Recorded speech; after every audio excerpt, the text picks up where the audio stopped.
same. But before I go to bring the panel and panelists here this morning, let me quickly recognize some of our colleagues that have worked tirelessly to make this happen. The marketing department, headed by Honorable Archibald Gordon.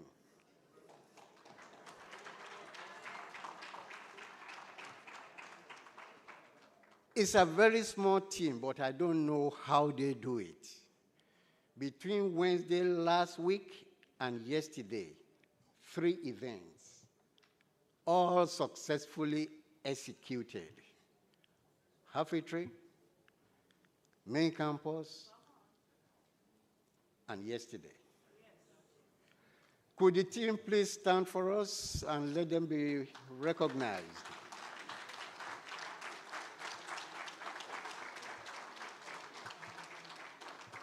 Thank you very much, team.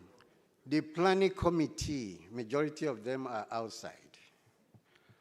And the months of hard work, sleepless nights, brought us into this. I also want to thank them for the job they've been doing.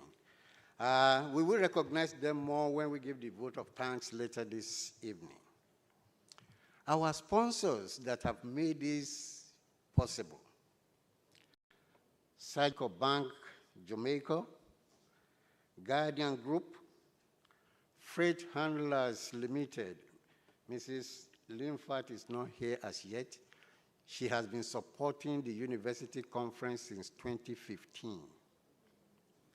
The Shipping Association of Jamaica, Tropical Shipping out of Florida, Jamaica Tourist Board. Let me give you a little hint.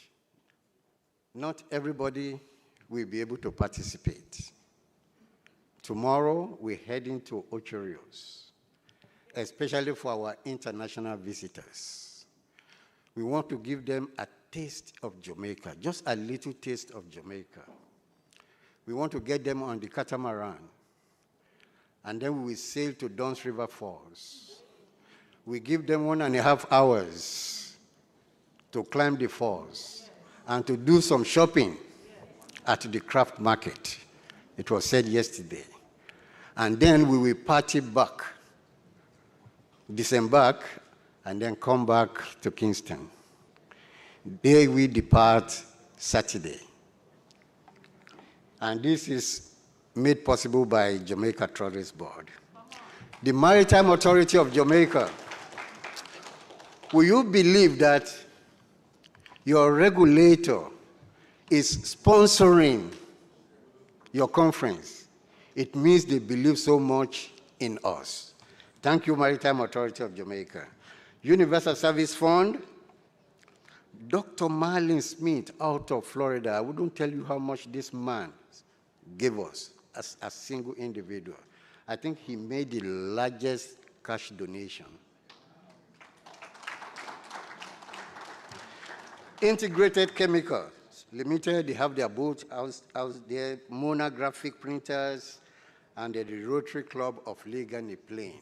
Please help me appreciate these sponsors.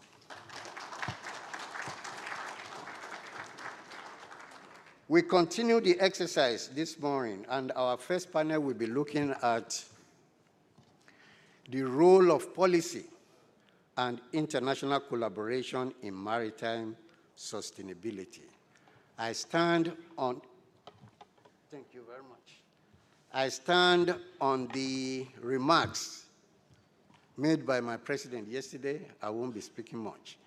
I'm going to invite the panel to join me, but let me quickly introduce the moderator. Mr. Ramon Foster, please come up for me. Mr. Ramon Foster is the manager of the Office of Legal Services at the Caribbean Maritime University, where he oversees the provision of legal advice, representation, and policy guidance across the institution. He is an experienced attorney at law with a decade of diverse legal experience spanning banking, conveyancing, criminal law, corporate and commercial law, employment law, and maritime law. He has represented clients in complex and high-profile matters, appearing before courts at all levels of jurisdiction in Jamaica, including the Court of Appeal. His legal career is distinguished by a strong record of advocacy, strategic problem solving, and the ability to navigate multifaceted legal issues in both domestic and international contexts. In his role at the university, he is committed to ensuring that institutional decisions and operations are grounded in sound legal principles and aligned with regulatory requirements while supporting the university's strategic goals. Please help me welcome Mr. Ramon Foster. Joining Mr. Foster is Mr. Ainsley Brown, Senior Director, Jamaica Special Economic Zone. Mr. Jermaine Reid, Senior Lecturer at the Caribbean Maritime University. Henry Valentine, Marine Surveyor, Maritime Authority of Jamaica. And I must say also that Mr. Valentine is a past student of the Caribbean Maritime University. Prince Oriade Adebawo, who is a special assistant to the governor of Ondo State in Nigeria, is unable to make it here, but he will be joining with us online, possibly. Ladies and gentlemen, Ramon Foster. Good morning, everyone. So thank you guys, distinguished guests, everyone, for joining us on a discussion on the role of policy and international collaboration in maritime sustainability. You know, as an attorney, I usually love to ask questions. Usually, it is to pick apart the answers. But rest assured, I won't be litigating your answers today. In other words, I come in peace. And so, with me, these experts in regulations, in policy development, in academia, will guide us today on the various policies that can ensure sustainability, not only in the Caribbean, but way beyond. And so I will begin with Mr. Brown. Let's begin with you. From the perspective of special economic zones, how can structured mentorship programs be built into port development plans to cultivate the next generation of leaders in sustainable port operations and shipping management? All right. Morning, everyone. I think the first thing we have to acknowledge is that human capital is important, and it must be treated with as equal importance as the physical infrastructure.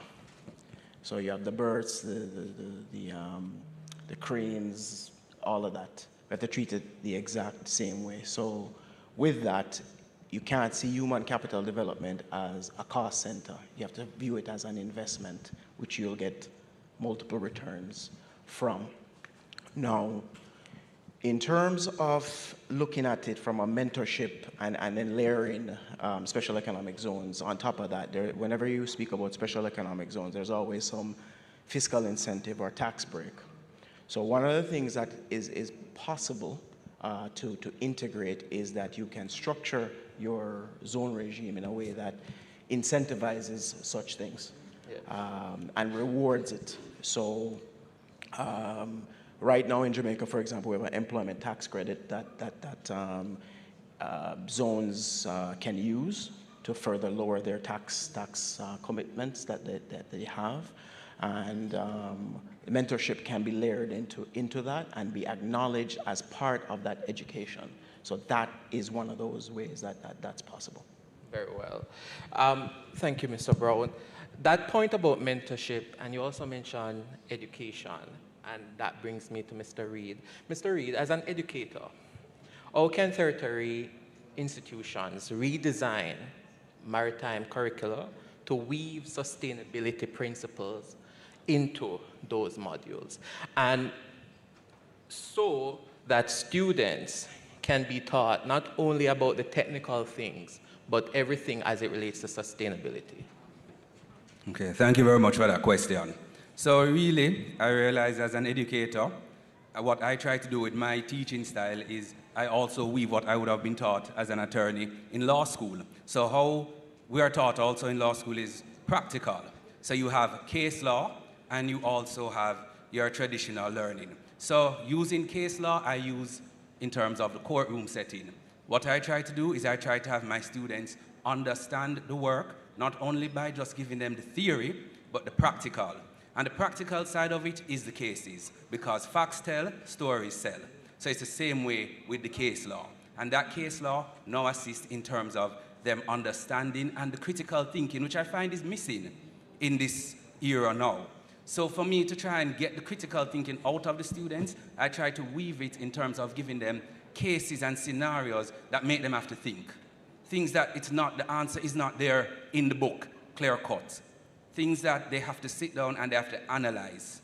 That is how I find that we have to weave it in. Because we have competing interests nowadays. You're competing with all social media platforms and all of these things. And yes, it is good. However, you have to encourage the students to also use the social media in terms of a positive way. There are positive things that they can follow to assist with their education, and I try to also weave that in. So I will even incorporate things from TikTok, things that are said. I'm saying you don't follow X person, they speak on maritime, and those kind of things. Example, I have a YouTube channel, so I try to also push them to look from that angle as well.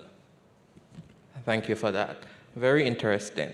Mr. Valentine, from your frontline regulatory perspective, yes, you see firsthand the realities of the maritime workforce. My question to you is, what are the most urgent skills and competency gaps that training programs must address to support both safety and sustainability? Thank you. Morning, everyone. So I will start with a report from the International Chamber of Shipping that points out that we have a gap of 90,000 officers that are needed for the shipping industry. So my simple answer is to train more seafarers.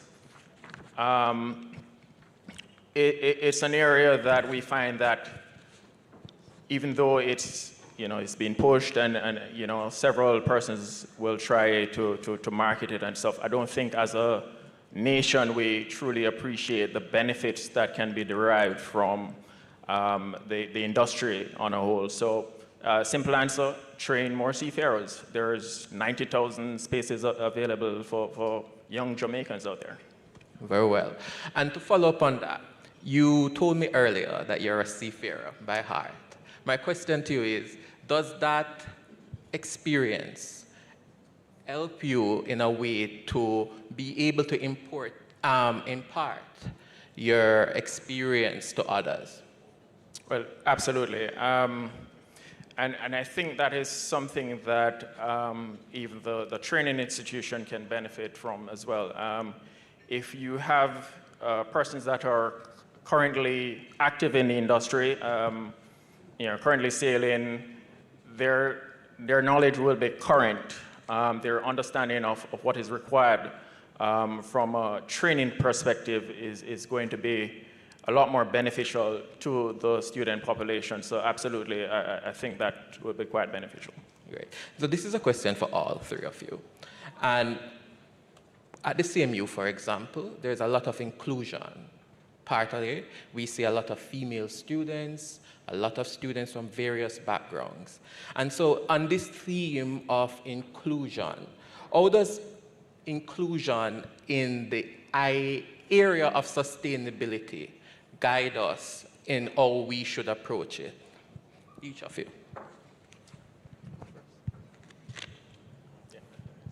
Take that one first.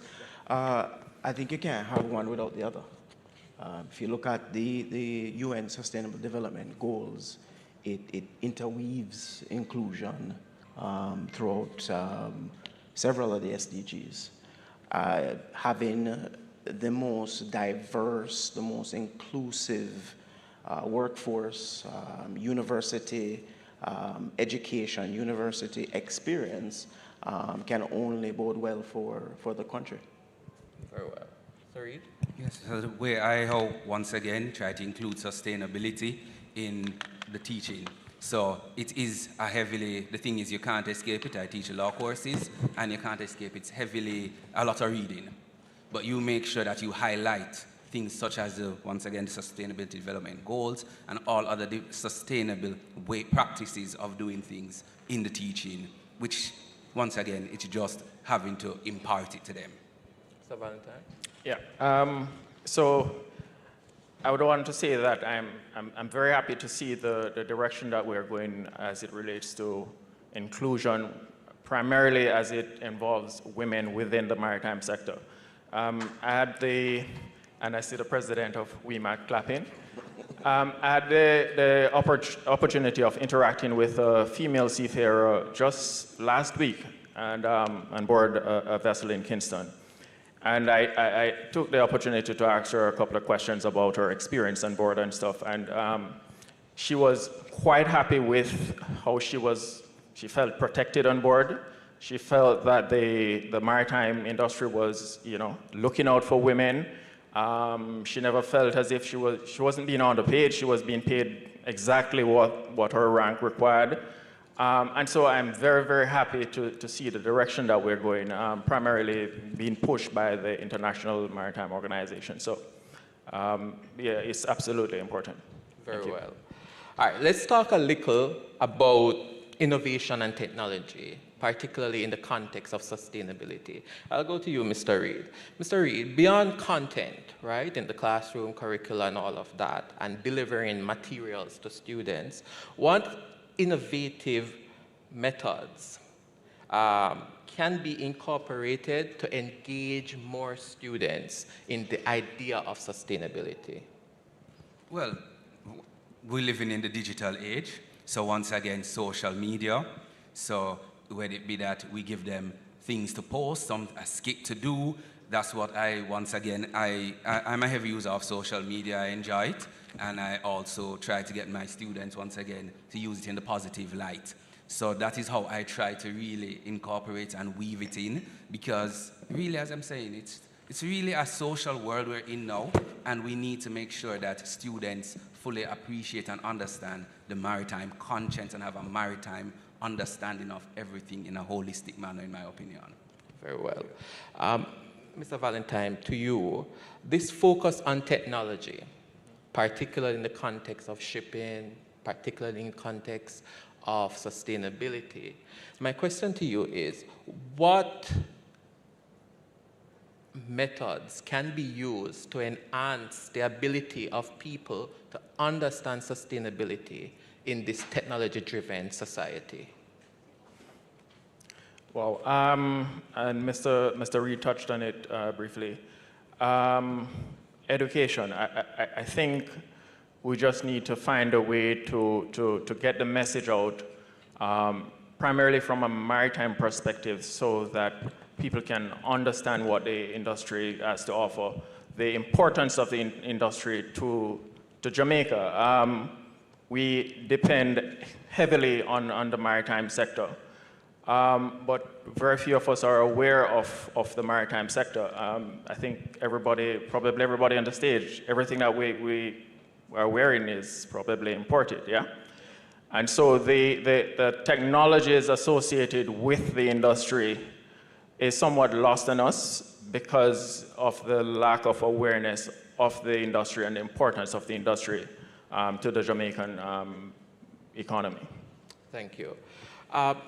Mr. Brown, as a consultant for the SEZ, you deal a lot with shipping and ports and the innovations there.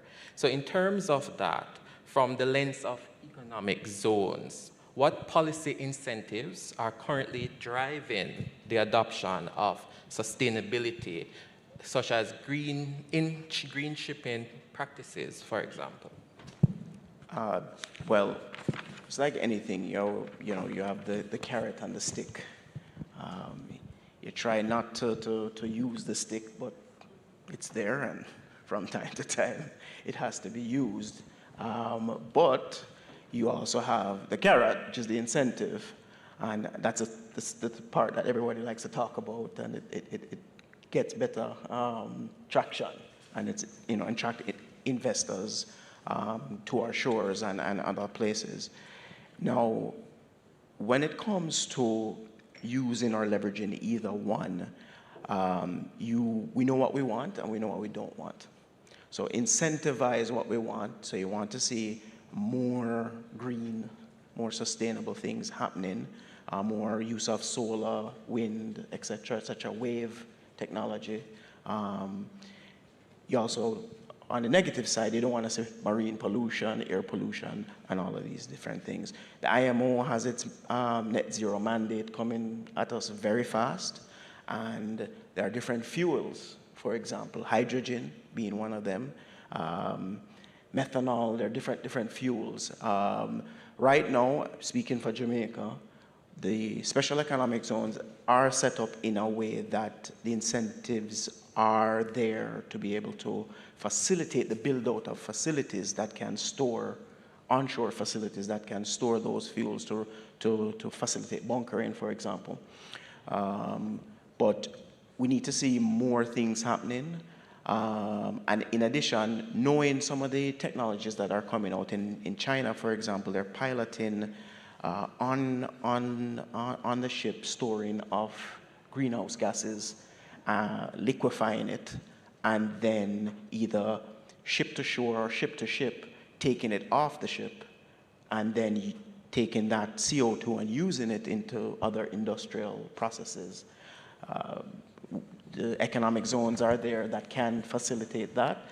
The technology is still being proven, but we have to be keeping our eyes open to ensure that we know that these things are happening and how can we actually participate in them. Very well.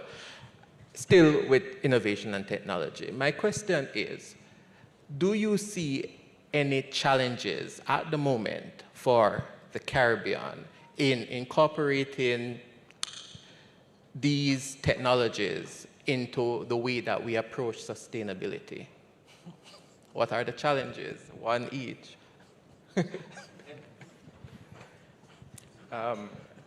Funding, let's start with that.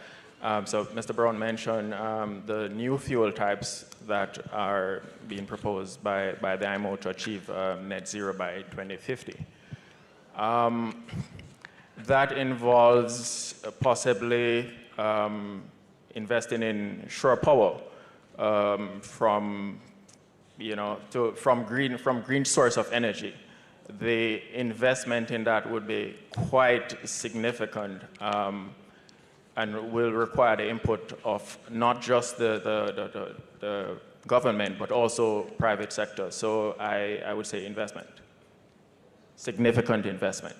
Very much. And piggyback on the significant investment, also we have to remember that the IMO is churning out conventions quicker than I think we can even implement or anything like that.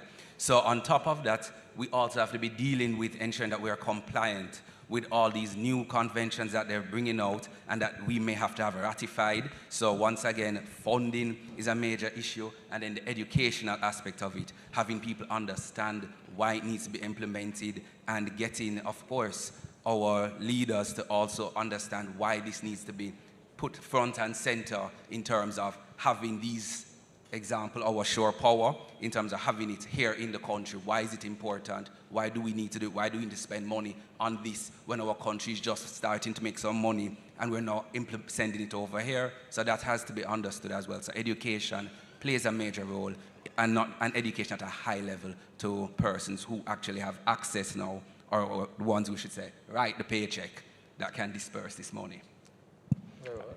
I would just add to that two things. One is legislation. You spoke to some of them not being there. I would prefer that to be the case than what we have now. Old, antiquated, ancient, use any adjective you want. Legislation that actually impedes many of the things that we need to do, not even want to do, we need to do So that legislative reform. And the second one I would add is the lack of cooperation. So, and you know, you may say, oh, the little rivalries between the different islands. I'm not even reaching that level. I'm just talking about what happens in Jamaica alone, right? Between different agencies and the different siloed mindsets and mentality. Information and data has to be shared, and platforms have to speak to each other in this, not even people anymore with AI. The platforms need to be speaking and analyzing and doing all of that while we are all asleep. And that is currently not happening, and it needs to happen. Very well. Any of you gentlemen wants to add to Mr. Brown's comment? I will fully support his position on legislation. There are many IMO instruments that Jamaica would have ratified over the years. There are many provisions within those instruments that we would have said as a nation that we are going to fulfill, but the legislations are still lacking. So we're just not able to do that which we have said we would do as a nation because of lack of legislation. Without the legislation, then you don't have designated agencies to carry out the functions. Without the designated agencies, then you can't have a budget for the respective functions. You don't have policies, you don't have procedures, you don't have personnel to carry out the responsibilities. So it's a big issue, and it's something that needs to be addressed urgently. And in addressing, we have to remember that the whole thing is, a major thing in our maritime industry now is digitalization. We have the FAL Convention, all of these that speak to having our things digital. And of course, now with this maritime single window and ensuring that the information is passed seamlessly amongst the various government agencies and that it is also protected. Once again, this legislation in place, but it's ensuring that we have it protected and financed properly, that people's information is not compromised, and all of these different things. So it's a whole set of issues that we need to address, and we have to look into it urgently. Thank you. I think recognizing the problems and the challenges is the first half of the battle. But I will register these complaints in my mental Rolodex and register them to the proper individuals. Mr. Valentine, let's go to you and let's talk a little bit about policy in general and collaboration and all of that. So we are seeing increasing reliance on artificial intelligence. We had a wonderful discussion yesterday with the president and everyone about artificial intelligence. And we talk about this in terms of shipping, big analysis and all of that. What ethical frameworks and regulatory guidance or guidelines should be developed to ensure their transparent and accountable use of artificial intelligence? Well, so disclaimer, I am not a policymaker. I may contribute towards the development of policies, but I'm not a policymaker. Artificial intelligence. At the moment, as an industry, we tend to look to the IMO to push out the various conventions, which we will adopt and implement within state. There is, at the moment, nothing coming out of IMO from a convention perspective. There are discussions on many things. For example, the development in maritime autonomous surface ships, that is, a big thing on the agenda. At the moment, we just have the development of guidelines, but nothing as it relates to conventions or anything that can be implemented. And since we look towards the IMO for the direction on these things, at the moment, there's nothing coming to us for that. But in terms of those guidelines, who develops them? And in developing them, are they thinking about these sustainability issues?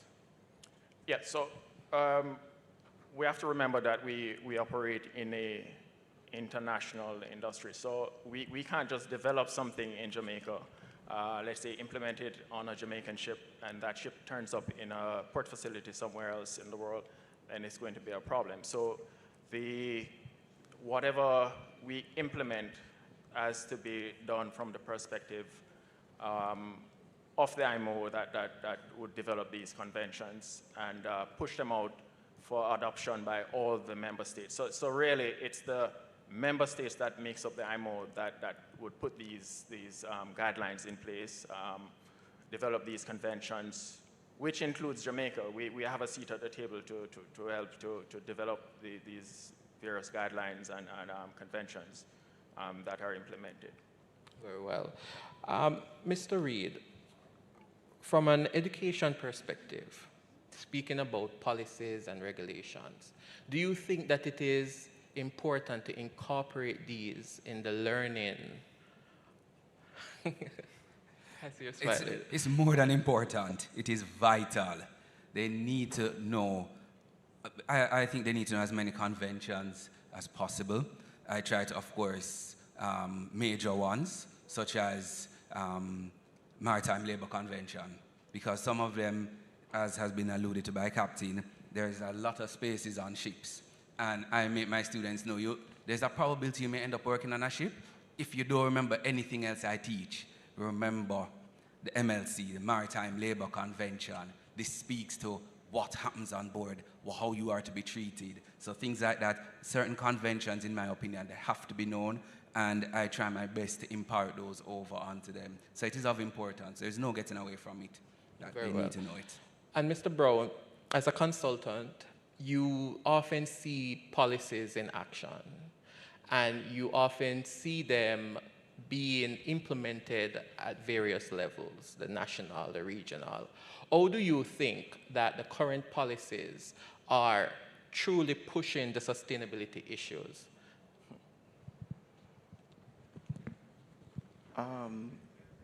We're not doing too bad, but I think you can always better your best. You know, we talk about Vision 2030, and it's just a tagline. And Vision 2030 is actually Jamaica's national development plan, right? It's not just a fancy tagline, you know, to live and all of that business.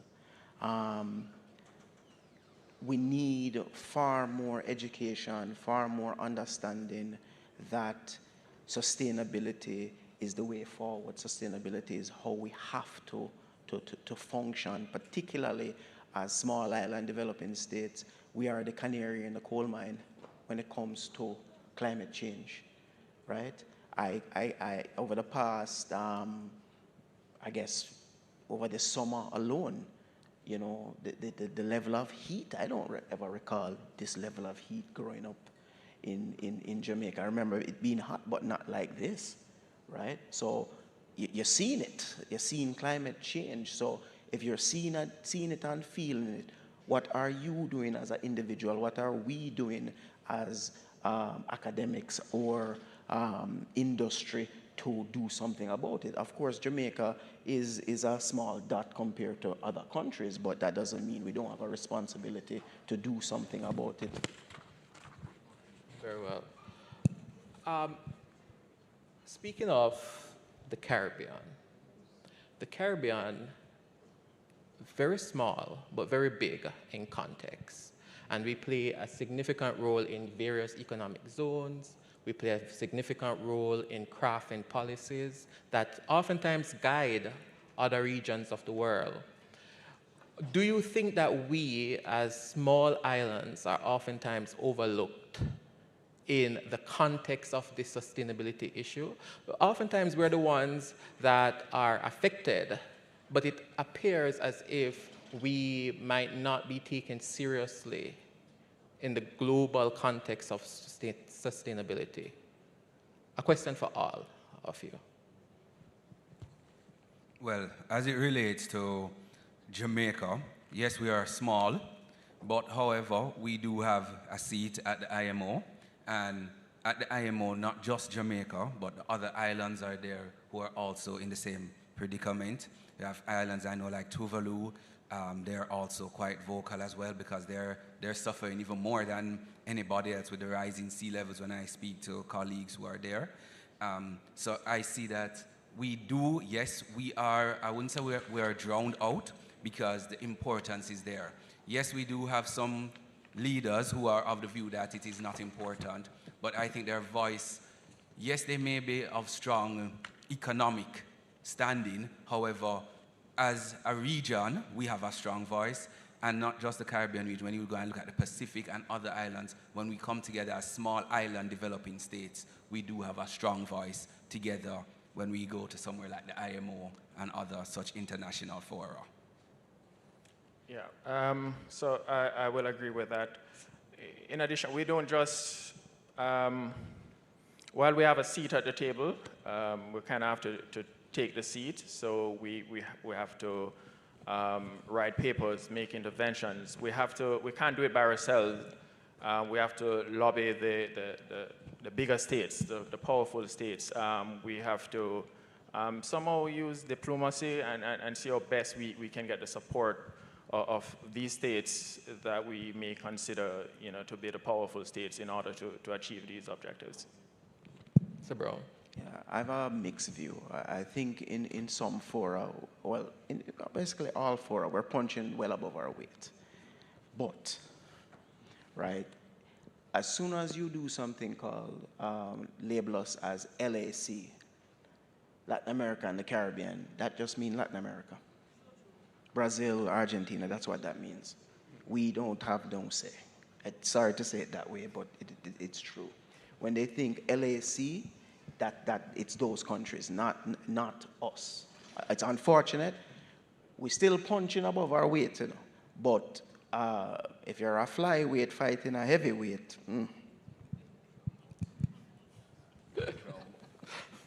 Very well.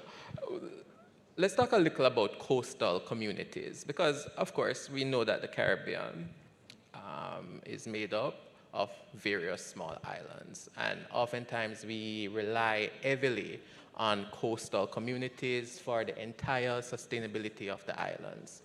How can we create policies that ensure that these coastal communities are able to thrive in this technology-driven world and also in this focus on sustainability? Mr. Brown. First thing I would say is, and it was alluded to earlier, we have to acknowledge that we are in the blue economy. We function in a blue economy. Oftentimes you hear this talk about the blue economy as something to come. It exists already. All of those fishing villages, and they're doing those economic activities. So if they are already doing it, what needs to happen now is further integration into other aspects and elevation upwards in terms of adding more value, etc., etc. They are on the front lines. They see and feel coastal erosion right there. They live right there, so they know they can speak to us and become our surveillance system. We have the matter of what's the seaweed? Sargassum. Terrible, terrible, terrible. Very smelly. When it's often raised, it's raised in terms of tourism, again, part of our blue economy. But why is it that we can't intercept it at sea? Why we can't use the fisher folk that are there and arrange a scheme that they go not just fishing, but fishing for sargassum and bring. And there are different applications for sargassum, from turning it into fertilizer to cosmetics. There are wide range of industrial uses for it. So there are ways that we can literally think, I don't want to say think outside the box, rethink the box altogether. Yes, still on this issue of coastal communities, Mr. Valentine, what are your thoughts on that? Right. So I involve the communities in the discussion, give them a seat at the table. It doesn't really work well when you make policies from the top and you just, put it down there and say, listen, this is what it is, comply with it, kind of thing. But if you incorporate them in the process, they have their own inputs and stuff, then they become a part of the process. They start to now own the process.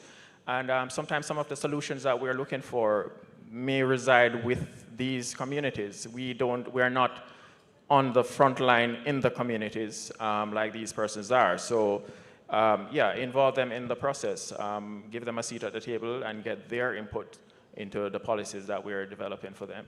Mr. Reid. Yes, so we have the Beach Control Act. From as far back as 1956, this act came into place. And this act gives everything you need to deal with a problem like this. So the Beach Control Act not only just speaks to how the beach that must be kept clean, but it also speaks to engaging the community.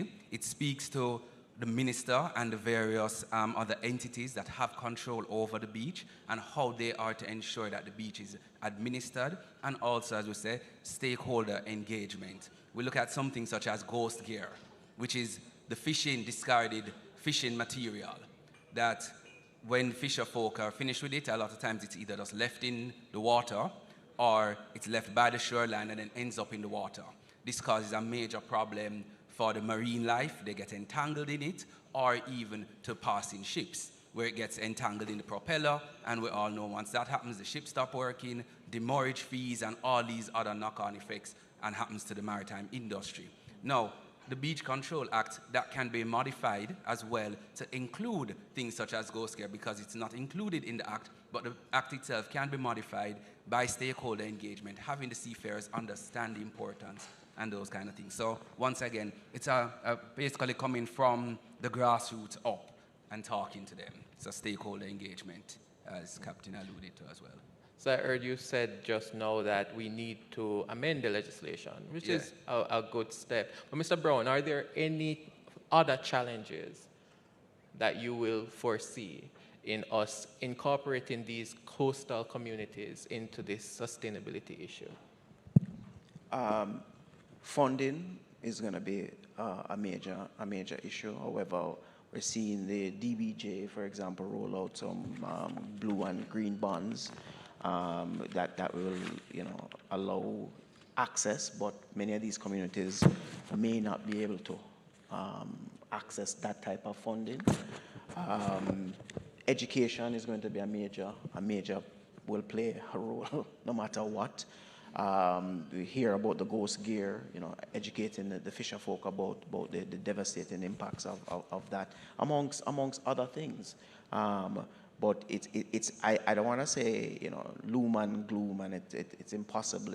I don't think it's impossible. I think if we were serious about it and put the resources where they need to go, we can make a significant impact and create more resilience there in terms of the coastal communities.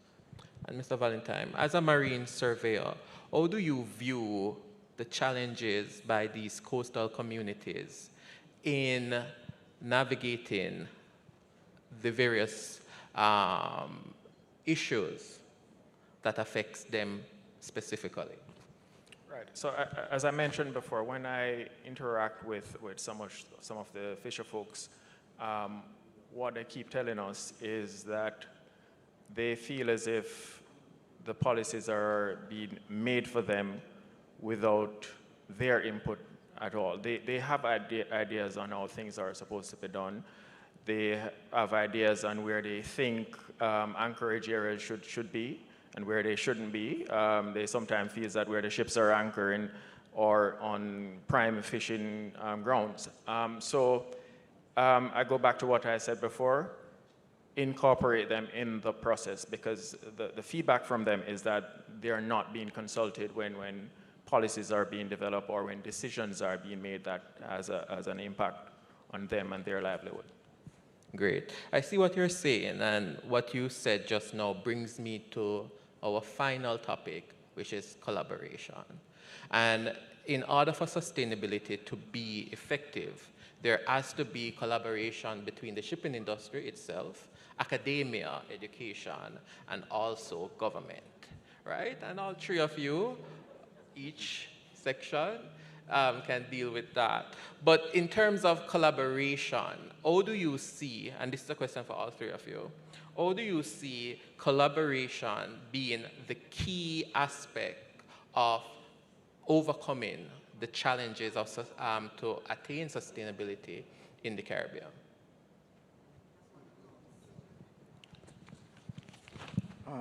I would say people need to be speaking to each other. Systems need to be speaking to each other. The only way that will be possible is if there's some sort of collaborative framework in place, whether it is in Jamaica itself or Jamaica to the other the Caribbean islands. Without that, there's nothing, nothing we really can do. We just pack up our bags and go home. But the different types of institutions that are there, whether it be government, whether it be academia or industry, all three need to be speaking to each other. The industry requires certain things. The government requires certain things, and the educational institutions also require certain things. So how is it that we have a conversation together and let each others know what the needs are, and then what are the commonalities, and then let's work with what we can work with. Very well, Mr. Reed. So collaboration is the golden thread running through the maritime industry and through laws in general. The laws, as I said earlier, speak to collaboration. So already we know we are to collaborate and we have to talk to one another. The various stakeholders have to meet because, once again, the law is developed for the people. So the people have to have a say. You have to talk with them to know where things should be go. And if it's not put in a particular place, you explain to them whether it is as the marine surveyor, it can't go there because even though you've had it here, it's causing this problem. So they understand why it is no longer in this place. So collaboration is of vital importance, and the law allows for it. Very much. Mr. Valentine. Yes, so I'll take it from a perspective of the IMO. So let's say we have an issue relating to let's say, greenhouse gas that is being debated at IMO. Jamaica, as a state, has one vote. But if we were to collaborate with the rest of the region, CARICOM, then we have in excess of 20 votes. That's the importance of collaboration. So we need to be speaking with each other as not just regionally, but also in country. One of the challenges we have in Jamaica from a maritime perspective, there are many times that issues arise and we start to have the discussion, but it's only when we sit around the table we realize that a number of agencies are missing. Maybe we needed to be talking to the Fisheries Authority about a particular issue to do with search and rescue, or maybe we need to be talking to Civil Aviation Authority, various things. So the collaboration is absolutely vital in everything that we do. Indeed. And so before we go to the audience, I like to ask each of you the same question as a final reflection.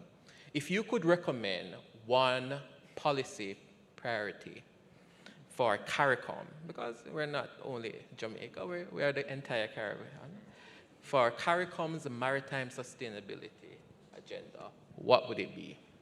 I'll start with you, Mr. Brown. Wow.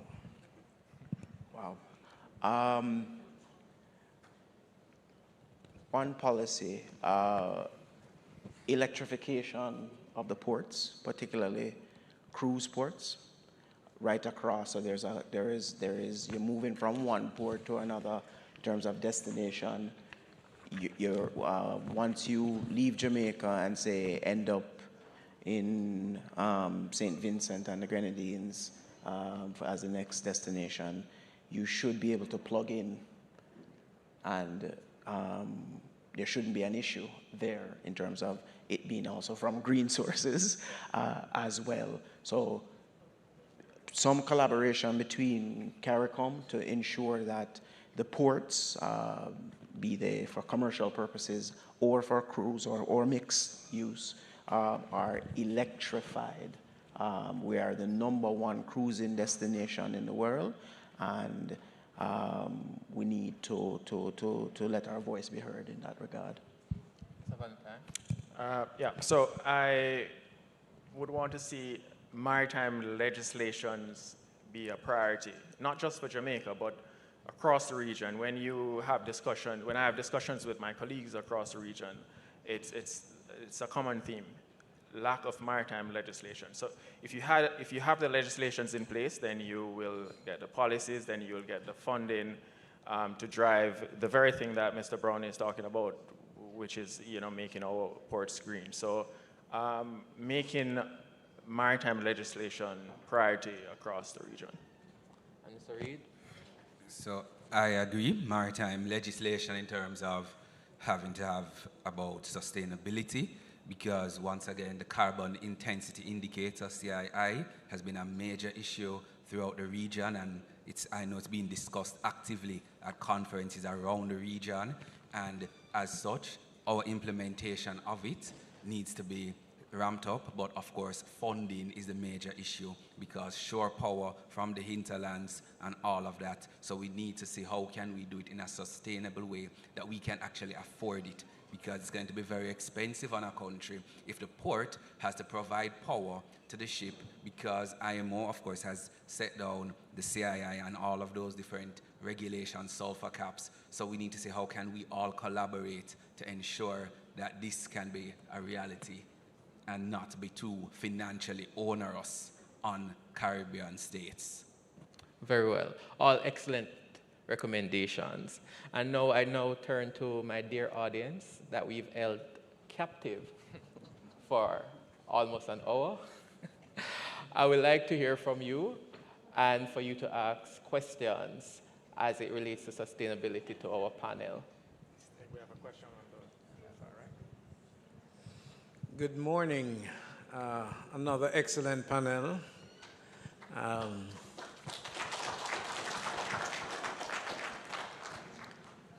I'd like to ask a question to the panel, being a bit controversial. We have the elephant in the policy room, which is the United States. And the United States has changed its position on sustainability under the Trump administration. Do you believe there's any justification in the arguments being presented by the United States? That's everyone? I'll just randomly select Mr. Valentine. I don't know. I think we should defer that question to another panel. I'm not sure this is a competent panel to answer that question.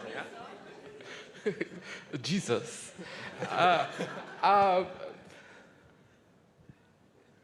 Go ahead, ma'am. Oh, I just resent being called an elephant.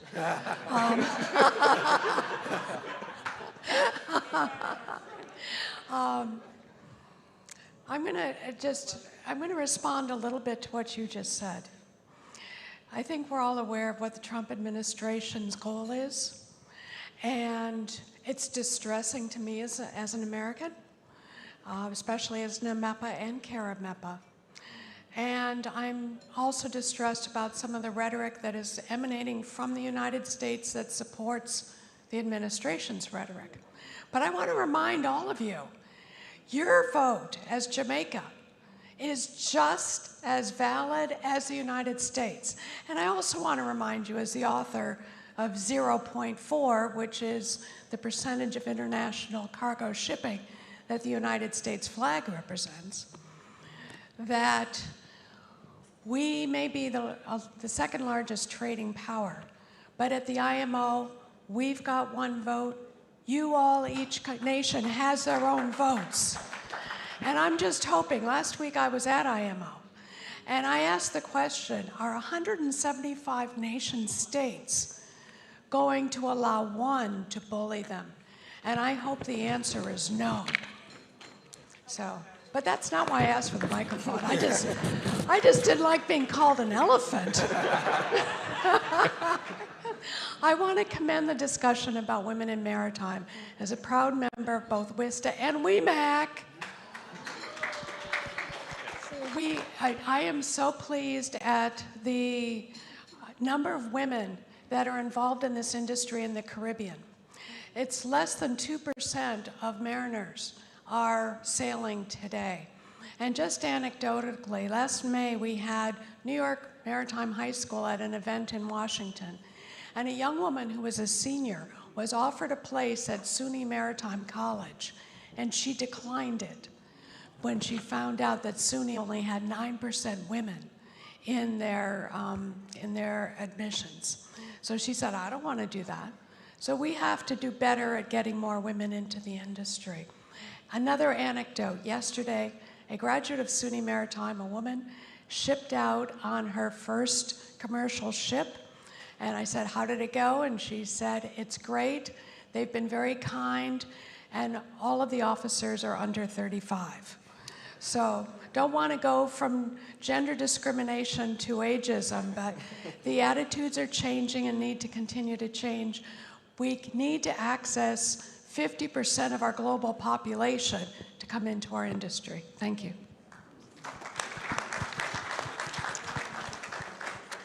Any more questions?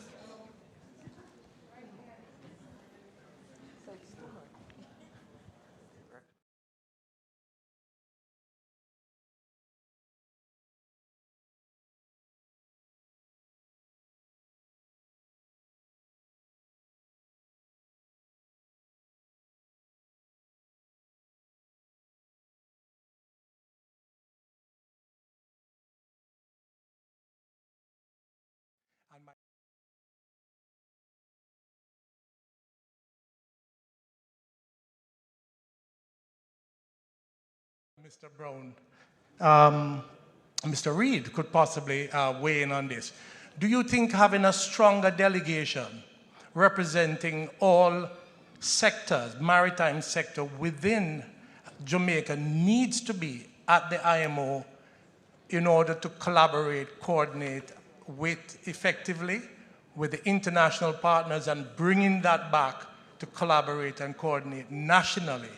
Do you think that is, would be a positive?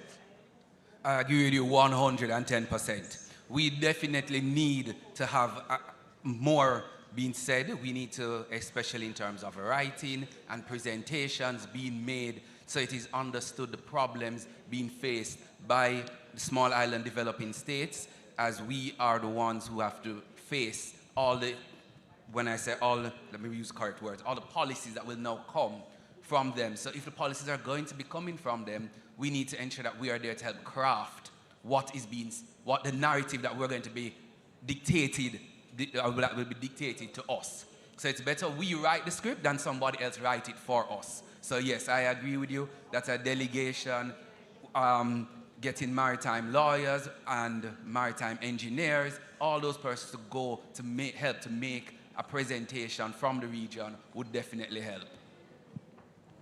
Thank you. Another question? Yeah. Yes, Mr. Moderator. I'd like to first commend the panel this morning for ably dealing with the issues related to maritime legislation and ensuring sustainability, even in small states. My concern has always been that while small states like Jamaica, Guyana, and the rest of the Caribbean have been able to ratify key international maritime instruments, the ability or lack of political will to have the requisite subsidiary legislation in place to enable the effective implementation of these conventions in a way has affected Caribbean states. I think maritime transport, now we're talking about the blue economy, has been on the back burner for too long. It has not gotten the attention of, say, aviation, notwithstanding the fact that the perpetuation of international trade is dependent a lot on maritime transportation. The issue of sustainability, to my mind, becomes a serious issue. And you said we need to reflect best practices as adumbrated by the developed world, and so that we can be aligned. I think the Caribbean is an important region that should have a collective approach based on a regional policy to enhance not only our delivery within the maritime context, but to become competitive. I have here a note or a moot that maybe you can react to. And it says that issues of sustainability as purported by the developed world work to the economic disadvantage of small developing states. And I like the comment coming from our big neighbor, the US, that says that the US has only one vote, and we collectively as a region can lobby.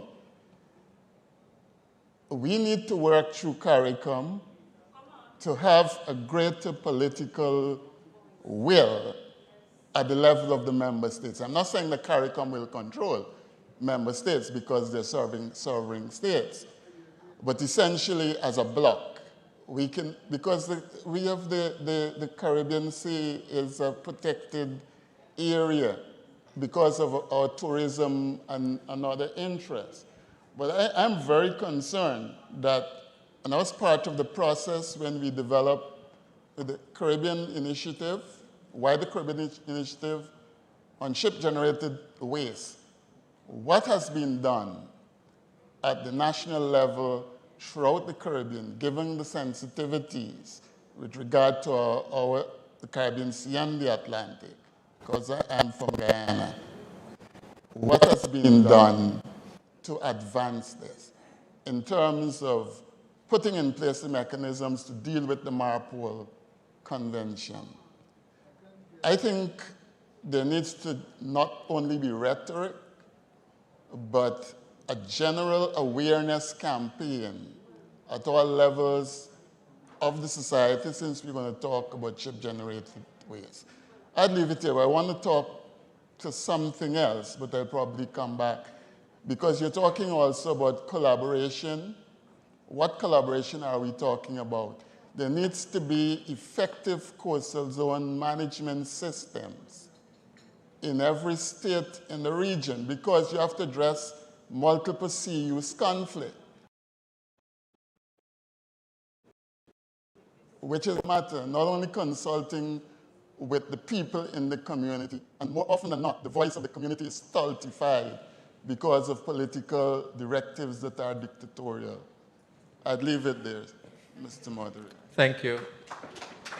It's safe to say that you would have been a great addition to our panel.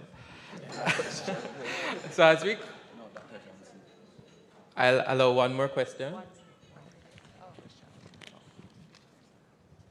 Good morning, everyone. All right, my question is directed to Mr. Valentine. How can digital twins of ports and vessels be leveraged not just for operations, but within training environments to enhance strategic decision-making and system thinking for surveyors and officers? Right. So I was having a discussion this morning with a colleague about how he goes about, lecturing and stuff. One of the things we discussed was getting our trainees to participate in activities on the port. Viewing how things are actually being done on the port, and that will give them a better idea of what to expect if and when they join the industry. So if we were able to somehow modify our training to incorporate practical aspects that involve the port facilities, so coordinating with the port facilities and allow trainees to participate in the process, then I think that will enhance what we're trying to achieve. Thank you. One final? Yes, thank you. Good discussion, and just a quick comment on policy. And I know that I am in the shadow of Mr. English, who has written so much. But I know Wayne Michael will agree with me on this. It's one thing to have policy, but it's another thing for the individual states to ratify policy with legislation, learned counsel, and to police it. So I'm asking you, Kenry, to police something that we do not have any legislation on. And until we continue with these things, it's hypocrisy. We have things like IMO 2020. We are 5 years away from 2030. Where in Jamaica do we have legislation about our sulfur cap, and who is policing it? So the MAJ has some, we don't even have enough surveyors to go out there to see what is happening. We have to be action-oriented. I go to meeting after meeting, and then I have to be dealing with the gender gap when I go. But here we are, where do we? So last time Wayne and I met, we were talking about the ratio, that there must be 2 males to 1 female.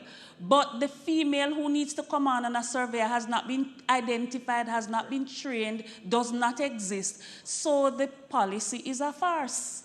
We have to back it by action. And I think what Mr. English is saying is very important, that possibly we are not doing well even with the cricket team, but possibly if we could agree to how the policy should look across the Caribbean, we can model it. Antigua is always one step ahead or in pace with Jamaica and the things that we're doing. If we can agree that the best practices should belong to all of us, then we are farther down the wickets than other developing spaces. And we have to start acting and doing less talking.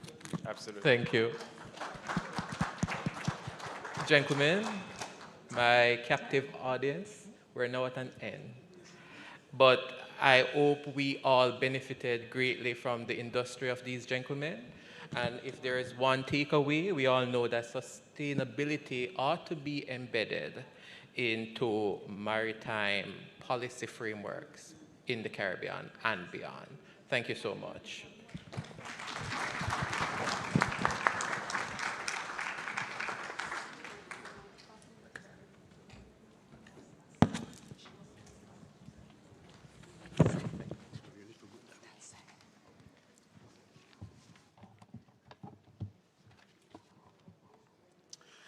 You will all agree with me that the moderators and our panelists were carefully selected.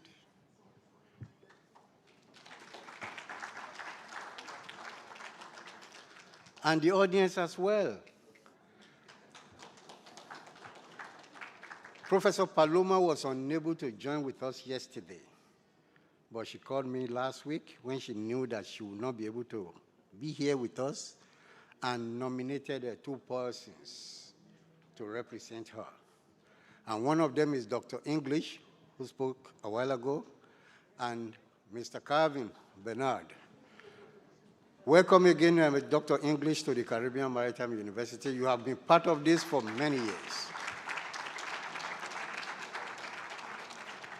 In the interest of time, I will not recap from what was presented earlier on, but that was a wonderful moderator and wonderful panel.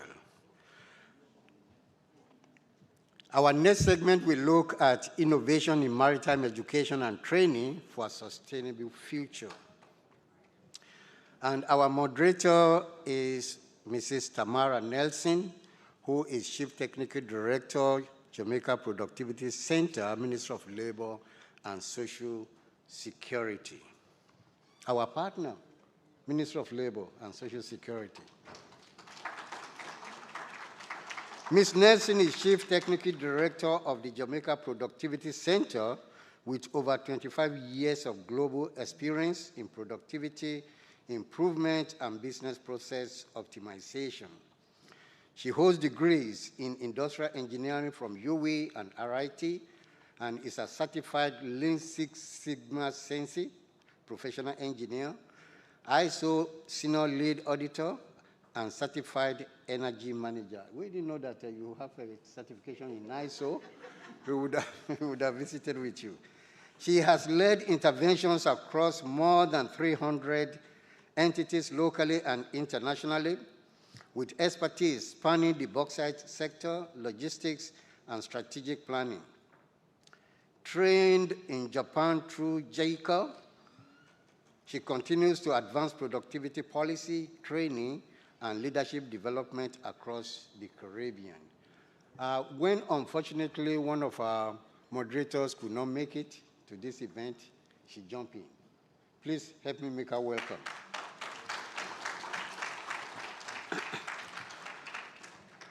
To join with Ms. Nelson is Dr. Patrice.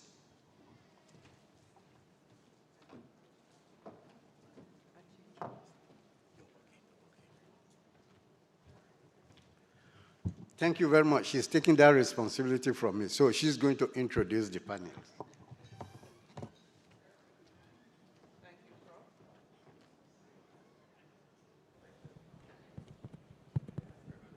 Thank you, Prof.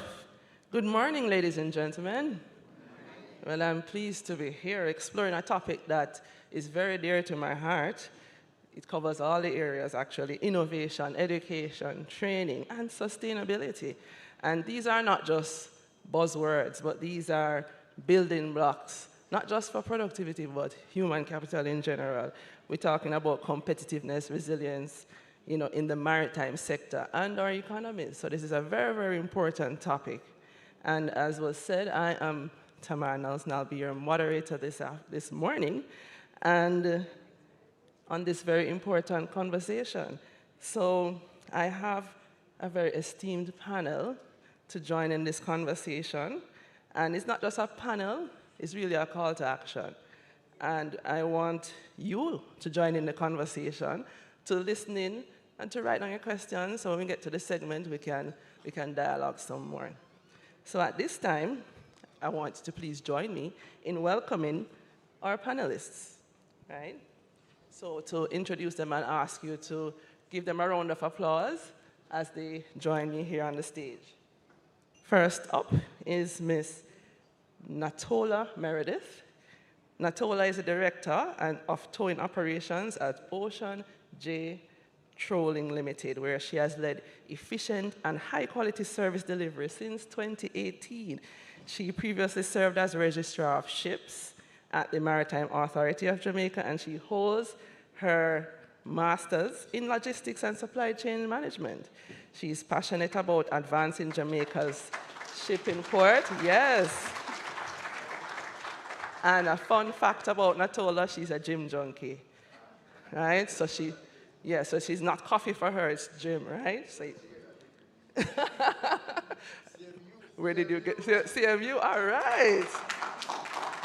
Give her a round of applause. Next up is none other than Captain Devron S. Newman, a master mariner with over 30 years of shipboard safety and academic leadership experience. He is currently the Dean of the Faculty of Marine and Nautical Studies. And if you were here yesterday, you would have seen some of his work on display when those students came in with the flags during the ceremony. He is very passionate about research, policy, and safety standards with extensive international experience.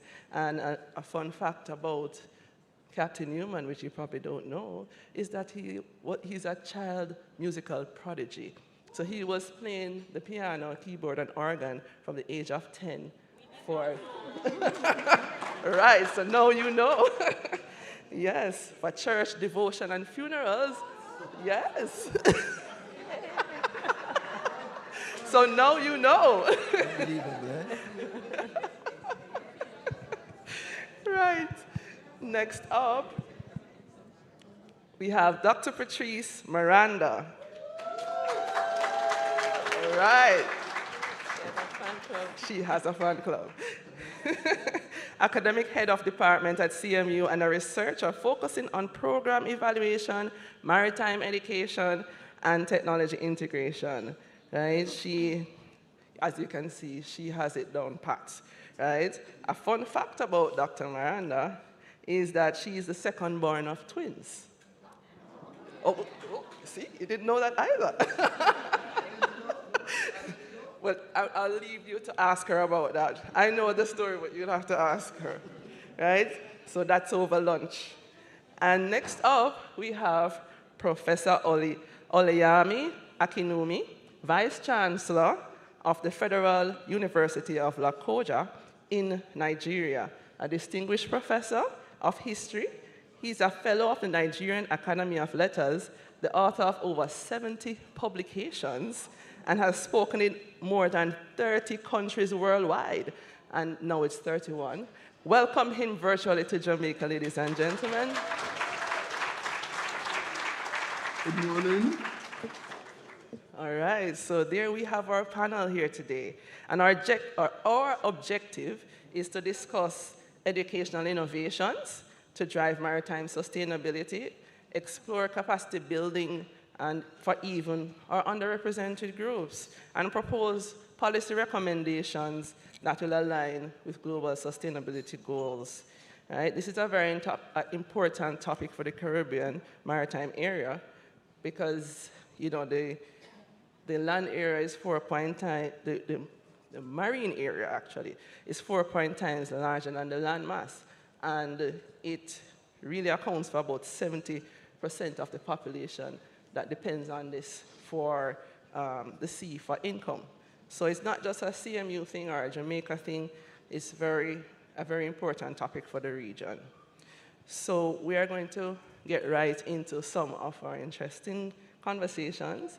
And you know, whether we are talking about productivity or we're talking about education, people are at the core, right?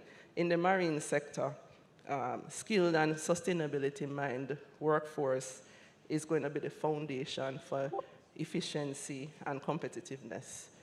Dr. Miranda, how can maritime education institutions embed sustainability principles and ethical reasoning into general studies programs to prepare students for the future of the blue economy? All right, thank you for that question. Morning, everyone.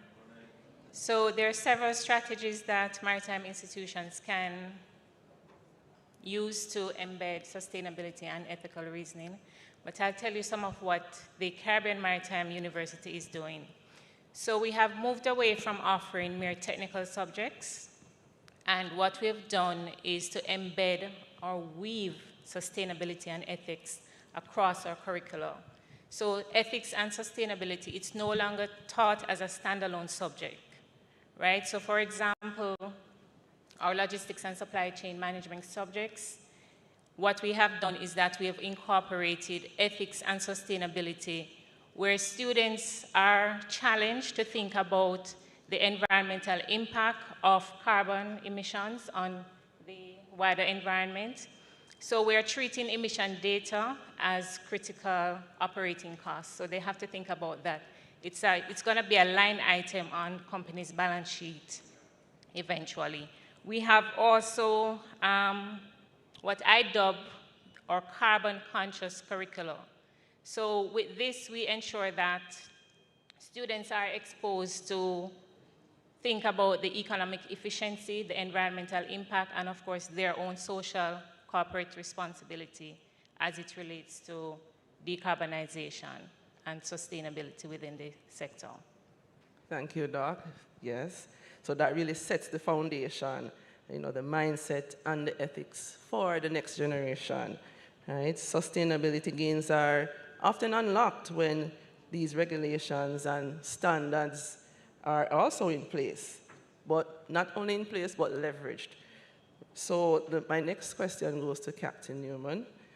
How are maritime conventions, and you know, in the discussions, a few came up, STCW and MARPOL, you know, adapting to support the blue economy goals. And I remember, you know, even the panel saying, well, that's a bit technical, but I know you'll break it down for us, right? How should nautical science programs adjust to meet these challenges and lead the way?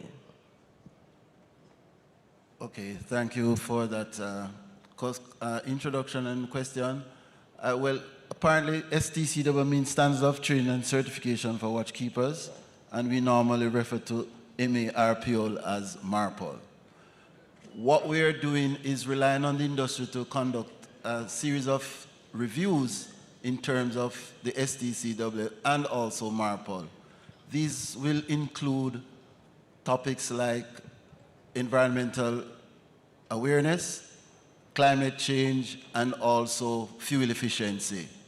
In terms of human element, in terms of the mindset of our seafarers on board, their mental health, that is also a very big topic today. We find is that seafarers, because they're so isolated so often on board and the work schedules are so extensive in terms of hours in a day, we find that seafarers are suffering immensely from mental health. So that's a very big topic for us. So we hope to see those reviews coming out to the METs that we can implement those changes in our curricula. Also for MARPOL, we're looking at or expecting information to come to us about greenhouse gases, emissions, the use of alternative fuels in terms of LNGs and also ammonia, and vibration and noise from the movement of ships as they go through the oceans and the waters that create some kind of confusion for the marine animals. And so these are information that we expect to receive from the Maritime Authority of Jamaica that will impact our curricula so that we can implement those and share that information and develop our officers to be ready for the industry. Awesome, thank you, Captain. Right, and I hear a round of applause here, so we have, consensus where that is concerned. Great. So, continuing the conversation, persons who are on the front line or on the ground, so to speak, they are the ones that will translate the training and the policy into real-world performance, right? So we are over now to Natola. From an operator's perspective, which, with all the greening that is happening, are we transitioning to alternative fuel options, and which look most promising for a company like yours and the region, and what new skills would we need in place in terms of the crews, etc., to handle this? It's a heavy one. Yes, indeed. Morning again, everyone, and thank you, my esteemed moderator. So just to backtrack a little about what I do, we operate 3 tugboats in the Port of Kingston, and these tugboats dock and undock ships, handle the shifting. So from that perspective, in terms of alternative fuel and what we're looking at, of course, just to backtrack a little, the company is a subsidiary of Group Ocean, which is a Canadian company.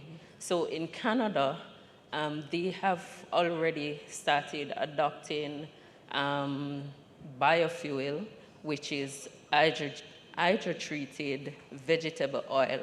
That is the one that offers is most promising in terms of the output.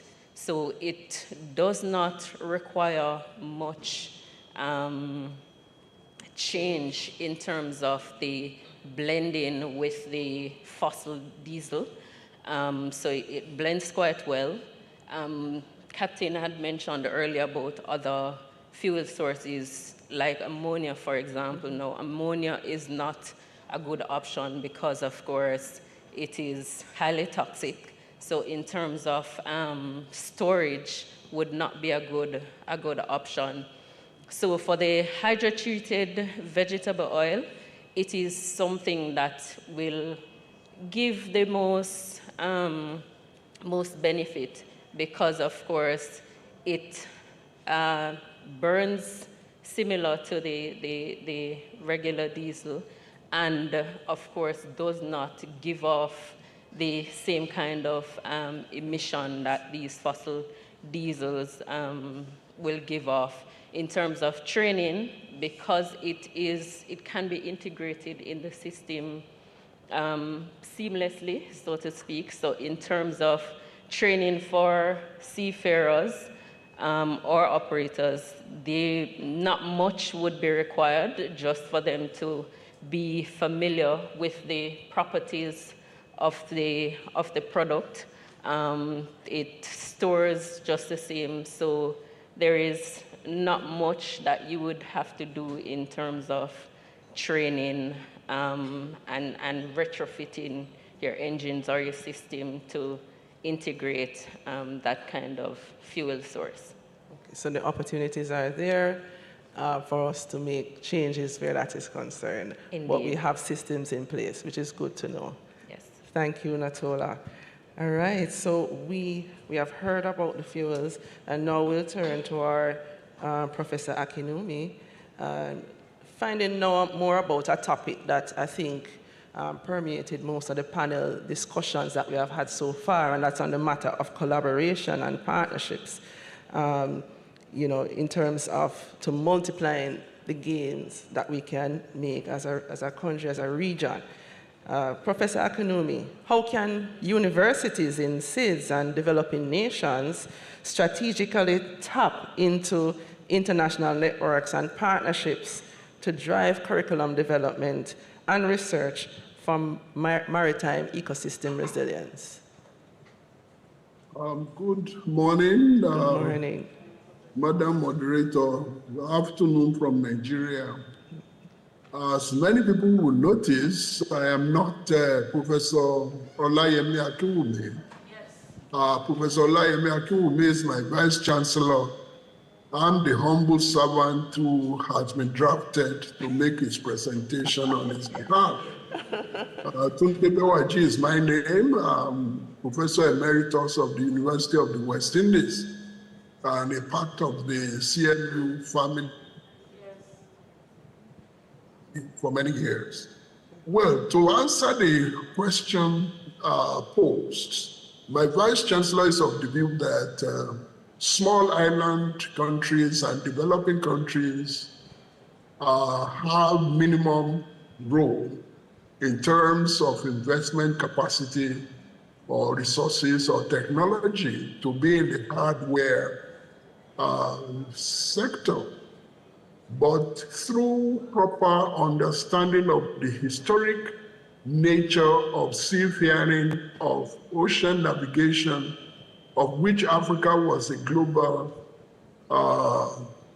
pioneer, visiting the Americas long before Europeans ever ventured out of their enclave. The first thing that needs to be done, according to my Vice Chancellor, is to bring together our universities in small island societies and developing nations, especially in Africa, the Caribbean, and other places, to collaborate in training, because this is the area in which, with proper skills development, proper curriculum development, they can provide the human power, that is the labor resources. And this is what CMU has been a leader in. CMU is recognized, and many universities in Nigeria, going into some kinds of partnership with CMU to do this. And with the development of BRICS, which provides alternative systems, coming together, we can begin a futuristic development of the curriculum to encourage our youth to position themselves as the ones who would help in the navigation and sustainable development of various elements of shipping and logistics. Thank you. Thank you. So I'm not sure I got the name, but I think your Professor Akinwumi's double. No, Tunde Bewaji is my name. Bewaji. Okay, thank you. Thank you, Professor Bewaji. All right, and thank you for coming and standing in. Yeah. So we will continue with the conversation, deepening it a bit, still on the matter of the impact on the environment. Decarbonization is not just an environmental goal or an environmental goal, but is a strategy that we're going to need if we want future sustainability. there was a study done by UNCTAD recently that said in 2024, gas emissions rose by 5%, and only 8% of the world's fleet's tonnage were equipped to use alternative fuels. The question to Dr. Miranda, as global decarbonization policies take effect, how will they reshape the competitive landscape for Caribbean trade, and how should this be reflected in the logistics curricula? Okay, thank you for that. So the region, we're characterized by small cargo volumes. We face high freight rates, and we are very import dependent.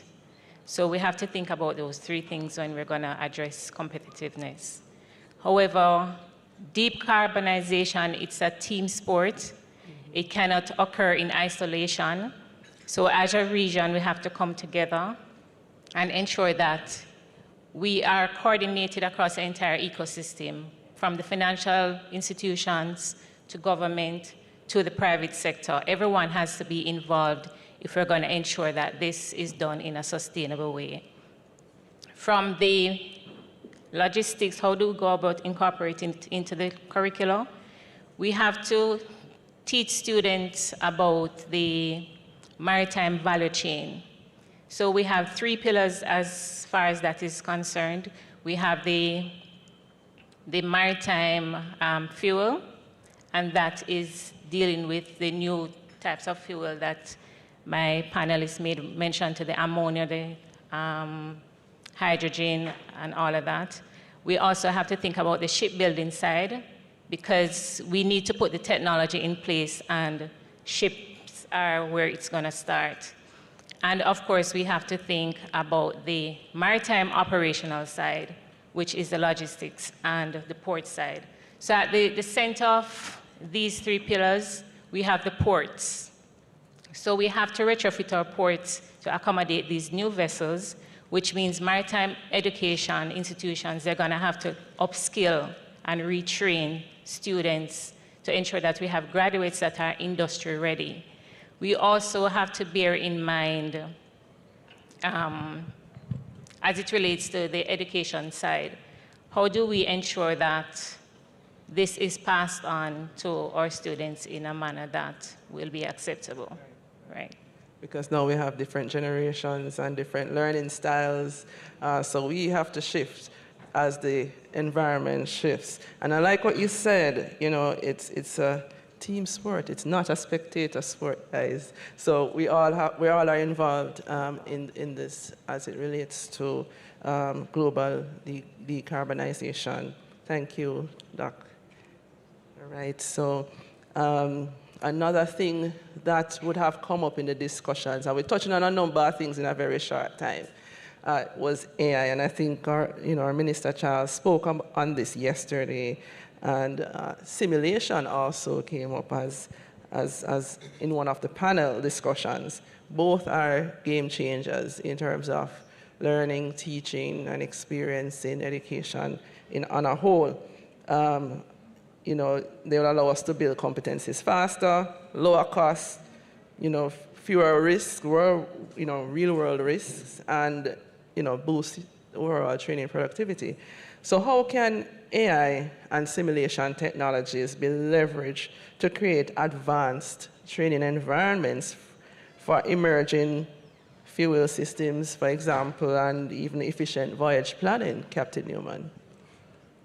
Well, you touch on the most important word in terms of simulation and the use of AI. And the IMO, in its review of the STCW and also MARPOL, will include further details in terms of how we go about implementing these simulation exercises.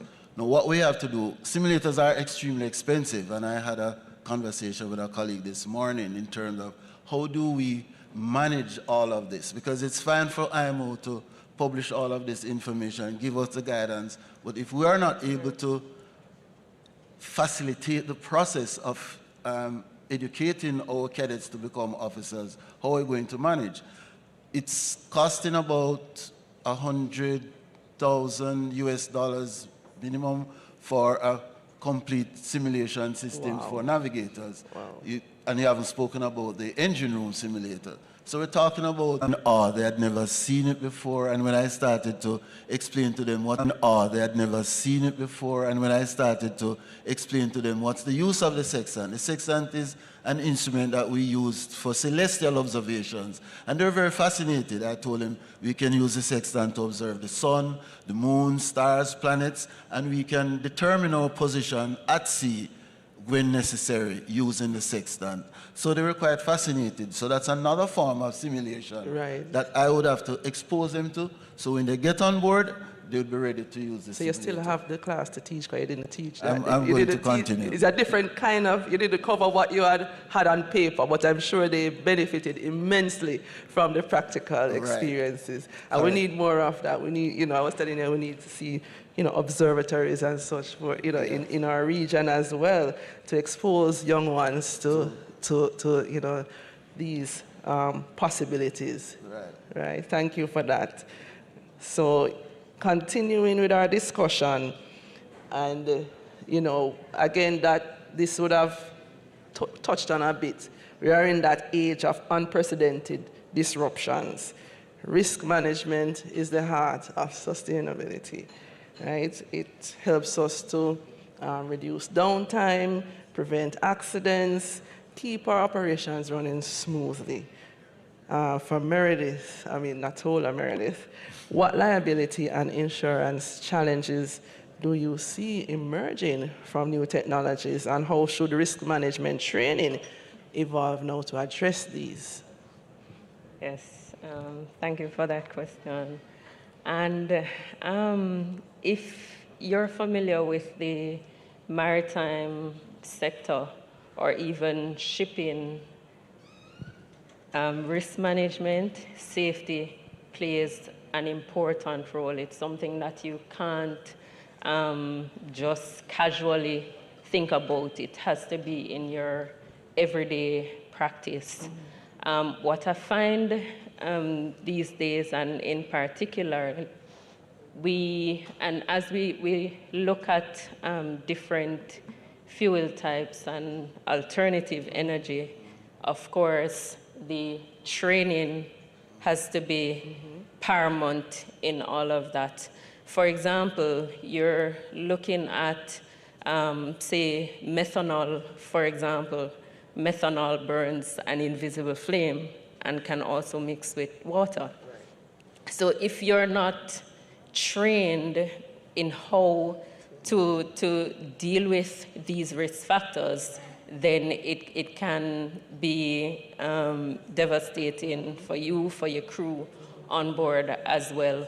So of course, training is something that is very important whenever you're looking to implement new strategies or put in different fuel options. Another example as well is, for example, the hybrid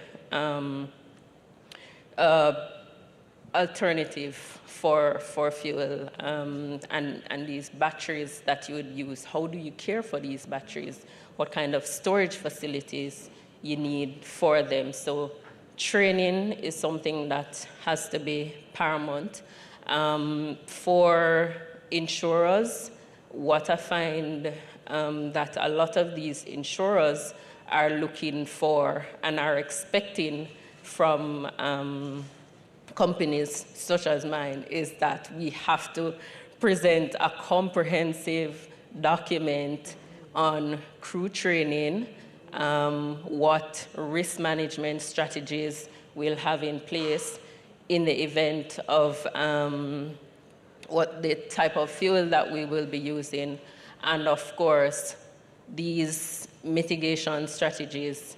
What do we do in those events? And if that is not comprehensive enough, then of course that will impact the premium that we would be given. So of course, for you to get a favorable premium or an insurance, then you have to be able to fully document and capture how you will manage and mitigate against risk, and what sort of training you'd have in place for your crew to mitigate against these. Okay. Yes, Sorry, please. just to add to the risk assessment, it's very important for shipboard operations.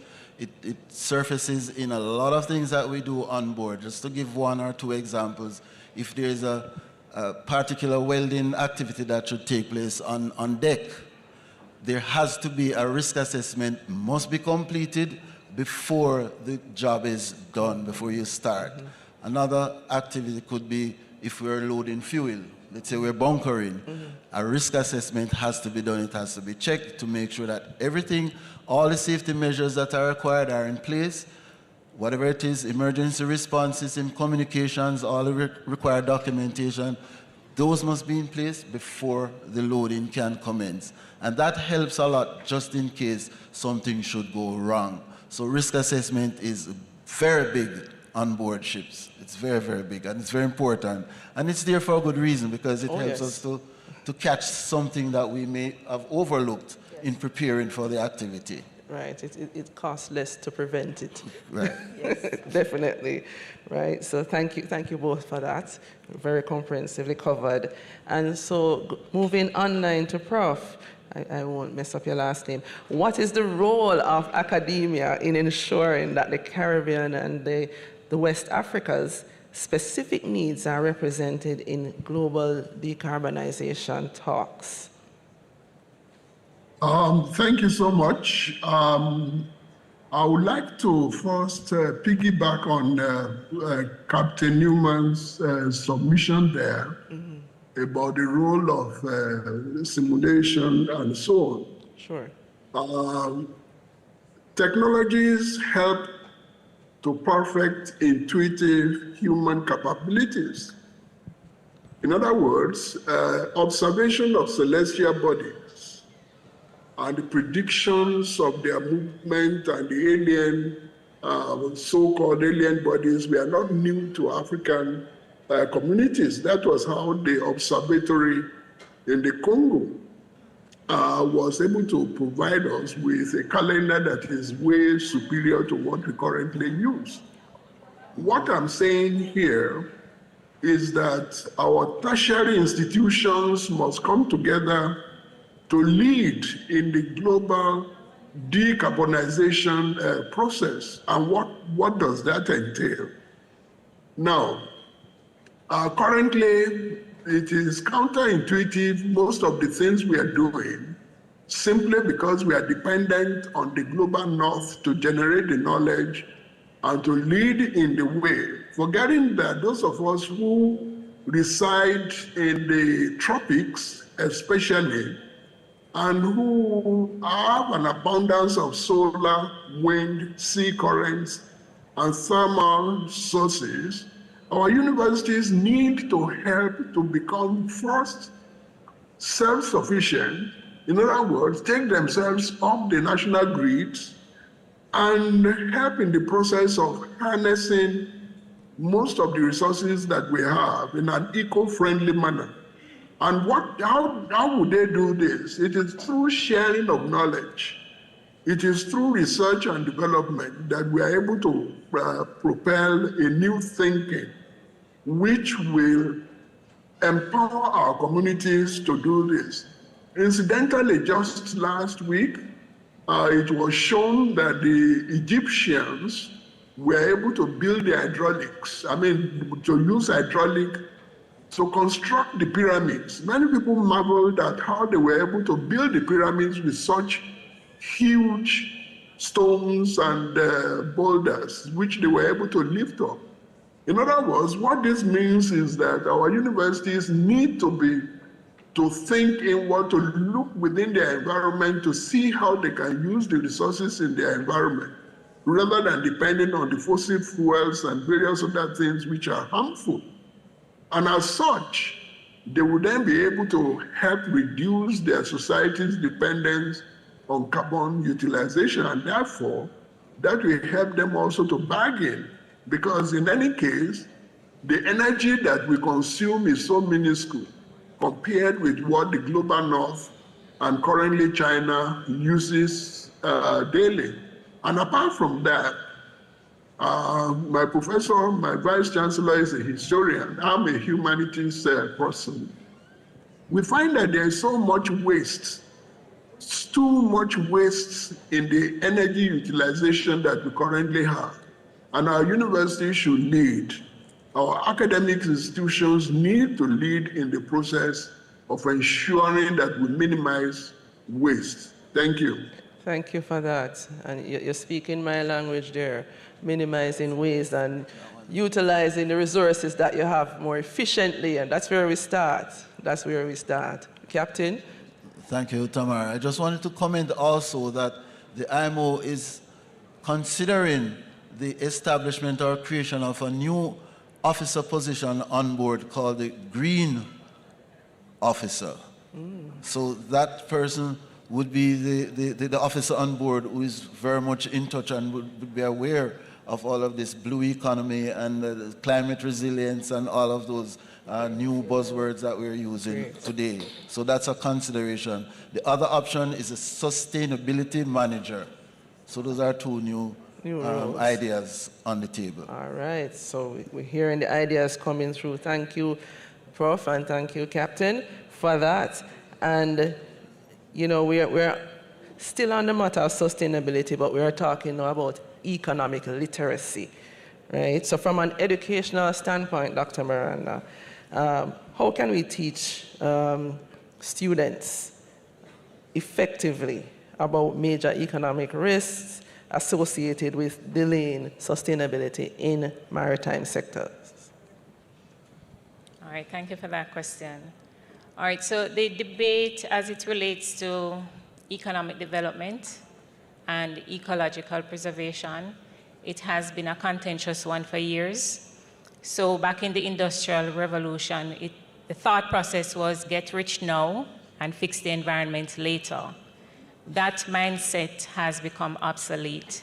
Today's generation are very environmentally conscious, and we are more aware in terms of our carbon footprint and what we can do put in place rather, to reduce those carbon footprints. So we have to think about the marginal abatement cost that is going to come with this whole talk about decarbonization and sustainability. And it could be very high for our region, so we have to be conscious of that. As students, or as a lecturer, how do I impart that to the student? We need to ensure that we can use case-based or scenarios so that they think about the ethical implication. How do we go about, or do we have, what's the word I'm looking for? Do we have, let's think about deep sea mining for argument's sake. Do we put that first in terms of development, but not think about the impact it's going to have on the marine environment? Those are things, or the coastal environment, those are things we have to think about. From an economic standpoint, ship owners will be forced. So in April of this year, IMO, we know, went ahead and they have a framework in place as it relates to net zero emission and greenhouse gas pricing that has been put in place. So ship owners will now be forced to retrofit their vessels or to send in new orders to the shipbuilding yard to put in that order book. Now, it's not all doom and gloom for the region. We can focus on having a first mover advantage. So we can put in green corridors. We can build out our green hubs as it relates to fuel. We've seen where Maersk has taken advantage of this first mover. So they have launched their first vessel that is carbon friendly, and they have 17 more on the order books.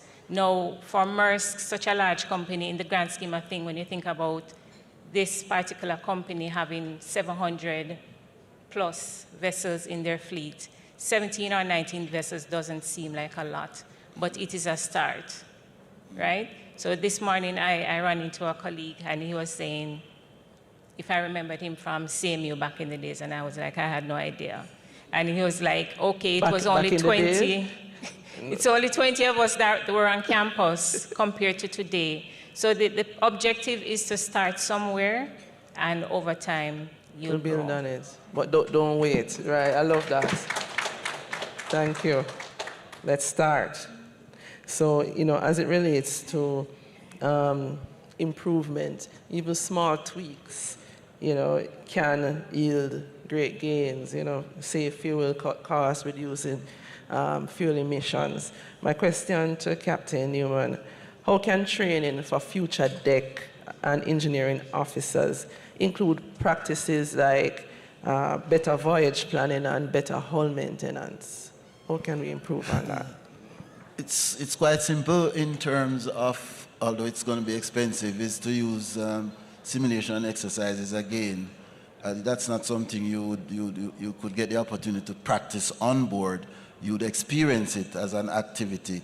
In terms of voyage planning and efficiency, they have softwares that you're able to use to put in all the variables and allow the cadets to be able to see what's the outcome based on what you'd have put in the system.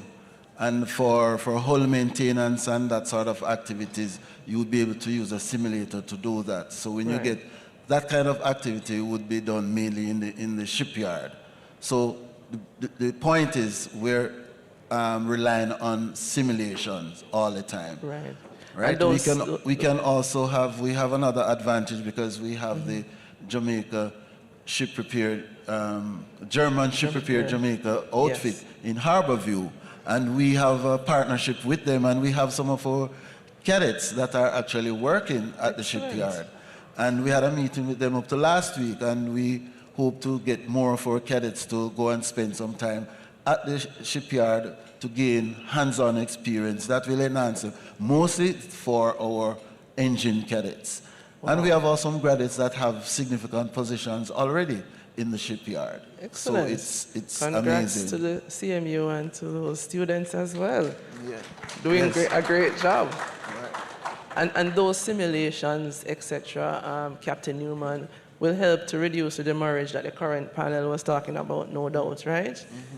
Those costs would also go down. Yes, it's going to be expensive. So we still, our colleagues would have spoken about support, financial support, which is a significant challenge for us. So we have to find the funding somewhere from the government, from donor agencies, and so on. And it's quite a challenge.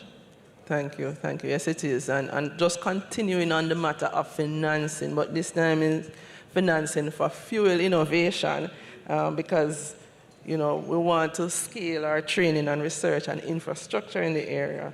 My question to Natola is which economic incentives or tax credits or grants would help to accelerate the adoption of decarbonization technologies for operators like tugboat, like tug or tow companies like yourself? Thank you for that one. I look like I'm hitting her with a lot of hard questions this morning. I think a lot of times we talk a lot and we have ideas and how we need to implement and what we need to do.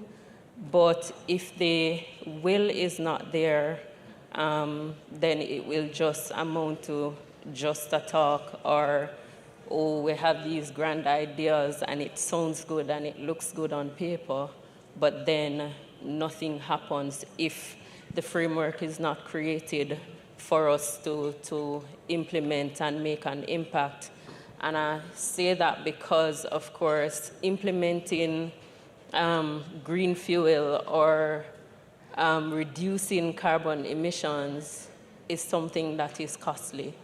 So it's not just a talk or something that sounds good.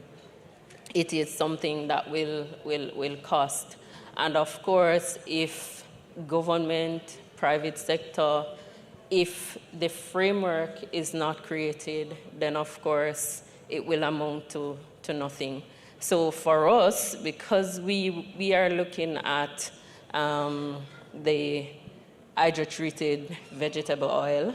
We're looking at also a kind of hybrid type system in our towing operations. It is something that will come at a cost.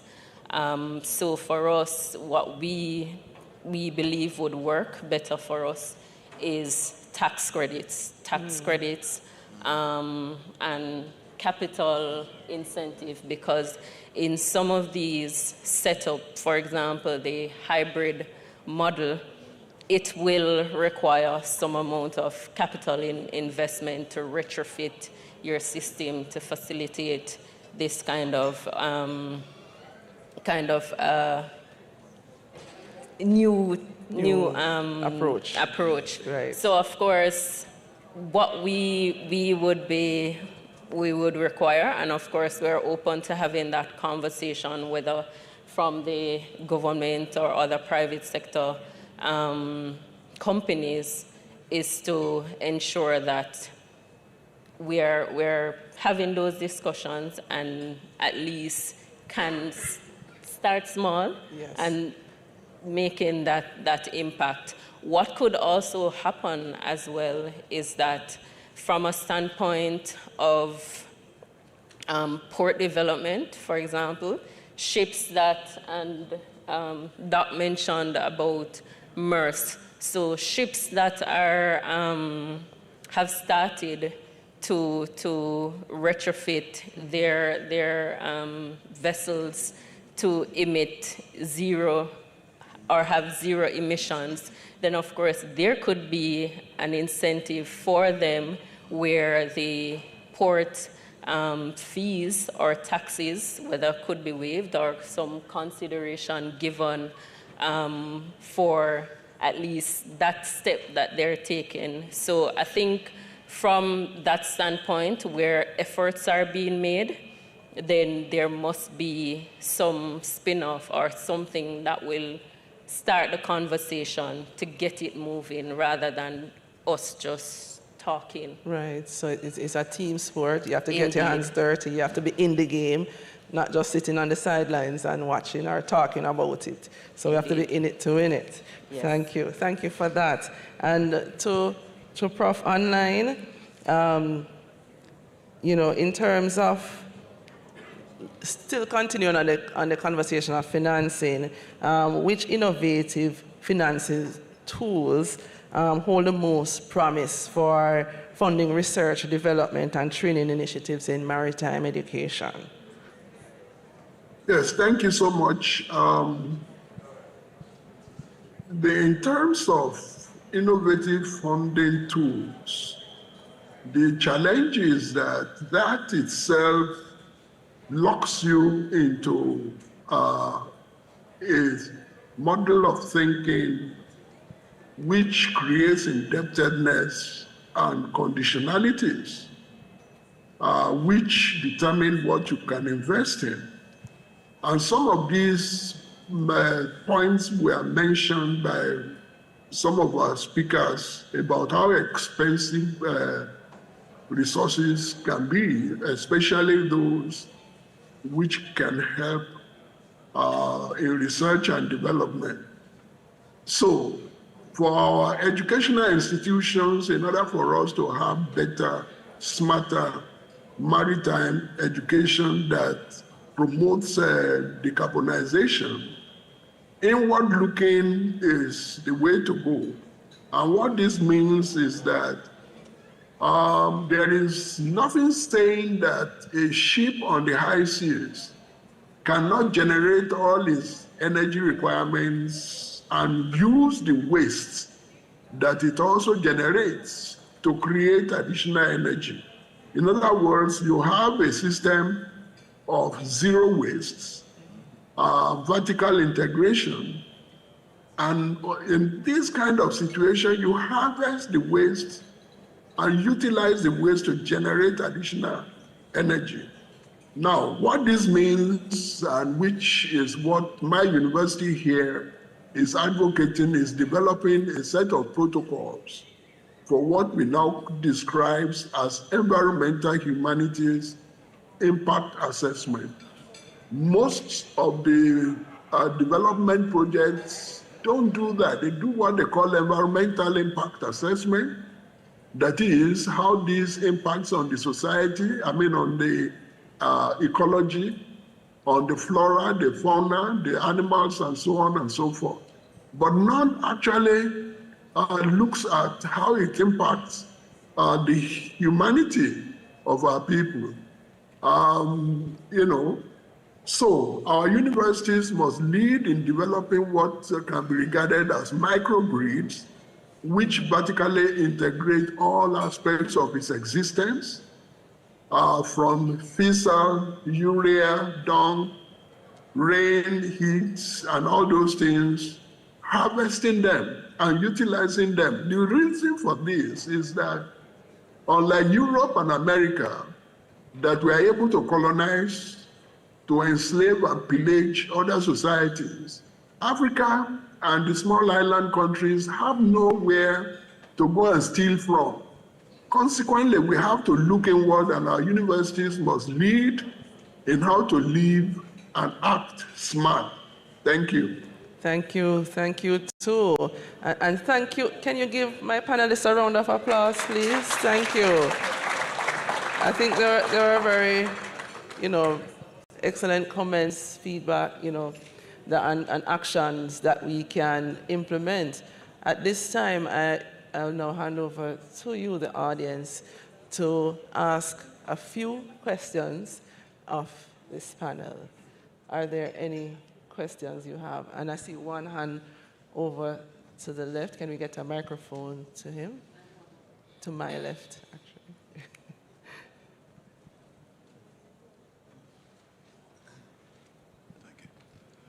This question is particularly directed towards our professor in Nigeria. You spoke about lighting and renewable energy in general.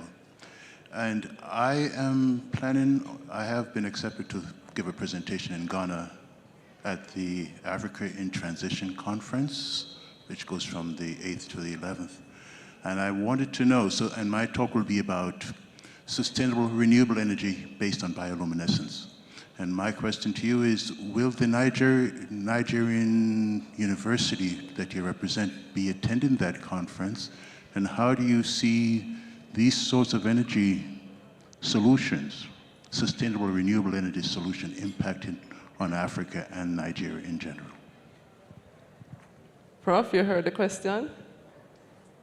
Not really. I didn't quite get it. Can you help me? It wasn't audible here. Could you repeat the question? Yes, I was saying to you that I'm going to be giving a talk in Ghana, Accra, Ghana, at the Africa in Transition Conference from the 8th to... Still not hearing. The mic is not picking anything. I am hearing, okay. Tell me are you hearing me now? A little better. That's quite loud. Okay, I was saying I'm giving a talk at the Africa in Transition Conference in Ghana from the 8th to 11th. And you were speaking about sustainable energy and lighting in Nigeria.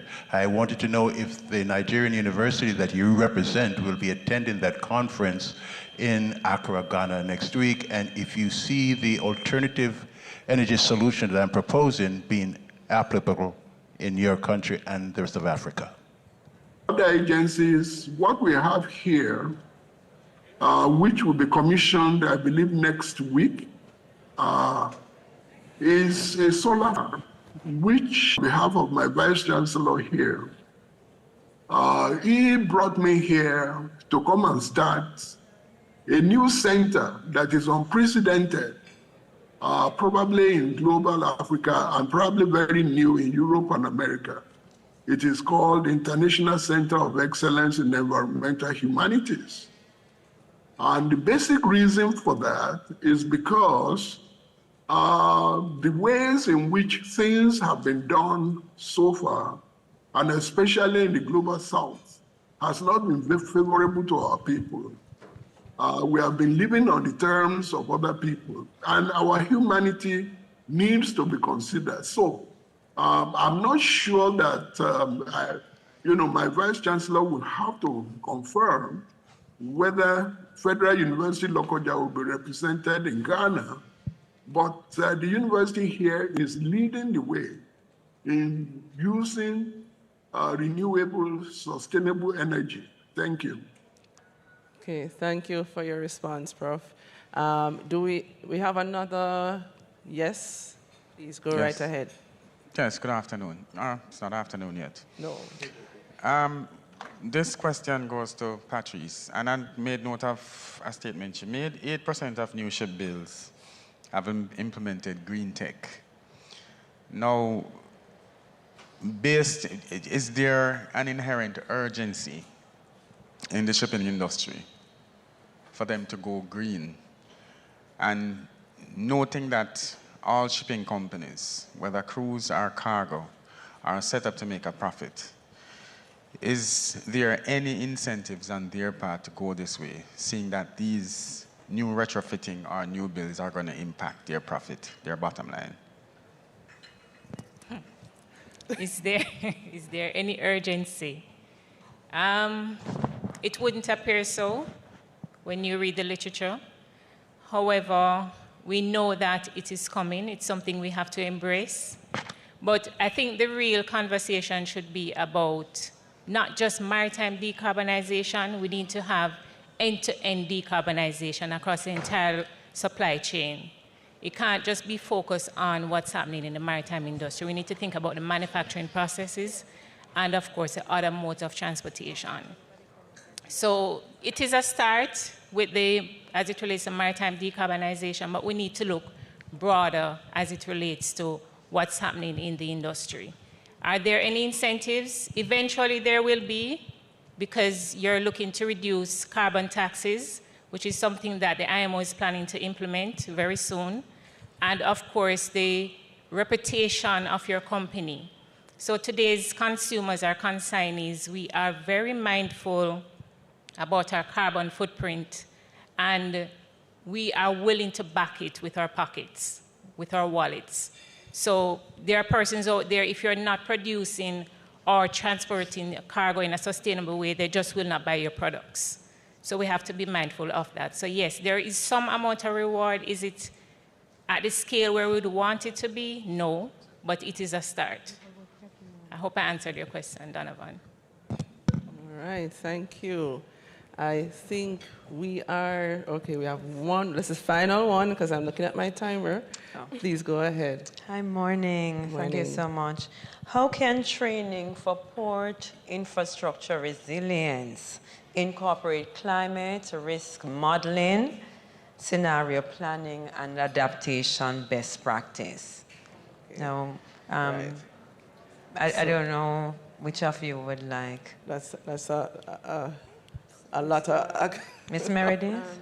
You want to go ahead? I can. So in terms of, and let me just be sure that I understand the question that you're asking. So for example, what would first come to mind is about the simulation that CAP had mentioned earlier, simulation training. Just to add that recently, one of my captains participated in a simulation training that took place overseas with some marine pilots. So they wanted to simulate the type of conditions in the Kingston Harbor at certain points. What we're seeing now is that somewhere around March to October, the winds get really high. And when you talk about 40 knots and trying to dock a ship in those kinds of conditions, so there was a simulation training to just simulate these different conditions. And there are some that you would look at and say, okay, this is a no-go, because the risk that is involved would say to you, no, this is not worth it. So just as even Cap mentioned earlier, where you make the mistakes in the simulator, you don't want to make the mistakes when you have $1 million cargo or ports that you can collide in. So I believe that in terms of simulation training and simulation exercises, that will add to the resilience that we need to put forward for port operators.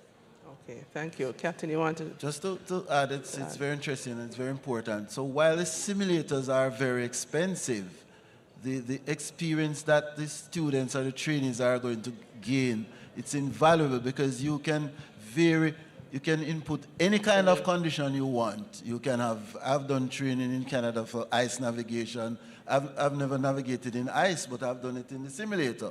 So you can put whatever strength winds you want, whatever wave heights, a current, and so on. So that's the beauty of the simulator. And maybe to counter me what I said earlier, that's why the simulators are so expensive. So, but you get the advantage of making all the mistakes, learning all you can in the simulator. So by the time you can do modeling of ships also, particular ship types, to get the feel of the ship, how does it handle, how does it behave in varying conditions. So it's better to get that experience in the simulator, so when you get on board, you are ready. Awesome. Thank you. Thank you to my panelists. Another round of applause for my panelists.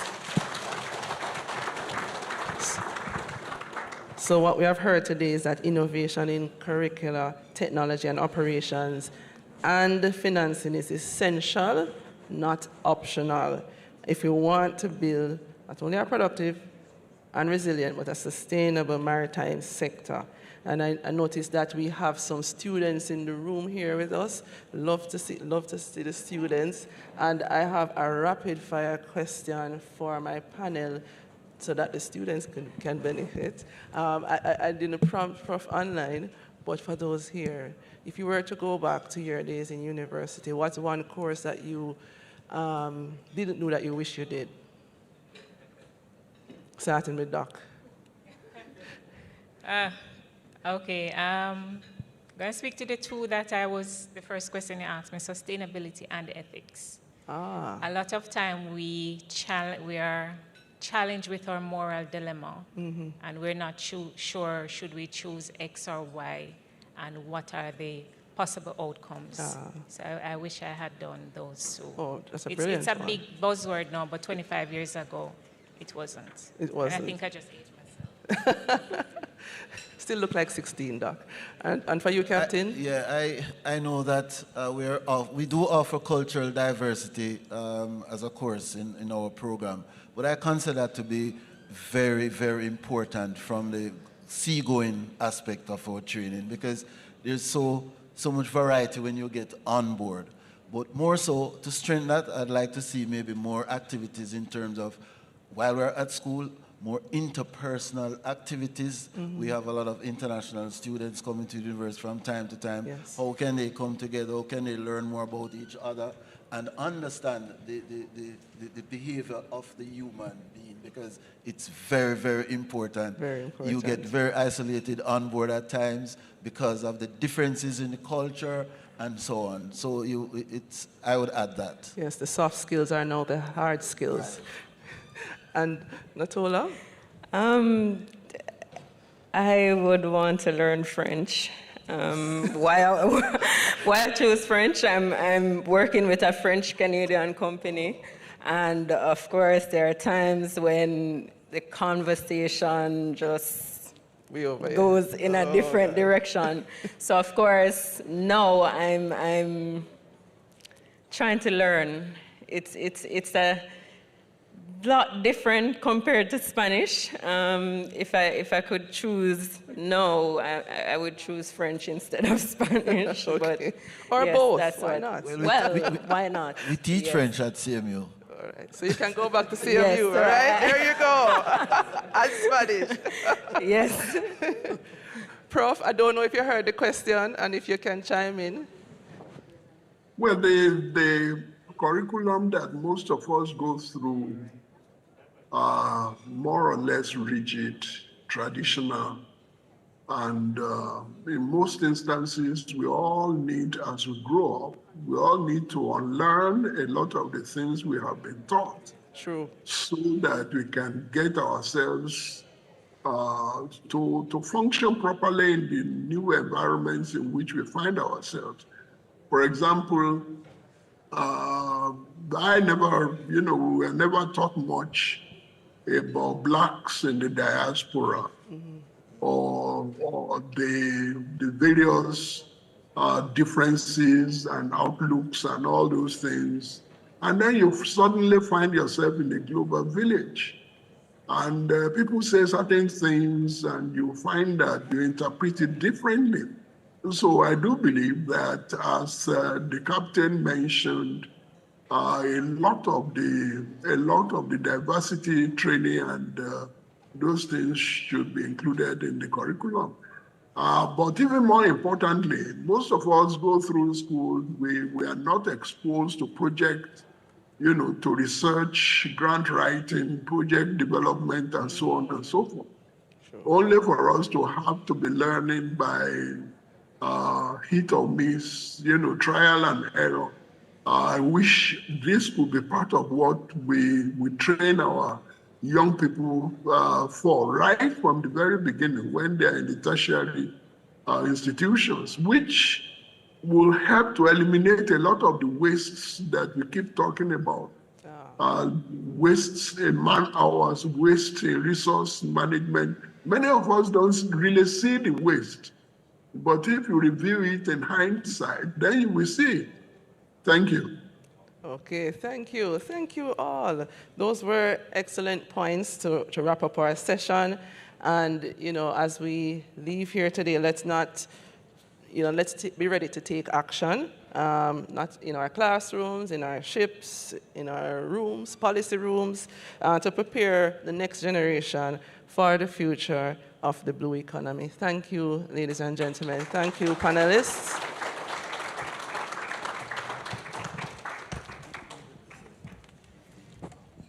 Thank you.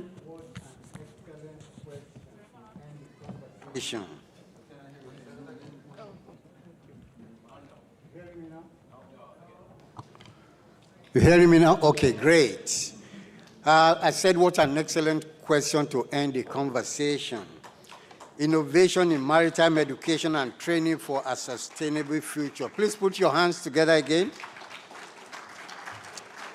Tamara Nelson, Chief Technical Director, Jamaica Productivity Center, Minister of Labor and Social Security. Dr. Patrice Miranda, Head of Department, General Studies, Caribbean Maritime University, a graduate of CMU. Devron Newmadin, Marine and Nautical Studies, a graduate of CMU. Natola Meredith, Director, Towing Operations, a graduate of CMU. And Professor Tunde Bewaji, Director, Center for Environmental Humanities. Thank you very much. A friend of CMU. Thank you very much, Archie. Wonderful. Yeah, we're going to break for, let me say, 5 to 10 minutes. And I will call it a health break instead of coffee break. Just find a way out, use the bathroom, and come back, and we will continue our conversation. Thank you very much. Ah, Jamaica. It has beaches. It has mountains. It's lively. It's laid back. It roars. It tickles. It's sweet. It's spicy. It's hot. It's luxurious. It's adventurous. It's aged. It's brand new. It's mysterious. It's obvious. It's daring. It's relaxing. It's world famous. But it's down to earth too. That's Jamaica.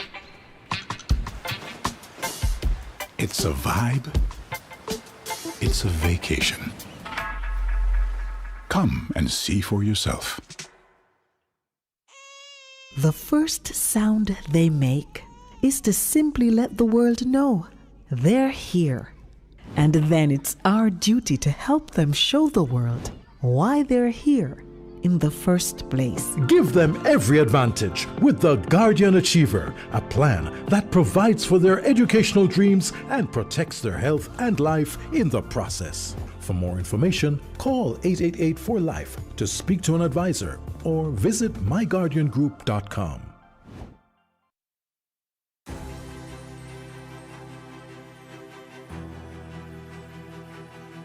Since 1980, CMU has been more than a university. It has been a home for students with big dreams. From a small institute to a global leader in maritime education, our journey has been defined by vision and resilience. We have pioneered innovations, creating solutions that shape industries across the Caribbean and beyond. For 45 years, we have charted a course of excellence, transforming challenges into opportunities and students into leaders.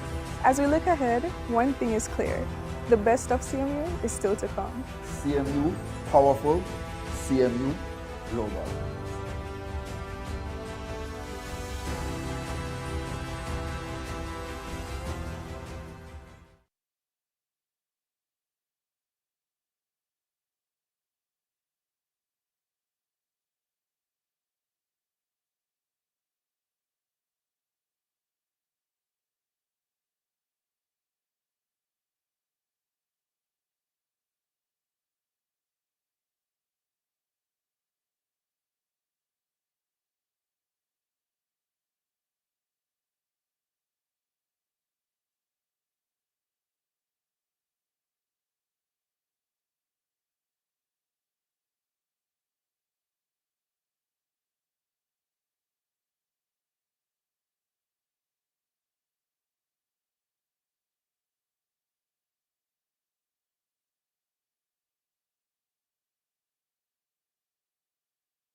Okay.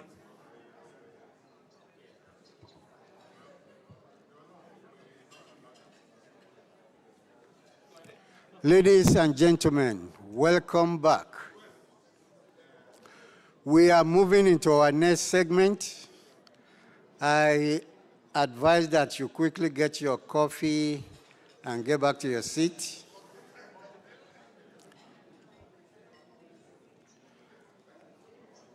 And I want to say thank you for being a wonderful audience from morning. We are approaching lunchtime. We will not take too much of your time going to lunch. This segment, termed Economic Implications of Sustainability in the Maritime Industry, is going to be moderated by Dr. Branson Bell, Executive Director, Center of Excellence for Oceanography and the Blue Economy, University of West Indies, 5-Island Campus in Antigua. Dr. Bell is the Executive Director of the newly established Center of Excellence of Oceanography and the Blue Economy at the University of the West Indies 5 Islands campus in Antigua and Barbuda.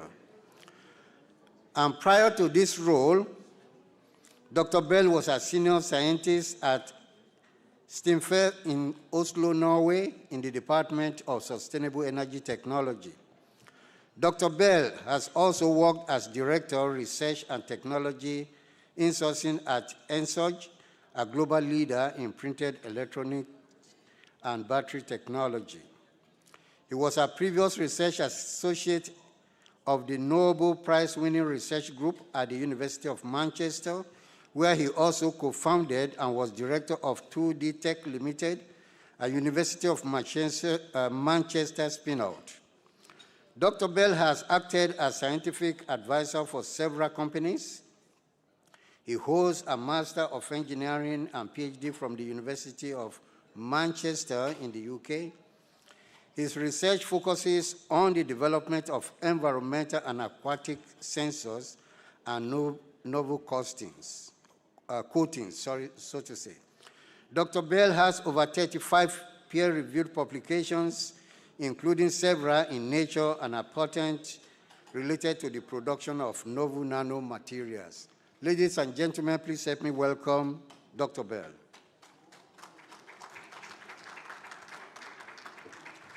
On the panel are Mr. Donovan Wigner,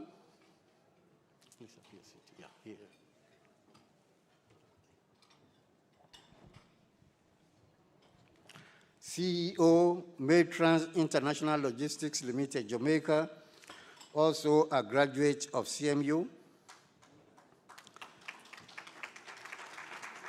Dr. Kirtland Anderson, Senior Lecturer, Caribbean Maritime University. Eton Shin, Vice President and University Treasurer, CMU. Nicola Allison, Director, Internal Audit, CMU.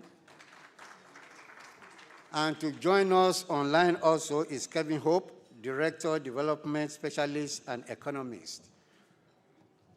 Ladies and gentlemen, please let them feel welcome again. Thank you. Over to you. Good morning, everyone. Just about good morning. We have 5 minutes until midday. I would like to welcome you to this session, entitled Economic Implications of Sustainability in the Maritime Industry. We have an excellent panel here to unpack some of the issues around the economic implications of sustainability. And in this session, we hope to discuss the economic viability of alternative fuels, green technology options for Caribbean ports. We hope to unpack the socio-economic impacts and risks of decarbonization methods and the effects on goods affordability, livelihoods, trade, competitiveness. After all, consumers like myself and you, we have to bear the brunt in terms of increased or savings of goods. And we hope to evaluate a strategic framework for mobilizing investments, incentives, and multi-stakeholder partnerships to finance sustainable maritime infrastructure and capacity building across SIDS. And so our panel has already been introduced. However, I would like everybody to perhaps give one or two personal hobbies in relation to the blue economy that they like to do. Sort of personal touch to introduce yourself to the audience. So I'll begin. I like to sail, I like to fish, I like to catch wahoo, and so that's me. Over to you, Mr. Wignall. Oh, so personal hobby. Yes. Well, my personal hobby, good morning, ladies and gentlemen, not 12 noon yet. Personally, I do cycling. I'm a hobby cyclist. But as far as the industry is concerned, I consider myself a hobbyist ecologist, meaning that I like to go around certain environments and see what living creatures are inside, especially the marine environment and the interland aquatic environment. Look at the types of fishes, the type of, crustaceans, etc. And basically, try to find a way, one, that I could probably have some of them as pets if I'm allowed, but basically try to study how you can make their natural environment more sustainable for them. So try to look at invasive species, etc. So you like to eat lionfish then? Absolutely. Okay, Dr. Anderson. Thank you so much. Good afternoon, everybody. I'm really a lover of the sea. I love fishing and sailing as you are. If I should do it again, I would have loved to be a scientist specializing in the sea and the lives in the sea. Thank you. Mr. Chin? Good morning, everyone. I enjoy the outdoors, so I like to get out and to see the beautiful bounty that Jamaica has to offer in terms of attractions and natural habitats. Okay, and Miss Allison? Good morning, everyone. I am a lover of the sea also. Just being on the beach, enjoying the calmness. It calms me, and that's one of my most endearing features, so thank you. Very good. And joining us all the way from Sugar City in St. Kitts, Mr. Hope? Thank you. Good day. For me, I'm originally from St. Vincent and the Grenadines. So I enjoy sailing the Grenadines and equally spending time with the fisher folk, understanding the issues and challenges they face in providing for their families. Thank you. Okay, so now we will get straight into the matter at hand. First question to Mr. Wignall. Given the logistics of cruise tourism, what practical expectations should we set for cruise operators to invest in cleaner systems, and how might this impact port fees and service costs for companies like yours? All right, so let me be clear. I'm more leaning to the logistics cargo side. But cruise, of course, they have the same idiosyncrasies. So as far as expectation is concerned, we have to manage our expectations. I think, and I'll quote Dr. Patrice Miranda, 8% of new ship builds, they would have implemented green tech. Ships live very long, and we need to set realistic milestones. As far as the fueling is concerned, most ships that are in fleet now use heavy fuel oil, and they do emit a lot of carbon. So exhaust cleaning systems, etc., all this which have to be implemented costs a lot of money. Port infrastructure. I remember we just implemented an LNG facility in Hull Harbor for Jamaica, and it was a huge political discussion, and it was a very expensive venture. Now, if we're going to implement LNG refueling facilities at a port, then a lot of things has to be considered. One of them is that, is there a demand for such a facility? And if that facility is implemented, it's going to come at a cost. And any cost to the port. I'm sure Professor Shirley, if he's going to implement such a facility, he want to know what would be the return on my investment if I implement such a facility for ships coming into the port, whether cargo ships or cruise ships. So if it's implemented, there's going to be an impact on the cost to operate the port because they have to recoup whatever they invested. Port fees are going to go up to compensate. And of course, every kind of fee, so it's not a situation where it's going to be a pass-through, it's going to be at a profit. So definitely it will impact the costs of operating in the port. It will, the ships that are calling at that port will have to pay more. And of course, all costs at the end of the day will be passed on to the people who use the services. One, if you're a cruise passenger, it's going to cost you more. If you are a cargo, a person importing and exporting cargo, it's going to cost you more for handling. The impact of that, for example, on a small island state, for example, where the population of that particular state is so small, that cost impacts, for example, like port operation, does impact inflation in those countries. So definitely those are things to consider. So I would say we just have to look at the situation, look at the demand for it, manage our expectations, and of course, look at how we implement, whether on a phase basis. I think I'll quote Dr. Miranda again. I mean, we can start early. We don't have to go the full, whole hog. We can start early, start taking baby steps, and by the time we get up to the point where the cruise lines or the cargo ships start demanding that we put in these facilities, would have been way down the road already. Thank you so much. Okay, over to Dr. Anderson. How are major maritime conventions evolving to include blue economy goals, and where do we still face the most significant legal and regulatory gaps that hinder economic development? Thank you very much. There are indeed about 7 such conventions that have been, shifted in the direction to develop or assist in the development of the blue economy.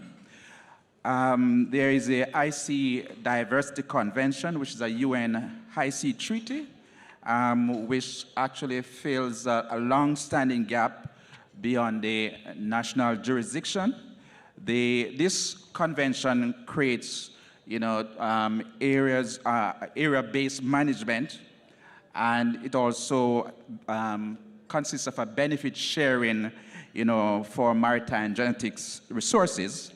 The essence of this convention really is to really, address governance gaps that have been plaguing the ocean, so that a clearer guidelines as to, how to conserve the biodiversity in the ice seas can be achieved.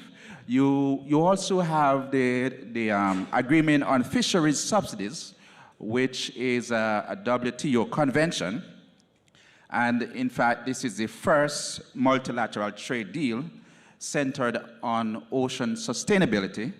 In fact, it curbs subsidies linked to illegal, unreported, and unregulated fishing. And what it does really is that it actually tackles the distortion that undermine coastal economies and small-scale fisheries. There's also the Port State Measures Agreement. Again, this is an enforcement designed to ensure that there is no port for illegal fishing. In fact, what it does is that it aligns inspection and data sharing so that illegal catch will not be able to be landed. This, in fact, results in the preservation of the fish stock, and of course, the revenue that is vital to coastal communities also enhances that. There are other that we could talk about, the shipping decarbonization, which in fact is an IMO convention, and you have the circular ship's life cycle. All of these, ladies and gentlemen, are designed to ensure that the ocean itself, the ocean ecosystem, is taken care of, and in fact, revenue generated will be increased for all that are, at play here. In terms of the second part of the question, there are indeed a number of legal regulatory gaps that is actually preventing these conventions from fully be, to be actually, effective, fully effective. We have, for example, like the high sea implementation gap. This, of course, my brothers, ladies and gentlemen, areas beyond national jurisdiction, the ABNJ, which, of course, consists of 64% of the ocean. These areas actually facing increasing threats from unsustainable human activities. And this, of course, include pollution. You're also looking at destructive fishing practices and, unfortunately, also irresponsible scientific research practices. Of course, the existing ABNG management framework is also largely sectoral and over the years has been implemented by different global and regional institutions. Recently, though, we have had the Global Ocean Forum that recognizes the weaknesses in this gap and have been taking steps to make sure that they plug the holes in the gap. We also have the deep sea mining rules, and this, of course, is incomplete. The International Seabed Authority has not adopted a mining code. Therefore, there is no clear enforcement, environmental mining standards. And of course, this results in both biodiversity protection and any prospective seabed mining supply chain being illegally risky. We also have the fragmented, the carbon rules for shipping, which is actually also fragmented. We have the fisheries subsidies, which only phase 1 has been completed. Phase 2 is still in the process. We have the plastic treaty, which is unresolved. Again, the last one that I'll look at is the IUU enforcement capacity gap. And this, of course, is a PSMA work where inspection and intel sharing and case management are funded. Many of our small island developing states port lack the capacity, the sustained capacity. And again, as a result of this, there are indeed soft spots that enable, that undermine the compliant fleets and coastal livelihood. I'll just stop there. Okay, thank you so much. So yesterday we had quite a robust discussion at the end of the day with my home port manager, Mr. Telemark. So the question to you, Mr. Chen, is how can governments and ports attract foreign and domestic capital for sustainable port upgrades? What financial structures make these projects attractive to investors? And how can we not fall into the trap of selling our ports off to the highest bidder? Thank you for that question. When we talk about attracting foreign and local investors, those investors are looking for certain certainties. And it is very important that we have a strong institutional framework. That strong institutional framework should cover the transportation, legal, regulatory, and financial structures. Just before he demitted office, former Minister Nigel Clark had introduced initiative for establishing a green fund in Jamaica to support the investment in such initiatives. And quite recently, he delivered the William Demas Memorial Lecture at the CDB's 55th Annual General Meeting. And he again emphasized the need for the region, and particularly in Jamaica, the need to adopt public partnerships, public-private partnerships, but in a mode not as a single triple P, but as a parallel, multiple triple Ps. in order to benefit from scale and using the various resources. The other factors that are needed to be considered to attract foreign and domestic investors would be the government's commitment and vision to ensure that the players are aligned. We tend to see this sort of thing happening, for example, in the Singapore side of the business. Alongside the other factors would be issues such as risk allocation. So we do have the CCRIF to assist in spreading out the investment risks and insurance risks. It is critical to leverage multilateral support, which means that the government and the key players have to interact with the multilaterals like CDB, IDB, and those of the ilk. These require submission of project proposals, and these are usually quite complex proposals. And so capacity building in terms of being able to construct those submissions to garner the support is a critical factor. If you were lucky as Guyana was with its newfound oil wealth, a lot of the financing matters would be secondary. So we have seen recent news of the Guyanese making ventures into modernizing and upgrading their port facilities. So there's plans afoot for US $285 million investment in a deep water port in Berbice, and this was recently announced just September gone by Minister Indar, Minister of Public Utilities and Aviation. He reiterated the government's commitment to this initiative and also emphasized the fact that this would allow them to bridge a land connection to Brazil as well.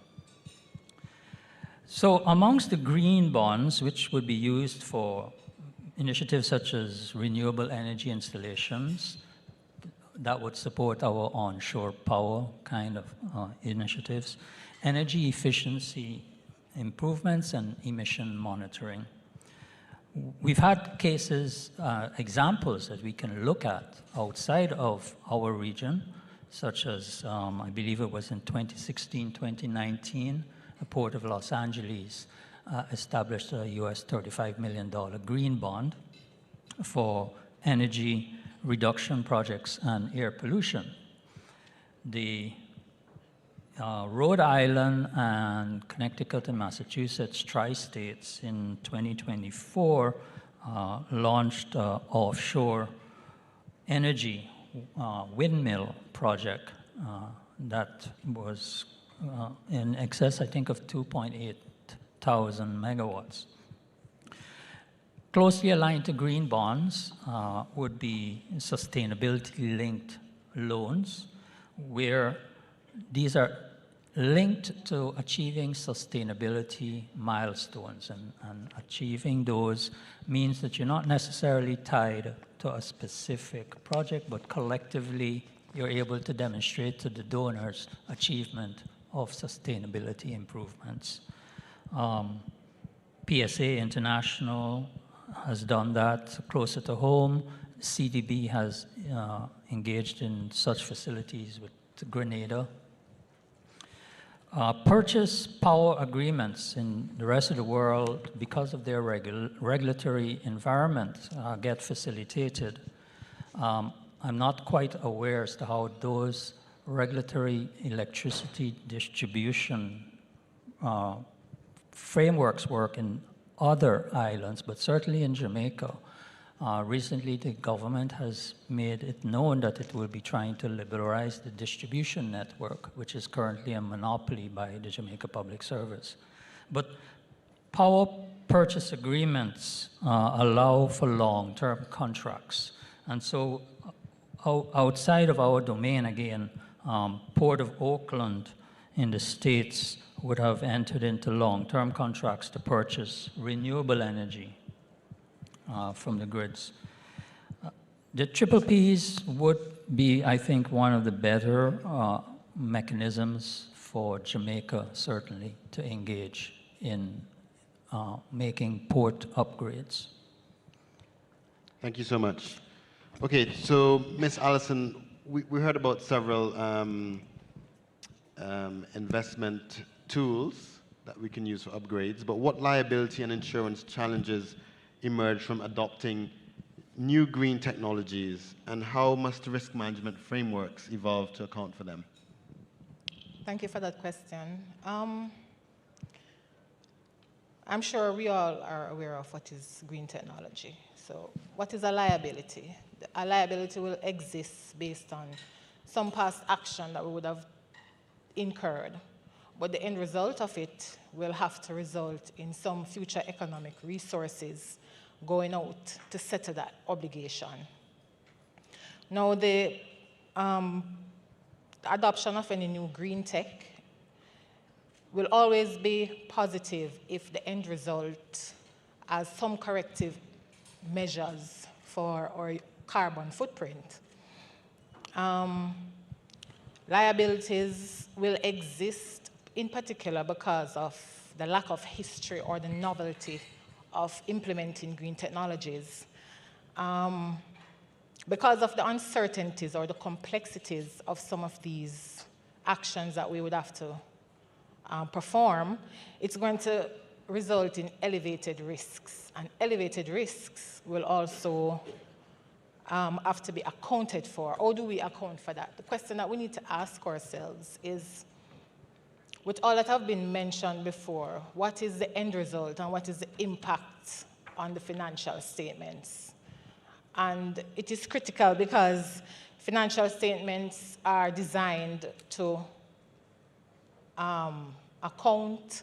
It is designed to be an overall reflection of all our activities. And if our disclosures are not accurate, then it means that we have not performed accounting requirements based on the regulations. One of the mitigating factors that we can look at is to avoid risk or to insure it. Sadly, right now, we can't avoid risks like these, so our next best option is to insure risk. And some of the problems that we're having from insurance companies will result primarily because we have not ensured that all the ESG factors are accounted for. Some of insurance companies' termed policies are very specific and unique. And if we have not incorporated all the ESG factors in those terms of the policies, then it simply means we are not adequately covered. We might also underinsure due to the specificities of risk from some of these traditional termed policies. Some of the risk management framework, one of which I would say is be proactive. In anything that we're doing, be proactive. I must say early adoption will identify some of the teething pains that exist. I am proud to be a part of a body that is the Association of Certified Chartered Accountants, who have implemented an IFRS, and that's a standard which dictates, and it is a regulation that has already been implemented, and it was up for early adoption January 2024. And this financial standards has broken down sustainability requirements into 4 sectors: governance, strategy, risk management, metrics, and targets. When we look at governance, we look at the process used to control, reverse, and manage sustainability risk and opportunities. Strategy is how the business model appropriately aligns with those sustainability requirements. Risk management, how we identify, assess, manage sustainability risk. And our metrics and targets is the metrics and targets that we use to monitor and measure sustainability requirements. Thank you. Thank you so much. And Mr. Hope, over to you. How can SIDS effectively tap into international networks and partnerships to drive economic growth while boosting marine ecosystem resilience?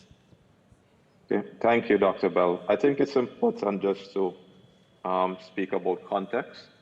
When we assess that our economic livelihood and stability in the region relies critically on the health of the marine environment for tourism, trade, connectivity, and coupled with that, we do have structural vulnerabilities in terms of our exposure to increased frequency and intensity of natural hazards and sea level rise, then you could appreciate that any solution going forward would require urgent green and blue investments. So for starters, the Caribbean Maritime University and UE5 Island Center of Excellence in the blue economy, this is clear evidence of initiatives that we have to continue supporting and investing in to provide the sort of evidence-based policy advice, capacity building, and knowledge transfers if we really want to build out the capacity to really support and attract the type of resources in the region. Of importance, other panelists spoke about it in terms of accessing multilateral climate finance and innovative financing mechanisms. So of interest, we do have the Green Climate Fund, the World Bank Pro-Blue program that's already operationalized in the region, and equally the Global Environmental Facility. So we have to think of how do we marry both green and blue financing and also these agencies to provide the type of support that we need to invest and roll out programs and projects that can build the climate resilience within our maritime industry. Permit me just to share a few initiatives that are ongoing and that may be of importance for us to track. So we have at the Caribbean Development Bank side, that platform that they're leading with respect to catalyzing climate action, which they're attracting up to, or seeking to attract up to $750 million from other sources, including the Green Climate Fund, specifically to target resilient transportation infrastructure, clean energy projects, and climate adaptation measures that are linked to the maritime sector. Similarly, we have ongoing work being done in the blue space in terms of debt for climate or debt for nature swaps and exchanges, and even the introduction of blue bonds by Belize on one hand, and equally Barbados within recent time, pioneering the $73 million blue bond for ocean conservation. So how could the type of savings and funding that are attracted through these mediums could also take into account building up the resilience for the maritime industry? Of interest, we also have on the energy side of things, in the island of Nevis and Kitts and Nevis, we have catalytic financing being raised via CDB and other entities to build out their geothermal potential, while at the same time they're working on a transformation, energy transformation strategy that would take into account investments and initiatives like shore power. I think one of the panelists spoke about public-private partnerships, and this would be key.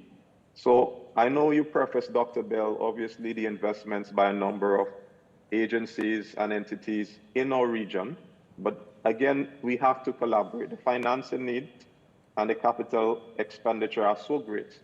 So when we think of Carnival Corporation investments in Mexico or even in Roatan, where the solar-powered cruise ports are reducing their energy needs, their energy demand by 60 to 70%. How can we equally mirror that in a number of our cruise ports?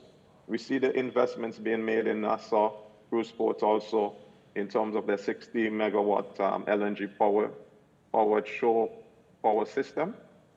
And these are the type of initiatives, I think, as a region that we would need to continue to collaborate and mobilize resources from whether the green side or the blue side to really make some of those upfront capital investments. So thank you. Thank you so much.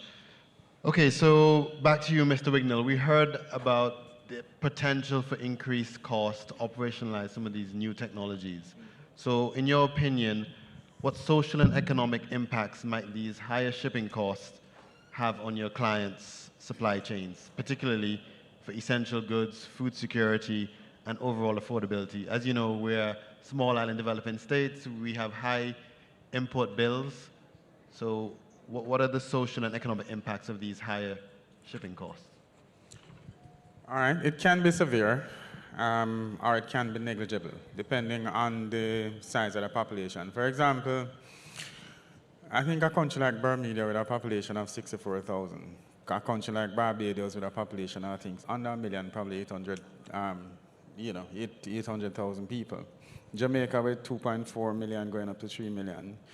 The economies of scale in those economies would determine the spread as far as the expenses are concerned. If you remember during COVID, when we had a reduction in tonnage across the world, well, no cruise shipping, of course, because of the virus, but the shipping cost went up considerably. Just imagine a small island state having to import its supplies, its goods, its medicine, fuel, all these things become very price sensitive. And at the end of the day, if you don't have the population if you don't have the population spread the cost around, then it becomes very, very impactful. Decarbonization isn't free. Cleaner fuels like biofuels, methanol, carbon, and other carbon pricing mechanism will drive up the cost of general goods and services, medicines, and everything that we consume. So that on the cargo side, on the cruise side, definitely all the supplies that goes into the running of the ship definitely will be impacted by the cost of operation. So rising costs does threaten food security.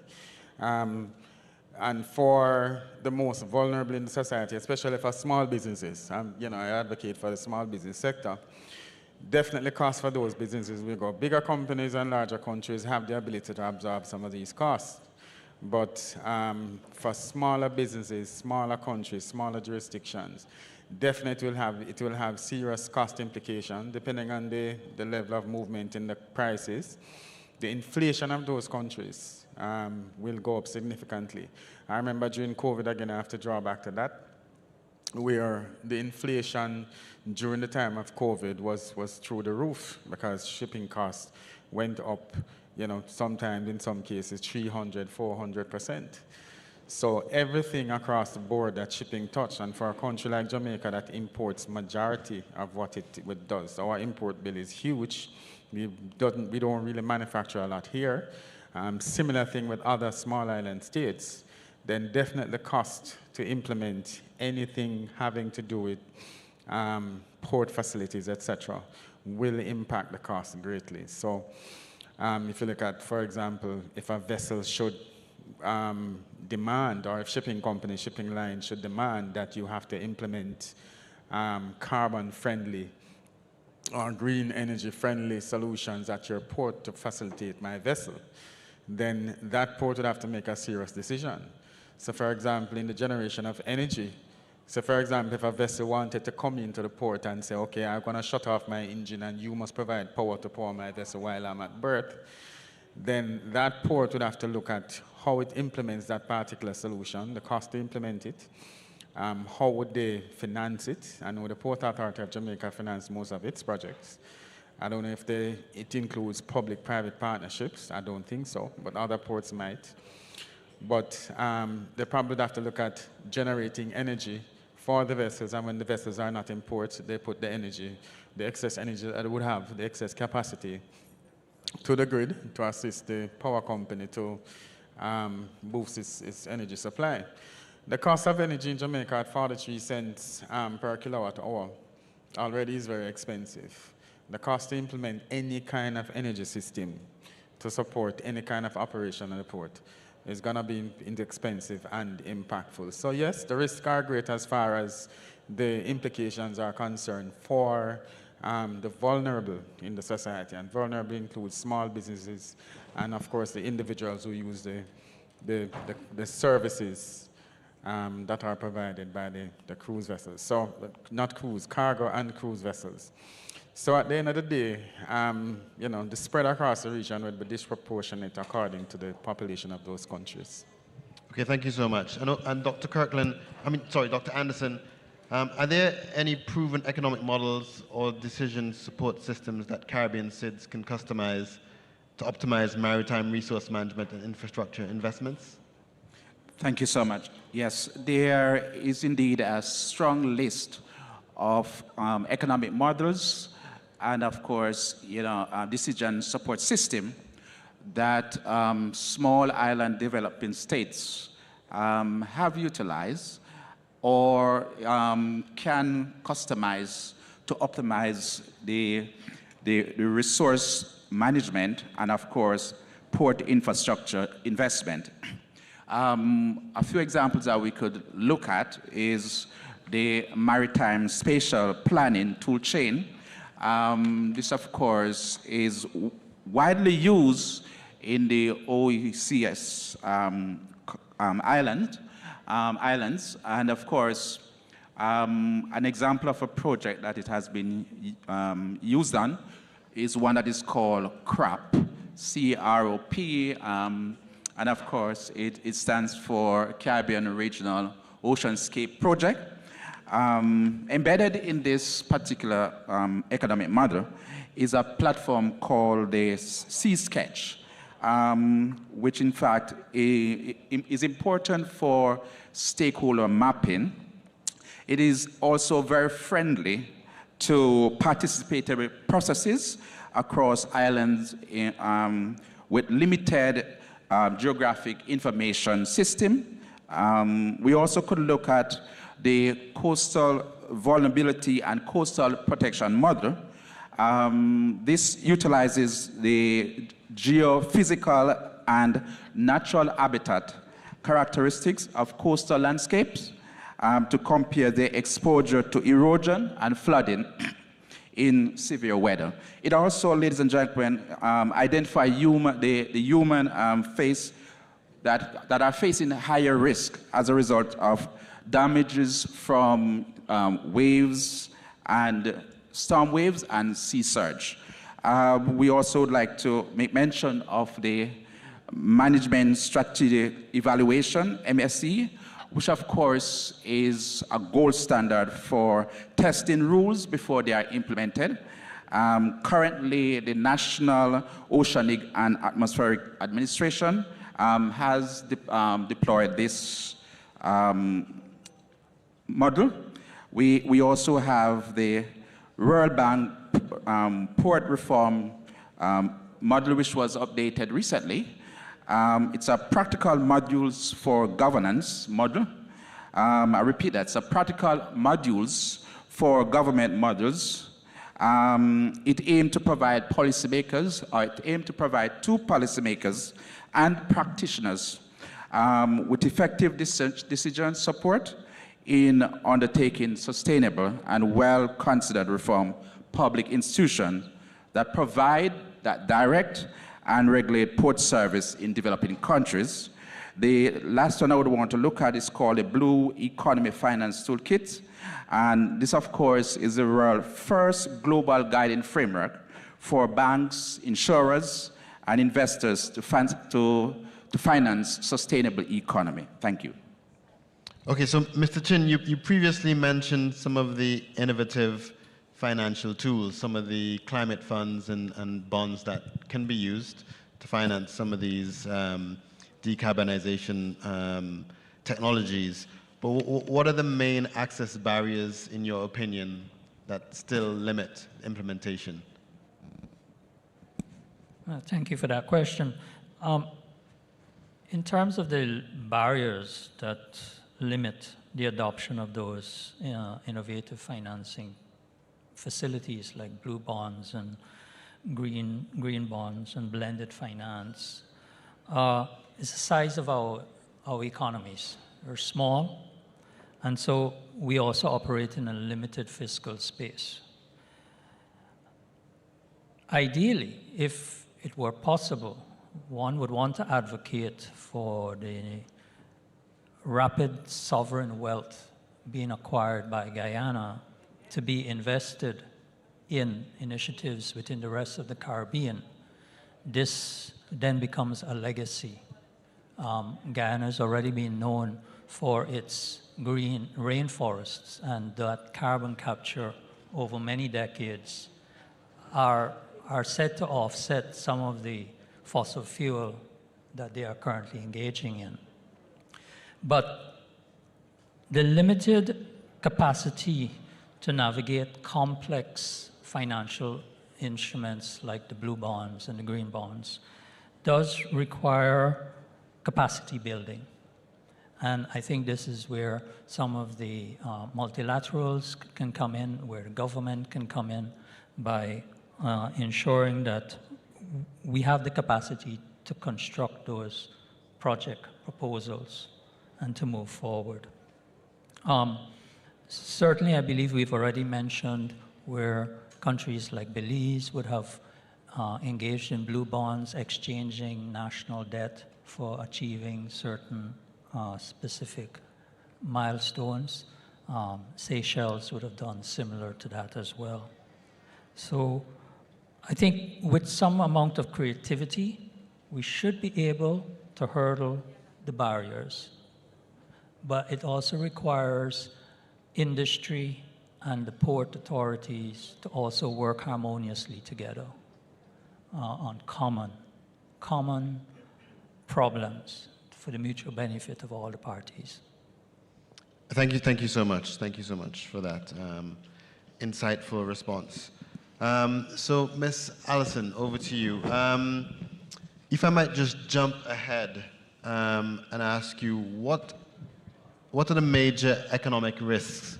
What major economic risks do we incur if the maritime sector delays embracing sustainability? And how can they be mitigated? Thank you for that question. So, if the maritime sector delays embracing sustainability changes, we can face risks such as significant penalties. I know that the IMF has implemented a 2050 time frame for compliance with this global tightening of regulations. There might be penalties for high carbon emissions. With that target set for full compliance, then delaying the transition too can be costly for companies. Reputational damages. Reputational damages can be as significant as financial losses. A lot of persons aren't aware of that, but it can be so significant because companies who fail to commit to sustainability, right, they will be left behind, and they can also face transitional costs.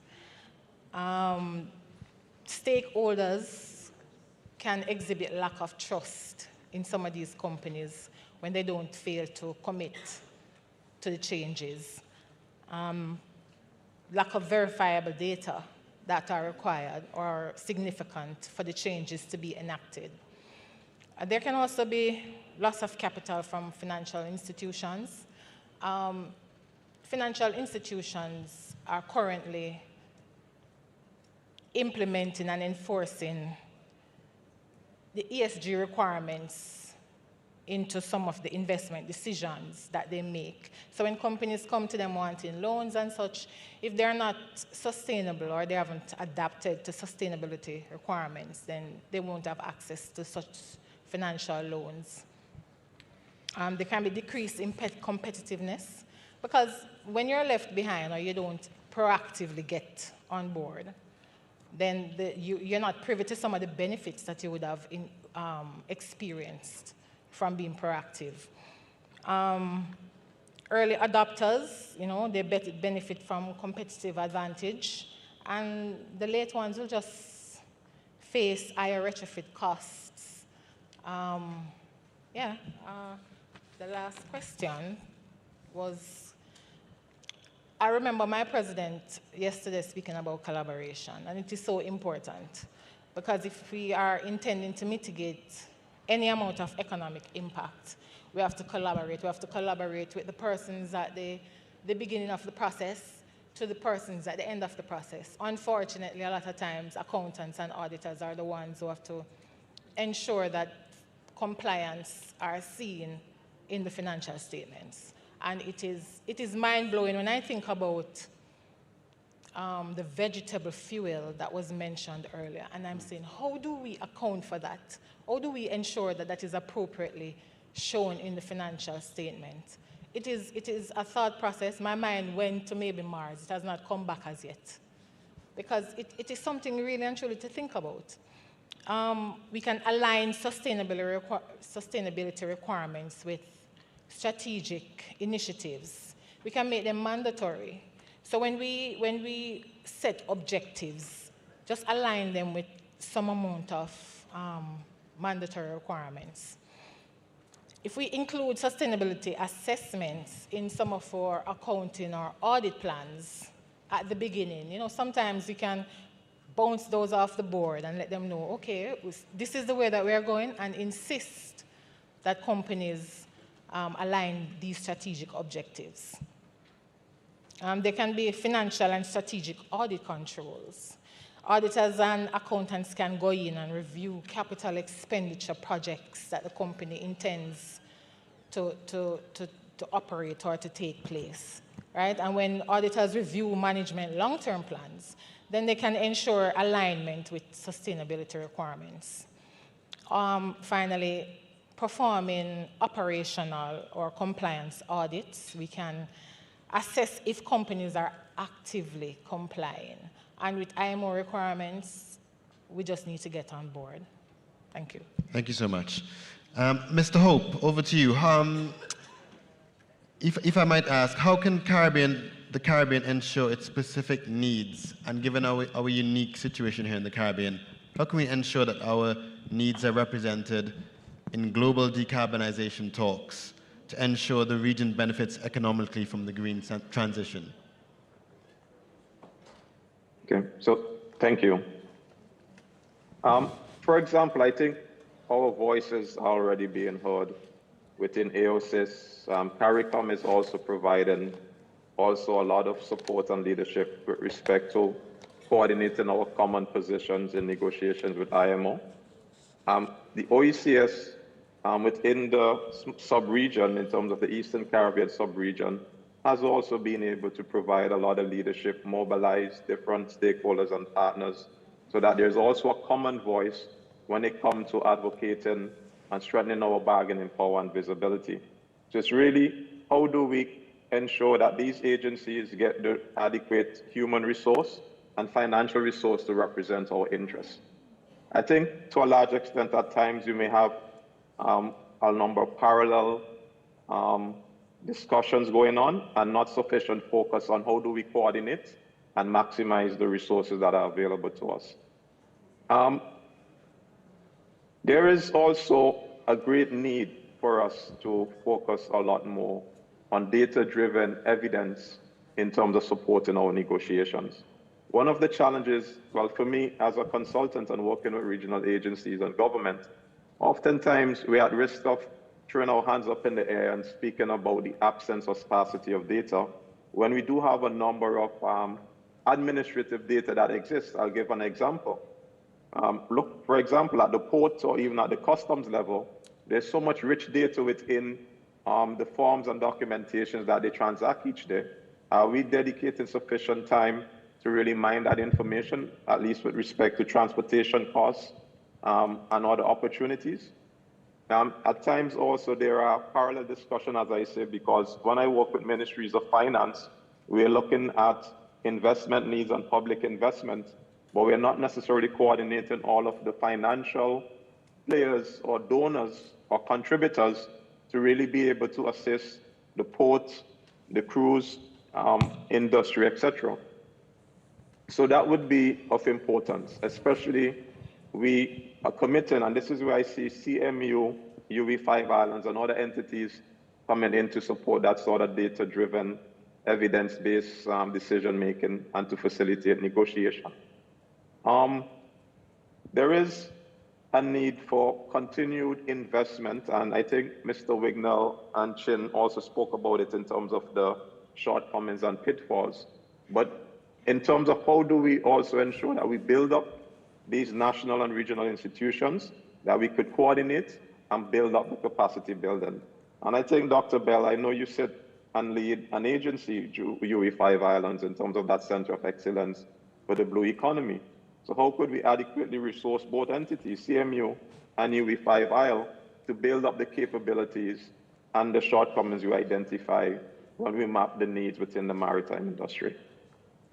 Okay, thank you so much. So we have had a very rich discussion. We don't want to get fined for our overrate, and so we will now turn our attention to the audience, and we open the floor for questions. So please, when you ask a question, your name, organization, and fire ahead. Thank you again for another excellent panel.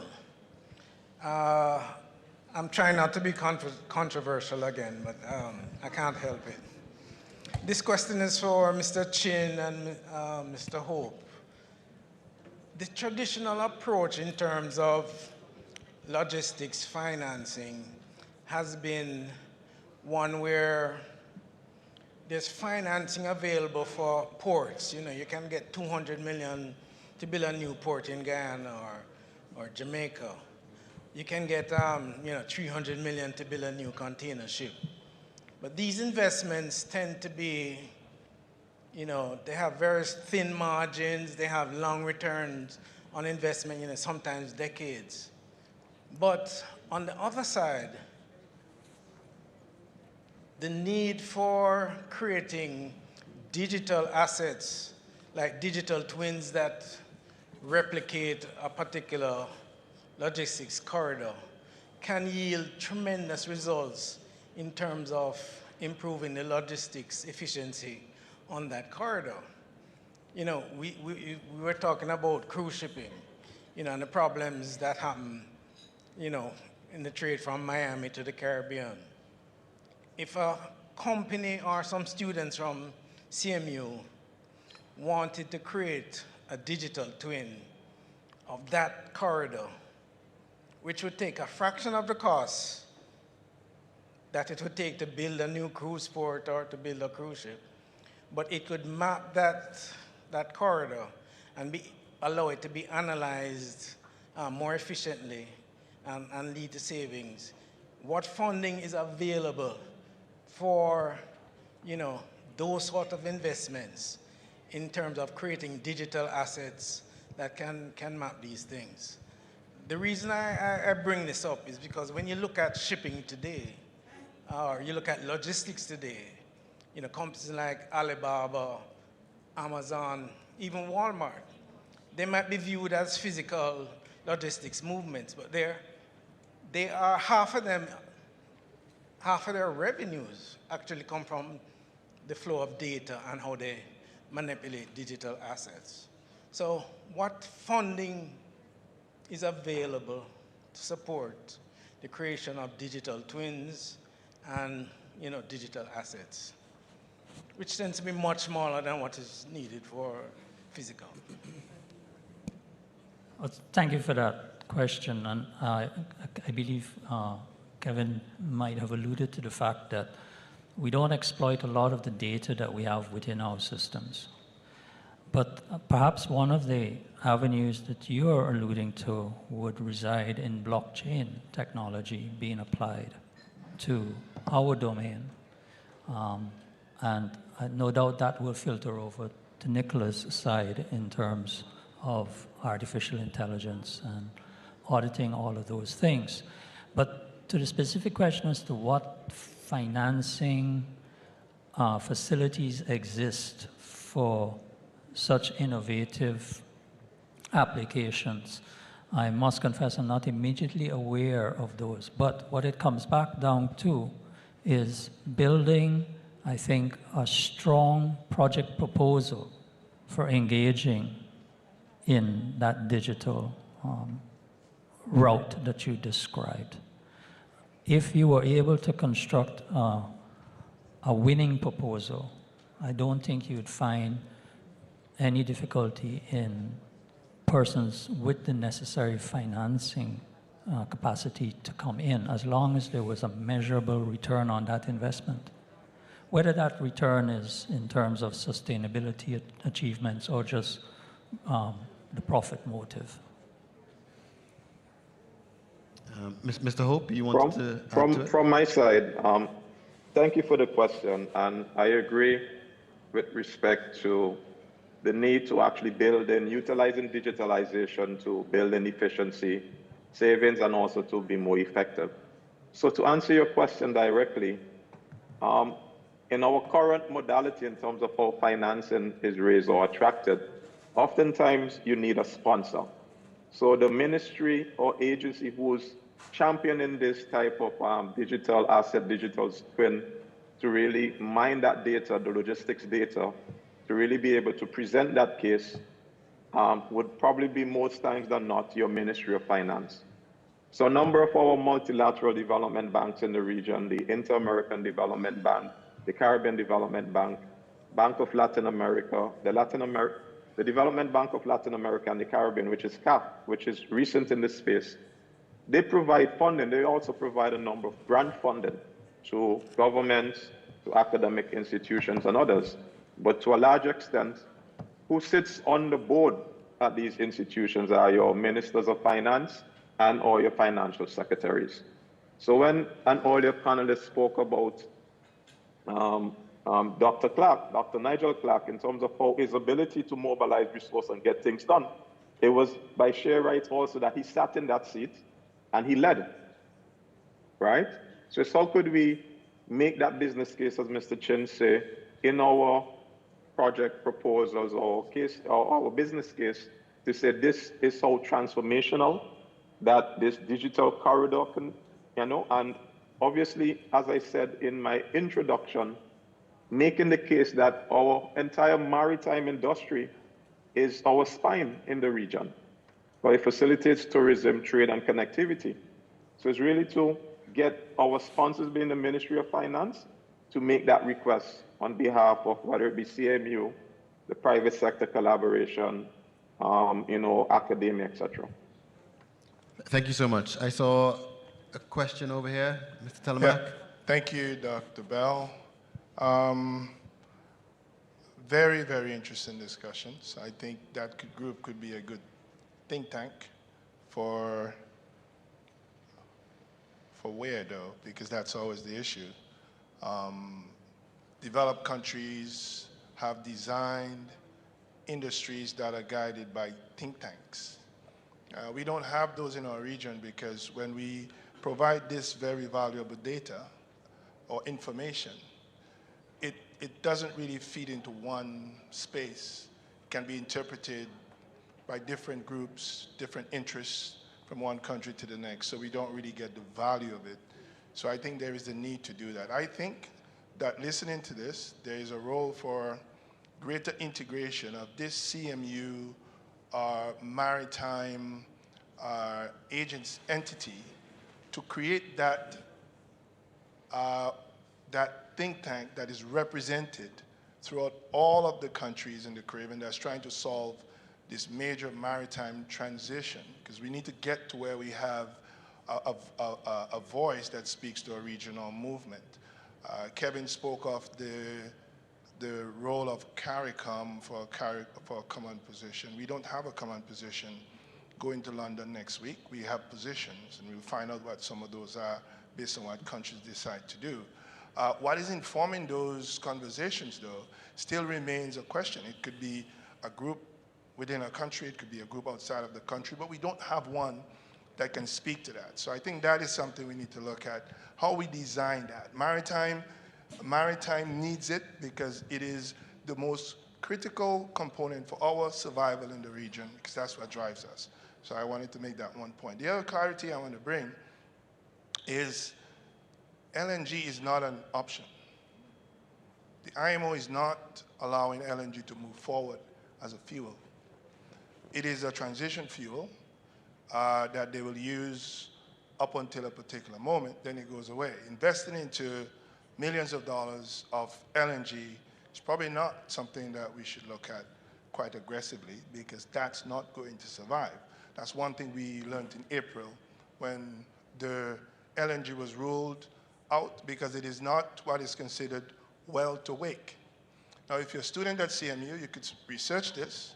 There are two classifications. One is whether the fuel meets the well to wake standard, which means it starts off as clean and green, it goes into the tank as clean and green, that's acceptable. The other one is,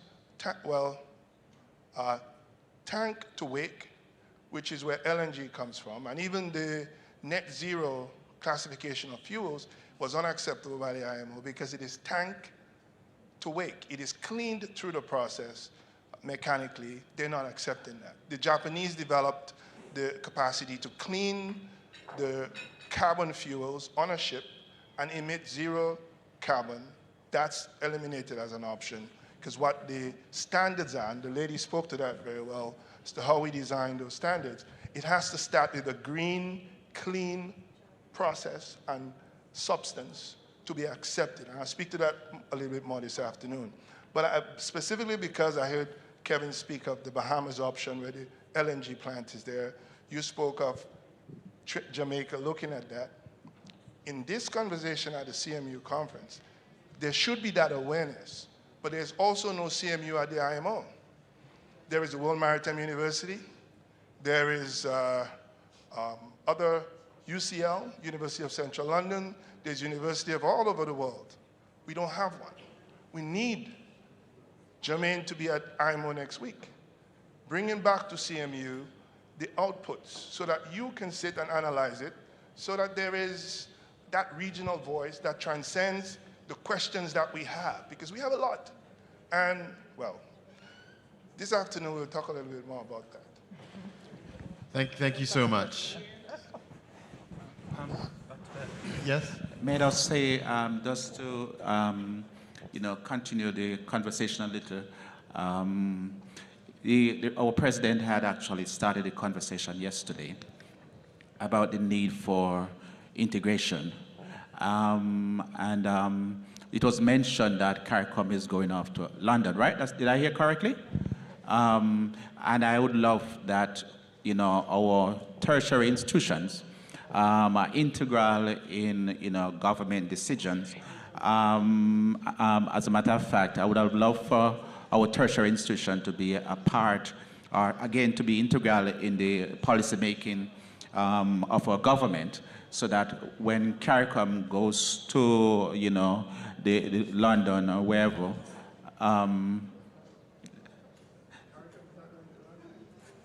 repeat that for me. I thought that's what you said. No, nations, yes. Yes, the English language. Yes, that's right, the English language. Yeah, CARICOM nations, right. Yes, so in essence, what I'm actually saying is that it would be good for us as tertiary institutions to, get involved in that process. So at least, there will be an integrated policy decision that just about all the CARICOM nations will sign on to. Okay, we had one last quick question. Did you still want to ask a question? Yes, in the back table. Hello, good afternoon. Afternoon. This question is for Dr. Anderson. So, even though we know CMU, in their courses, they do have sustainable practices. Every year, we learn something new. However, my question is, how do you believe that maritime education and training institutes can adopt their curriculum and even maybe leverage AI to prepare a workforce that is fully skilled for the emerging blue economy sector? Thank you so much. Of course, we need to understand, ladies and gentlemen, that the blue economy is expanding very, very rapidly. And it has been expanding in areas like offshore wind, green shipping, automation, uncrewed system, marine biotech, coastal resilience, and many other areas that they have been expanded into.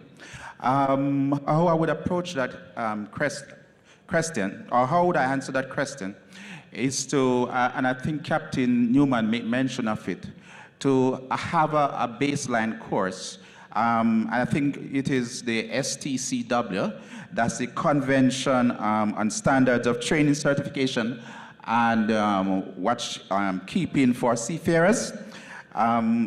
Use this as the compliance baseline and then add modules or courses or even credentials so that persons who wish to go into a particular niche area can actually tap into these training courses so as to be marketable. For example, you have areas like the ocean wind operation. That's a module that perhaps we could focus on.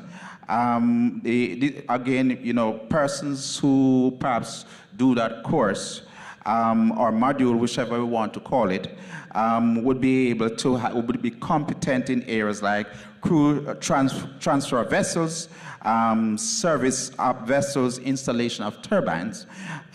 We also have the marine biotechnology and aquaculture, which of course, is sustainable fishing farming. In this case, we could use sensors, robots, and of course, AI for feeding optimization. I would also want to look at smart ports, a module in smart ports and logistics. I hear you could perhaps study or look into how you can use automation, AI-driven scheduling, emission monitoring at terminals. I think basically these are some of the modules that perhaps could be added to our baseline. And the essence of this, ladies and gentlemen, is it's really that it allows our students to be able to focus, to be able to be marketable in certain niche areas that are in high demand at this point. And if they're not demanding now, we can see that as we go in the future, these are areas that are also going to be heavily in demand. So again, to summarize what I've been saying, what I'm trying to say, is that we could treat these courses like how we treat the majors and electives at our universities. Again, we have our baseline course, and for persons who are interested in certain area can, of course, select these modules to be able to meet these niche, high-demanding jobs that are available or will soon be available. Thank you so much. So, ladies and gentlemen, that brings us to the end of our session. We heard quite a bit about some of the financial instruments that are available. We heard about the need for capacity building. We heard about the need for collaboration and building partnerships. And so with that, we would like to thank you for participating in the discussion. Please give our panelists a round of applause. And again, to Mr. Hope joining virtually from St. Kitts, thank you so much. Thank you for this afternoon. Thank you.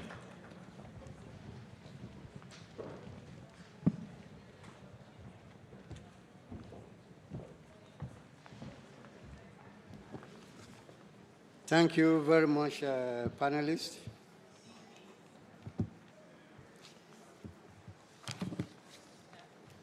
Dr. Bell, Mr. Wigner, Dr. Anderson, Mr. Sheen, Ms. Allison, Kevin Hope. The last time I met with Kevin Hope was in Martinique, 2023, and we kept the contact going. And when I made a call to him, he said, Ibrahim, I will surely be in Jamaica. Unfortunately, he's unable to come to us, but he's able to join with us online. Thank you very much. We're moving into our next session before the excitement of launch. Sustainable shipping, opportunities, and obligation. This section will be moderated by Dr. Ruth Potopson, Technical Advisor, Environmental Solutions Limited. A good friend of mine, we met on the PhD program some years back, and we have kept that connection going.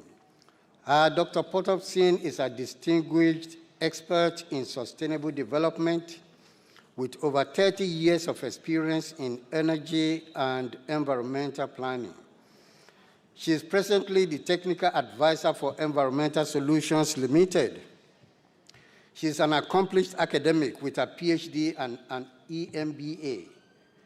Her career has significantly shaped Jamaica's energy sector as she pioneered commercial-scale wind and solar PV development, introduced cleaner transport fuels, and spearheaded international organizations driven by a mission to influence equitable intergenerational policy. She formerly heads the Sustainable Energy and Innovation Institute at the University of Technology, Jamaica, where she launched a pioneering master's degree and continues to champion sustainability research and entrepreneurship. Please help me welcome Dr. Potofsky.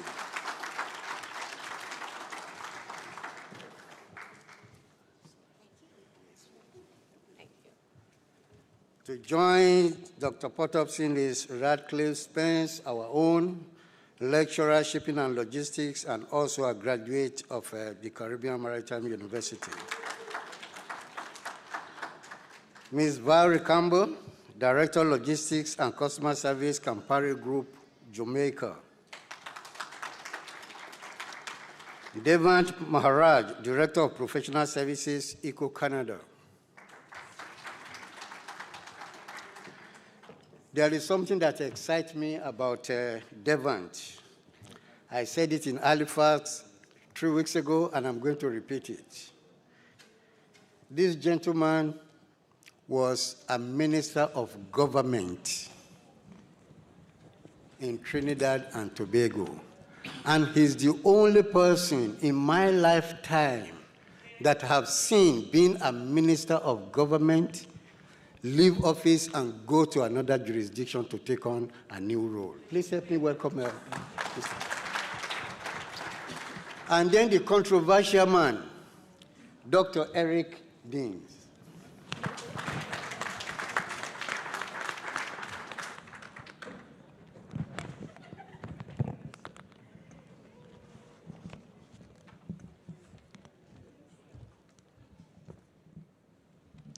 Good afternoon, ladies and gentlemen, and welcome to our discussion on sustainable shipping, opportunities and obligations.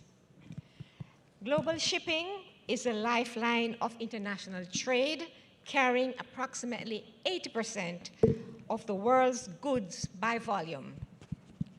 Underpinning supply chains, connecting markets, and supporting millions of jobs worldwide, shipping is truly the engine of global commerce. The industry, however, is now at a turning point as the issue of sustainable development practice is at the forefront as issues of climate change linked to global greenhouse gas emissions is placing growing pressure to decarbonize while ensuring safe, efficient, and resilient trade flows. Guided by the IMO, the sector has committed to reaching net zero emissions by 2050, with immediate milestones in 2030 and 2040. The challenges ahead are immense, but so too are the opportunities. From cleaner fuels and smarter technologies to greater resilience in the face of climate and geopolitical disruptions, global shipping is not just moving goods, it is about moving towards a sustainable future. To discuss these opportunities and obligations is another very distinguished and dynamic group of experts. Our discussants have been introduced briefly by Prof, but I'll just remind you of who our discussants are. At my far right is Mr. Radcliffe Spence, Lecturer, Shipping and Logistics, CMU. Mr. Spence is recognized for his outstanding leadership in logistics training in the shipping industry. Beside him, we have We have Professor or Dr. Eric Deans, Managing Partner, DeepSight Maritime Intelligence Corporation. Dr. Deans is a special economic zone and logistics strategist. He's the creator of the Logistics Maximization Strategy Framework and the Global LMS Corridor Competitiveness Index, which are trademarked tools that help governments, investors, and corporations capture value from logistics networks.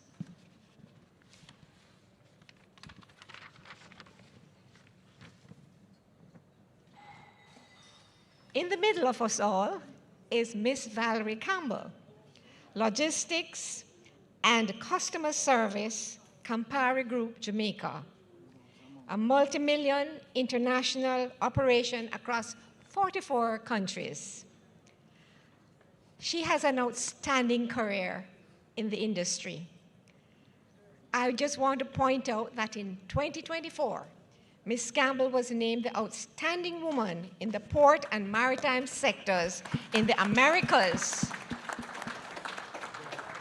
by the OAS Inter-American Committee and for ports, recognizing her exceptional leadership and impact. Good for our gender equity. Give her another round of applause. And sitting next to me is Dr. Devant Maraj, Director of Professional Services, ECO Canada. As Professor said, he is a former Minister of Transport in the government of Trinidad and Tobago. He's also a graduate with his PhD in marketing and entrepreneurship, and obviously has working knowledge of policy, multilateral agreements, and how they work and how they impact countries in the small island developing states. So please welcome with me once more this exquisite panel of discussants.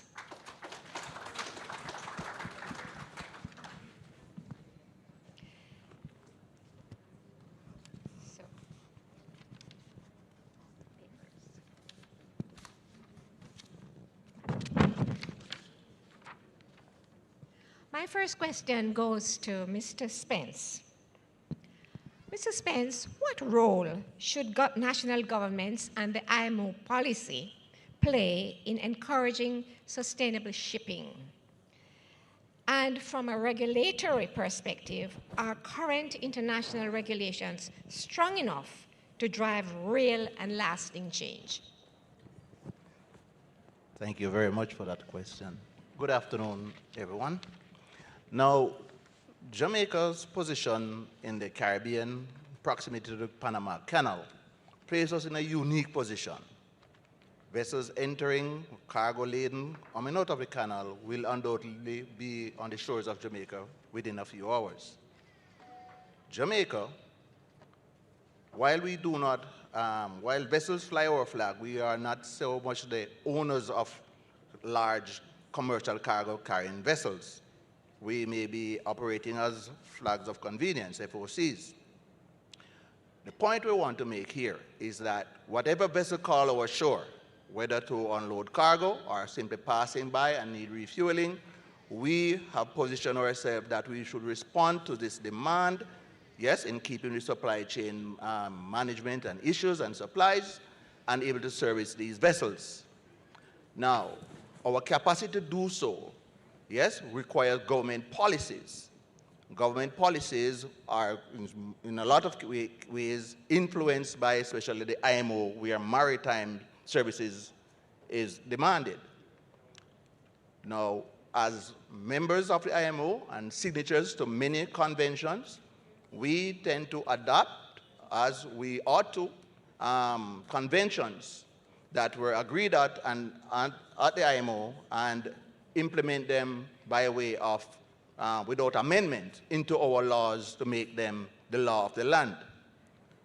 These conventions does provide opportunities for local investors to take advantage of these opportunities that are created. Hence, Government policies, therefore, encourages private sector investment in the industry.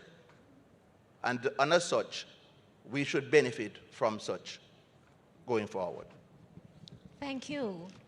I'm going to ask Dr. Maraj, what policy reforms do you think are necessary to align port management and shipping practices with these rigorous global environmental standards and certification systems without sacrificing economic viability? I want to take your question from a totally different perspective, because a lot of what I've heard between yesterday and today tends to, in my mind, respectfully, repeat itself, just using different words. 800 years ago, Leif Erikson came to the New World. 500 years ago, Columbus landed in this part of the world. 75 years ago, we had the independence movement building up to now. We had countries like Haiti being penalized for independence up to very recently. We had, by the French government, we had the United Kingdom paying off its last slave owners up to 2015 from Jamaica, right? We have countries in the Caribbean today that still are colonies of European colonial powers. With Martinique and Guadeloupe, we have the United States having the territory of Puerto Rico. And as a result of this, we lack cohesion as CARICOM. CARICOM moved in different parts, in separate entities. And as a result of that, that affects us fundamentally in terms of our policies for coherency across the region. Because do you think the French government would take a position same as CARICOM if it's inimical to France? And Guadeloupe and Martinique would be forced to go along because they are their colonial masters. So we need to have that cohesion politically with political will rather than parroting something that sounds good on a policy paper. Thank you very much. That's an exciting segue into asking Ms. Campbell, you know, being in the shipping business and with a multinational company, as a major customer of shipping lines, how does your company juggle immediate cost-cutting pressures with the desire or requirement to choose carriers that invest in cleaner technologies? Thank you so much for that question. Good afternoon, everyone. So Campari's legal entity in Jamaica is Jerry & Nephew, and we have a large manufacturing footprint, which results in us importing a lot of product, raw material and packaging into the country that is fed into the manufacturing process, and subsequently we export a lot. So we are a significant player in the logistics space where Jamaica is concerned, and as mentioned before, we ship from Jamaica to 44 countries, some of them in the Caribbean, Central America, and globally to all of the other Campari plants. So I think because of our economies of scale, we do have the ability to influence in some way the cost. And we, from an ESG standpoint, that is an area that our business has been doing very well from as far back as 2021 with a significant framework in place. And since 2018, they have started to communicate on an annual basis when publicizing the annual report, an ESG scorecard. So one of the panelists earlier mentioned the risk that some businesses face if they don't comply. For our company, as part of our procurement, it is required that the vendors who we source from for shipping services, for raw material, for packaging, any service or product that is provided to our business, we ensure that the suppliers meet requisite ESG standard, the same ones that we comply to.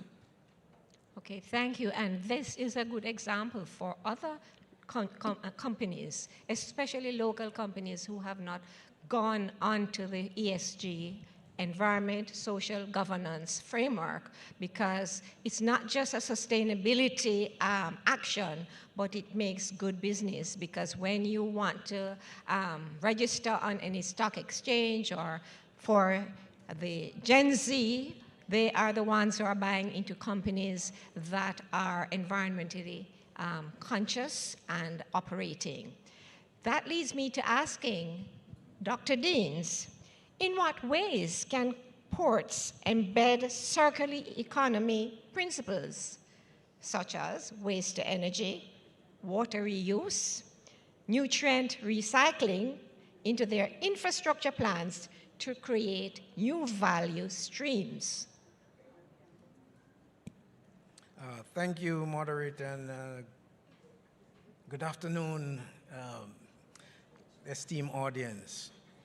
Now, when you look at recycling, there are many ways that ports can do this, but it starts with planning, master planning those ports to put in place those various technologies and so on. So when we look at, the circular economy, ships are coming in, they have waste. Those wastes can be used in terms of waste to energy, recycling, and other things. There are a range of activities that can be employed in a port to incorporate these circular economy principles. But I have to control myself and be controversial. Now, these ports are part of sovereign nations, and we're here in an industry conference put on by CMU. When we look at the Caribbean basin, we have tremendous power in terms of our weight in terms of global shipping. Within the Caribbean basin, we control 20% of global shipping.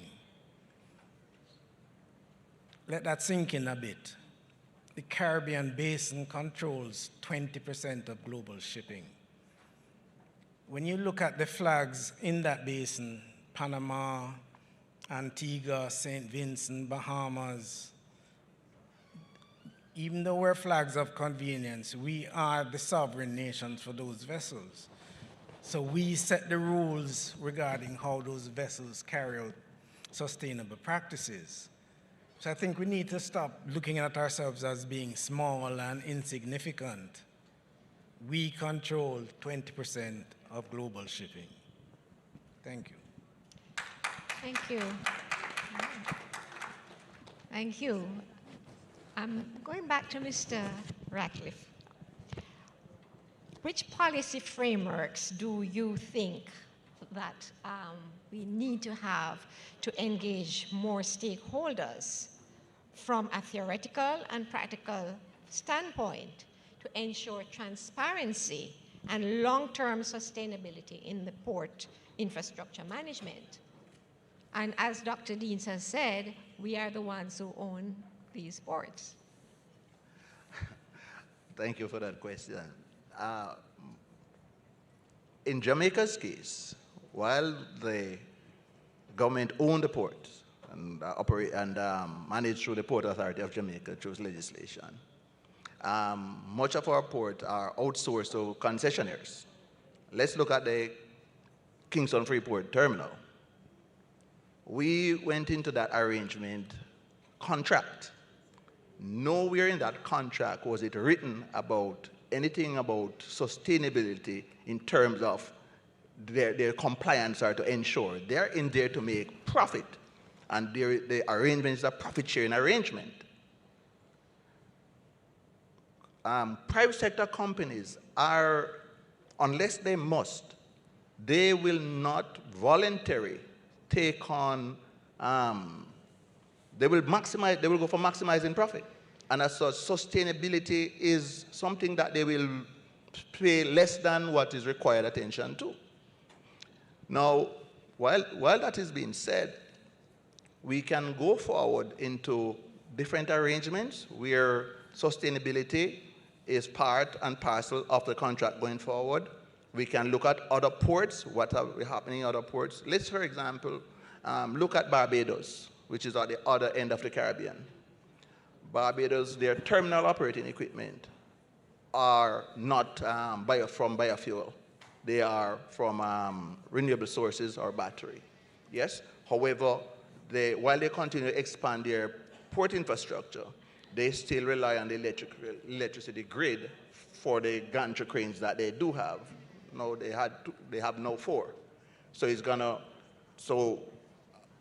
they are looking to go green on the port. So at some point they will be bringing that. Antigua expanding its port. They have the capacity to put further solar panels on their port and generate renewable electricity for their port activity. That's the case. So little by little this is taking place, but is it all by government policies? That is another matter. Why other ports in Jamaica are not doing that? Therefore, lack of policy may be the reason why the directive is not there and for they to go as the other ports are going. So that's my point. So here we see an opportunity really for the adoption of more sustainable practices in our local area.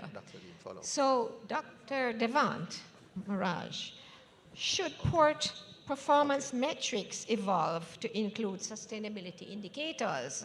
And how can we develop standardized, verifiable metrics to avoid greenwashing? Of course, we should adopt standard metrics. And one of the things we have done at Eco-Canada is develop the national occupational standards so we could be comparable across the board in terms of that. But we tend, in the discussion, we're talking about sustainability. What is causing it to be not sustainable? We are not looking at the problems. In fact, we're looking at seeing how we could solve the result of the problems and put a plaster on it, so to speak. So we talked about the wider Caribbean region accounting for some 20% of the shipping. Of that, the cruise ship industry, this area is the busiest area in the world for the cruise ship industry. Out of that, on a weekly basis, 795,000 tons of raw sewage is dumped in our ocean. 8 tons of raw garbage is thrown in our sea, right? Some 85% of untreated sewage from these cruise liners are released in our ocean. The highest amount of black soot and sulfur come from the cruise line industry. There's a result of degradation of corals, what's called the stony coral living tissue disease, amounting in some areas between 30 and 60% destruction of the coral industry. Yet still, each island in CARICOM caught cruise ships to come to their port. And then we look to solve the problems caused by the cruise ships. So when you go for your sea bath next time, think about the 795 tons of raw sewage in the water that you could be enjoying when you take your bath. That's very stark, Dr. Mirage. And the question is, from any of the panel of our discussants, what can we do about it? Isn't there a role for corporate social responsibility? What's the role of the IMO? What is the role of our local environmental planning agencies?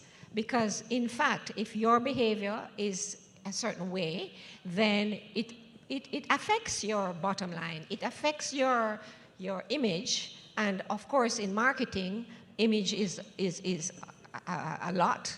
Let me answer a question there. In 2012, I introduced the ballast water regulation in Trinidad. It was adopted and promoted by the IMO up to 2017. Right. Today, only a handful of countries have adopted that IMO convention. Jamaica, Barbados, St. Kitts and Nevis, Trinidad and Tobago. Where's the rest of CARICOM? And ballast water contributes to invasive species coming in, pathogens coming in, and so on. We act as silos in the Caribbean and don't unite as one front. We adopt conventions from the IMO, but we don't give the rest of the world conventions to adopt coming here. This area here was designated as a nuclear-free zone because nuclear waste was passing up and down. It's designated as a peace zone, but the US bombed 3 boats out of Venezuela recently. Exxon Valdez, when that boat had the oil spill in 1989, the victims, the fisher folks, the coastal regions, did not get compensation until 20 years afterwards, 2009. If it was an American being affected by an American company, they would have been compensated long time. We have put on steroids our bureaucracy in the CARICOM that hinder our own development. So we see clear reasons for us to take a serious look at these environmental issues and include them in the whole matter of sustainability, because it's about environment, it's about economics, it's about the social impacts. And we are hearing from this that there are opportunities, there are obligations. So we are here as this discussion to bring about and some suggestions about the opportunities. So with all the disposal of the sewage and solid waste, what are the opportunities? What opportunities are there for us to look at managing these? I think Dr. Deans has an answer. Yes, so Mr. Spence touched on it a while ago. When you look at all the Caribbean ports, whether they're cruise ports or cargo ports, the majority of them are being operated by foreigners.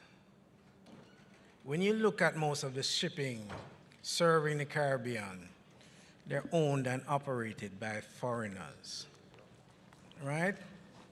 When persons don't have a commitment to the region, to their home, they're going to dump waste, they're going to dump sewage, they're not going to treat it the way somebody who owns their house is going to treat it.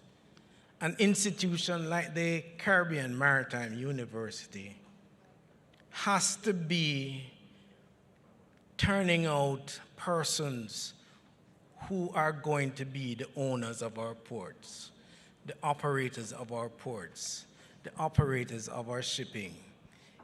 When we become the ones to manage what we own, we will then become to treat the environment, give it the proper respect it deserves. Thank you, but certainly as international operators, they are bound by certain regulations and, as I said, for their reputation. They cannot afford reputational damage because that is going to affect their share prices. So since we have a wonderful Ms. Campbell who works with an international company, can you give us some insight as to how you can balance the need for clean operations, reliable logistics through port operations? If your company, for instance, has these standards and these core values, certainly, how does your company treat with shipping lines that operate like that? And to protect our sensitive coastal and marine ecosystems, can you give us any insight as to how Campari treats with such matters? So sustainability, ESG, though we're a private entity, are things that are very important to us and very dear to us and a part of the organization strategy. So as I mentioned before, we do not do business with organizations that have a record or that we're aware of that doesn't conform with good sustainability or ESG practices. So that is included in our sourcing and procurement strategies, that we ensure that these I's are dotted and those T's are crossed. And there's also a second component where there is an quarterly evaluation that is done, where during the year when we are reviewing, how are you performing versus how you indicate that you would perform, and where there are anomalies that are identified, there are clauses that we would have that would treat with those situations? Are there any examples or quick wins that you could cite for us? There are no examples I'm willing to cite Okay. practically in this forum. All right, thank you very much. That's reasonable. So we have heard from other discussants on other panels the opportunities that exist for clean, renewable energy. Dr. Deans, how can vessels harness renewable energy like biofuels? We heard from one tugboat operator that they're using biofuels. Wind, solar, and what are the specific hurdles from supply chains to technology readiness? What is standing in the way of widespread adoption? Yes.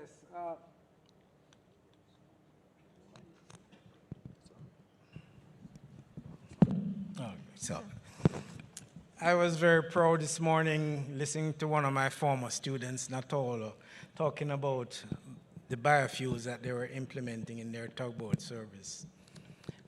So when we look at renewable fuels, you know, we talk about wind, we talk about solar, we talk about biofuels. All of these technologies create certain they have certain practical implications for the operations of vessels.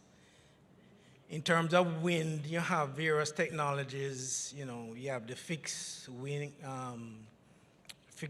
turbines, you have sails, you have a range of things. But the practical implication of that is that it occupies space on the vessel. It requires different operating practices.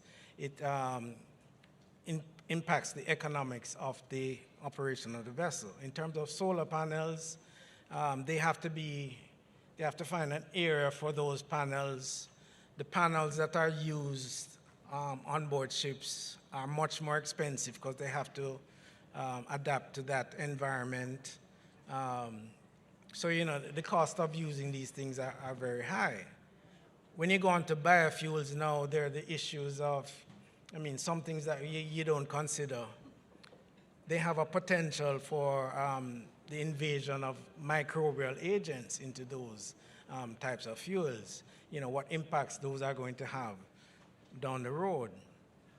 But the biggest hurdle when it comes to implementing these,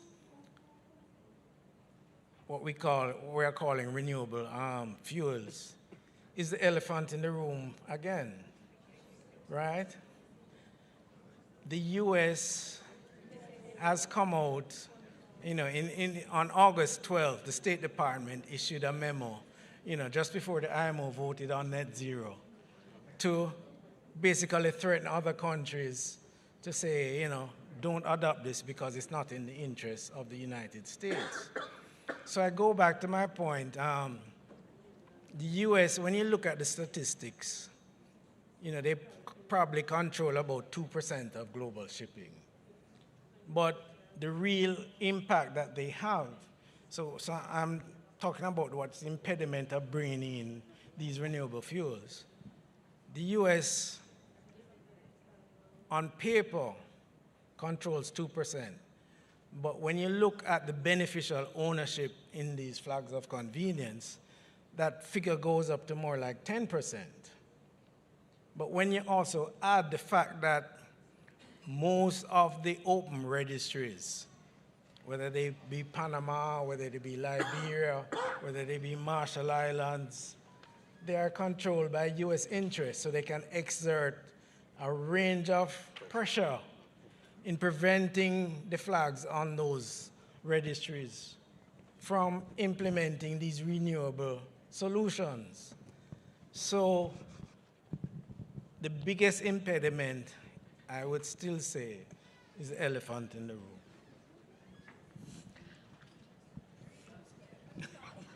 Mr. Spence, yes. Okay, Hold on. following up on what Dr. Deans was saying there, in that 16 countries voted against that, although it was just a procedural. 20 abstained, yes. Another 108, 106, yeah, but the real votes are going to take place next month. Now, what we have found out is that Jamaica usually sign on to every convention. We bring it into our local laws, but implementation is always a challenge, yes? Some of that new technologies and fuels that we're looking at, we're going to have challenges because the ship owners, we're going to have to look at our training here at the Maritime Institute, how we equip our sailors, whether deck or engine, yes, to serve with these vessels, taking safety issues and so forth into consideration. So we're going to need financing to get simulators for training, for the labs and so on. So a lot, these policies, implementations of these conventions and the policies that flow from it, we're going to require resources that we're going to need at the Maritime University. Thank you. Our panel is to focus on opportunities for sustainable shipping. This is open to any of our discussants. How do you see us in the Caribbean forging ahead with these opportunities that we have heard the discussion since yesterday? Whether it's training, maybe I should just ask Dr. Maraj to jump off with this.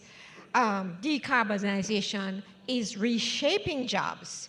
So from your organization's viewpoint, how can industry ensure a just transition? Because I think embedded in our discussion so far is the theme of what a just transition is, whether it is we are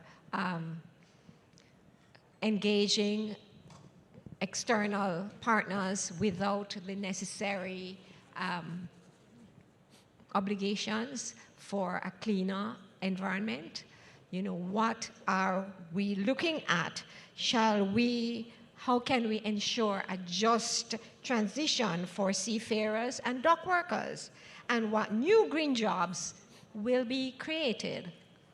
When you're talking about a just transition, it will require proactive upskilling, reskilling programs that will prioritize the affected workers through a targeted training program, work subsidies, and partnership with employees, employers, industry associations, so that we could address that issue of transition that is required. We have in Canada a wage subsidy program that's facilitated by the government, so Caribbean governments could also probably explore something like that for affected individuals in the transition process. In particular, we have the Canada Sustainable Jobs Act, which addresses that kind of just transition and emphasizes worker support, and we could focus on shifting into low-carbon jobs. New green jobs emerging, such as sustainability managers, environmental technicians, specialize in emissions, and so on. These roles could be further supported by a program we have called Environmental Professional, which is a certification offered by Eco-Canada. Right? It'll replace the lost positions, and it'll create a high-quality caliber of worker that replace those that are outgoing. Okay, thank you. Mr. Spence? Yes, thank you. One of the things we look at is what is the need for the Caribbean. The Caribbean could be looking at the GH levy, from which we expect that a lot of money will flow from that. Some of this money will no doubt flow into the SIDs and also the LCDs, and these could help to treat with environmental challenges, mitigation factors, and of course, new skill development and so forth for a more resilient Caribbean. So we have a stake in the matter, and we need a seat at the table. But a more collective approach, yes, under one umbrella like CARICOM, should be able to give us a better say, rather than divided and splintered as we are. Granted, in the last convention, they both Bahamas, Belize, Jamaica, Barbuda, Antigua, Barbuda, we are all on board with this convention. Yes? However, we're still not speaking with one voice. It's important for us to begin to speak. And who is going to be the leader in this? The CMU has this great opportunity. Your master trainers, and we need a voice. The voice needs to be stronger. We have heard a lot about green corridors. How feasible is it for short shipping to adopt green corridors in the Caribbean region? The Caribbean is ideally suited to create green corridors. When you look on a map of the Caribbean Sea, you see these islands which are very close. You know, we're more akin to an archipelago than anything else. It creates opportunity for, you know, electric ships that can be fueled by shore power and things like that. But is it really green when we talk about these alternative fuels that we've been hearing about? We've been hearing about ammonia, we've been hearing about, you know, hydrogen, methanol. Now, my first degree is in chemistry, so, and you know, I've specialized in supply chain mapping. So when I looked at the issue, I said, what are the opportunities are there? Let us unpack. How do we make these fuels? How do we transport them? What's the supply chain? And you know what comes out? I mean, a lot of the things we're calling green fuels, they're not green at all. When you look at the ammonia, you know, ammonia is made from nitrogen and hydrogen. Where does the hydrogen that makes most of the ammonia come from? Natural gas, right? The hydrogen itself, as I said, most of it is made from natural gas. So is it really green? You know, when you break down the supply chain. When you get into methanol, you buck up on the same thing. You know, how is methanol made? The feedstock comes from natural gas. So when we speak about green corridors and the opportunities, the first challenge is to ensure that what we're making is green. But we buck up on the other challenge. The cost of making really green alternative fuels is very high. Green ammonia can be made, but it is much more expensive than making ammonia from natural gas, and similar methanol. So it comes down to economics and everything. So when we talk about the questions of creating green corridors and creating opportunities, can the Caribbean really make green fuels that can make these corridors operate? And that's the crux of the matter. Thank you. There's a lot of talk and plans for green hydrogen. You know, Trinidad, our neighbors, has been operating in hydrogen, gray hydrogen, for a number of years, and now the plan was to go to green hydrogen using solar to convert water, and that's an opportunity as well. I'd like to ask Ms. Campbell, how does a company like yours balance the need for reliable and efficient logistics through port expansion with the corporate responsibility to protect sensitive coastal and marine ecosystems? Right, so port expansion is really essential for us to continue to expand and for us to continue to grow, especially for islands such as the those in the Caribbean. So that is really important to us. And as I mentioned, though we're Campari Group, we are also Jerry and Nephew. That is really a local entity. So we are also interested in, we're very Jamaican, Mr. Spence, and we're also interested in ensuring that we preserve the environment here, and we're all about sustainability for the Caribbean. So but what we think, though, is that we have to be more collaborative in the approaches that we're taking to sustainability. The public-private partnerships, in my view, are really critically essential. We import a lot, export a lot, and I think that there's a lot of delays that are encountered with congestion at the port, and that again means that vessels are alongside for a longer period of time, and ultimately that is not good for the environment and for sustainability. So all the various stakeholders that are involved in the process really do need to come together, both private and public entities, and to ensure that we can improve efficiency, the efficient operations of the ports and terminals. Thank you. I'm going to ask each of my discussants to give your strongest or number one priority for expanding an opportunity for sustainable shipping in the Caribbean.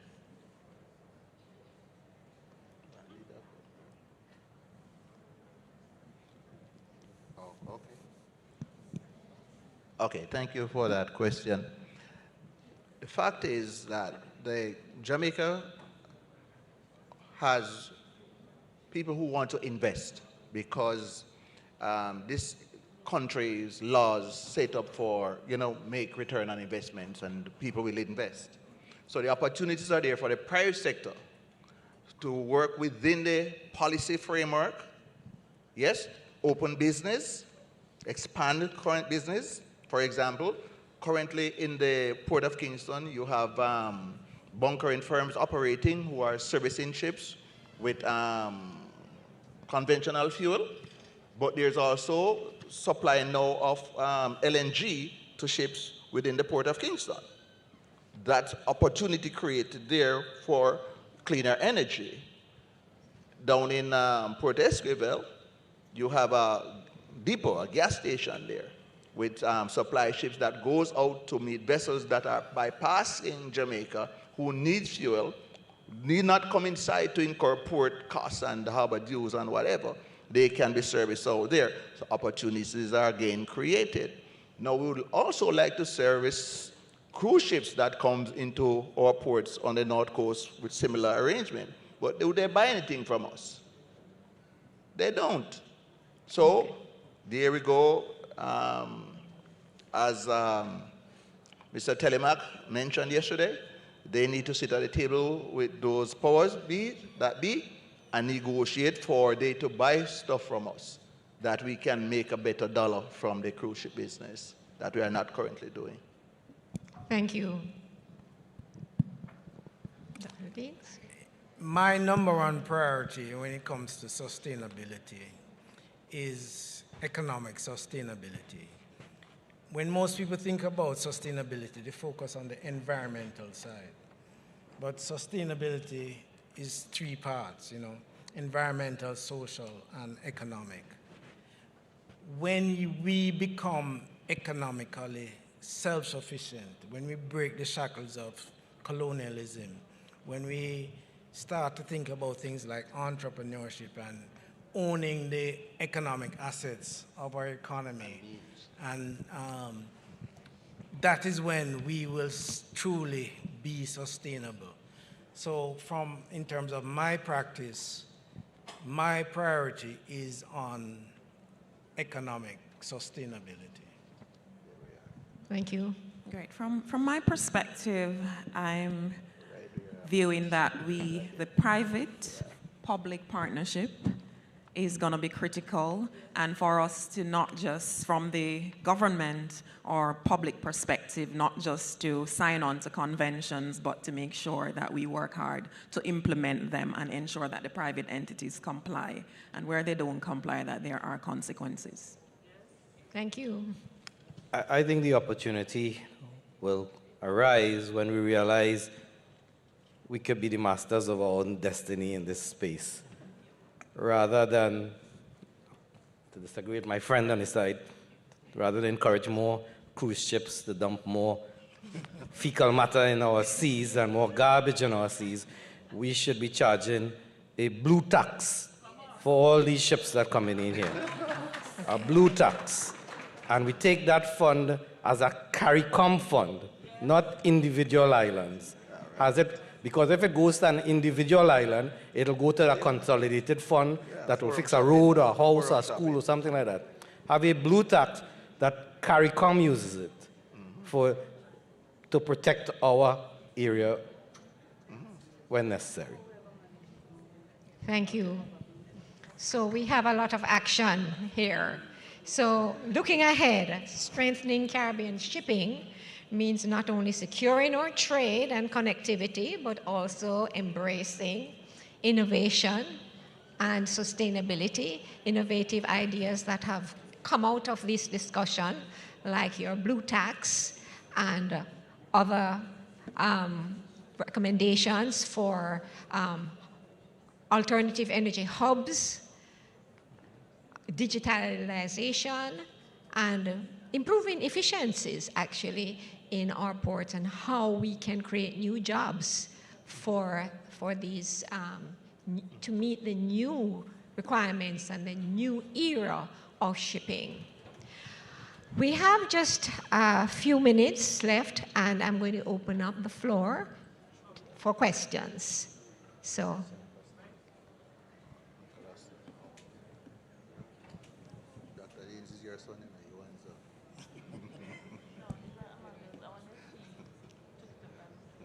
Hello? Hello? There are two questions. Yes. Yes.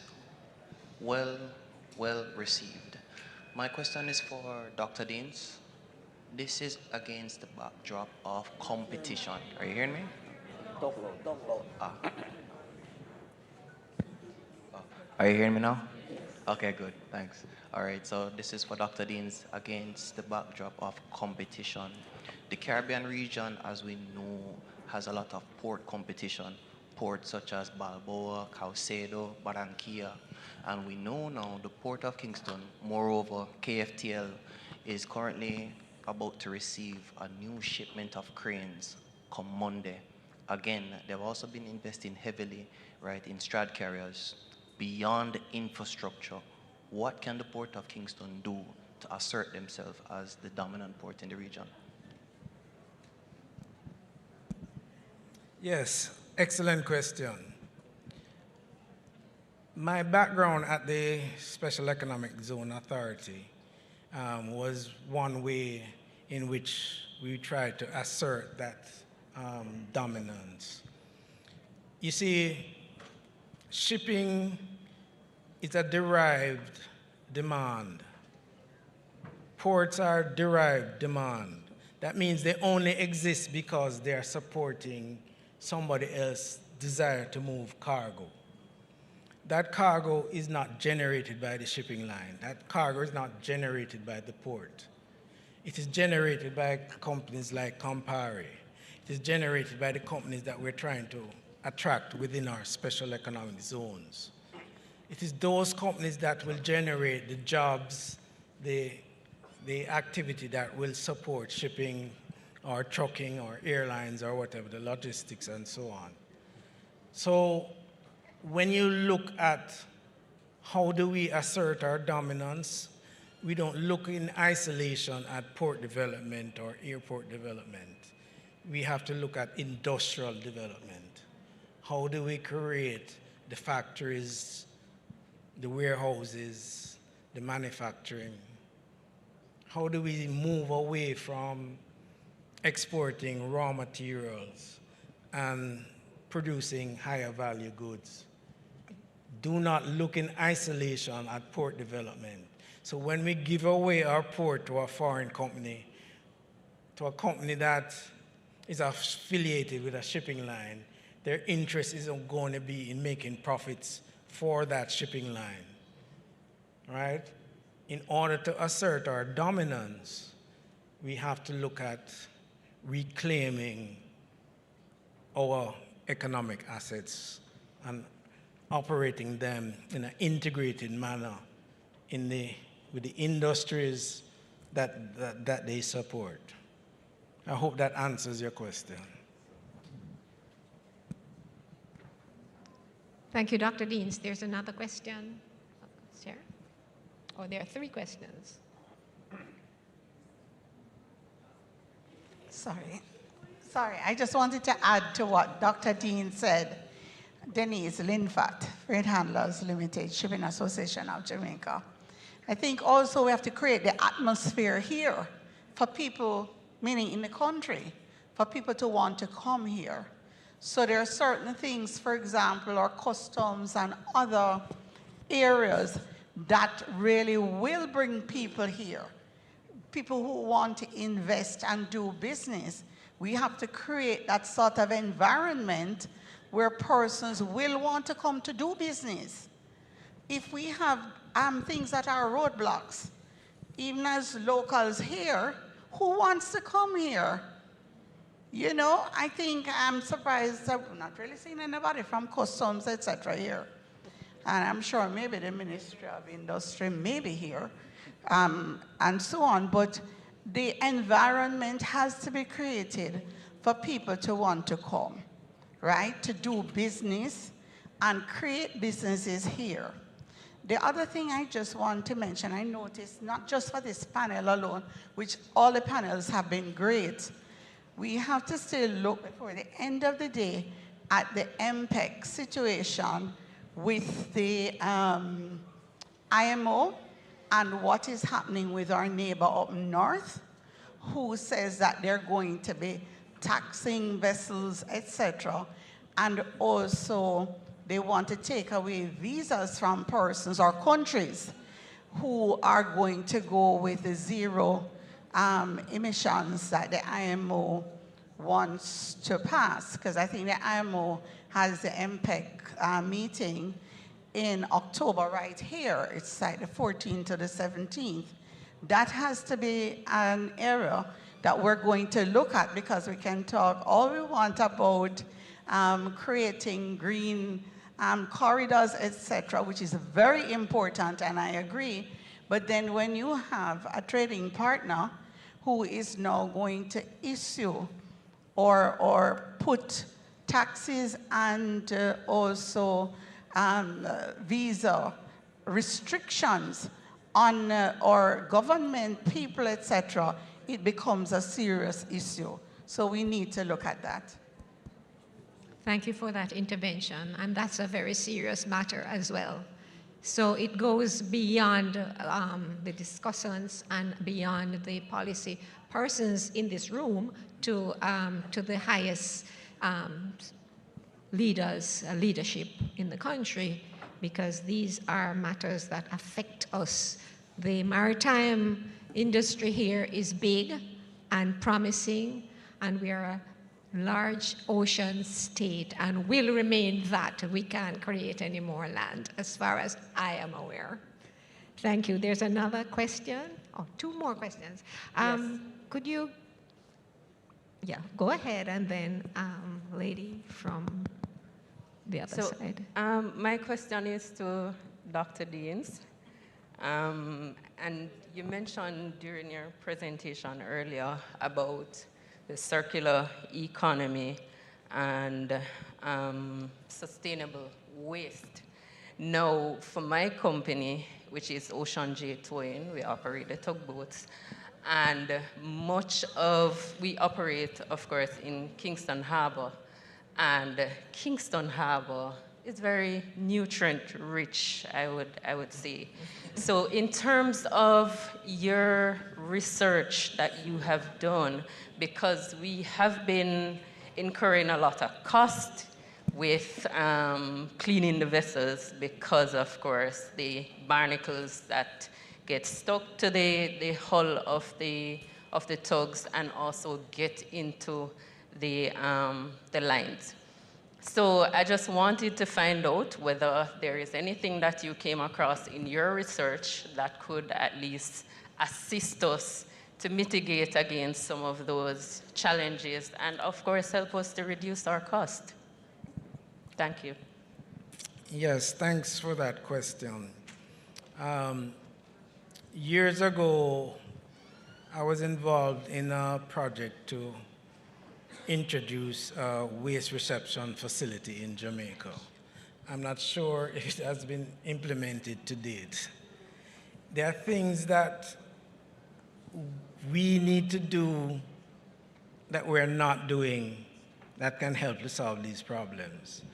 I know the Shipping Association and the Caribbean Shipping Association has been looking at, things like how do we deal with these wastes from cruise shipping and other cargo ships that are being dumped in our waters every day, that are affecting commercial operations, that are affecting our tourism. But we are our worst enemies. We don't implement the measures that protect our environment. So there are a range of things that we can do in terms of the circular economy that are within our control that can benefit the entire maritime economy. Thank you. Well, what a great lead-in. From elephant to elephant.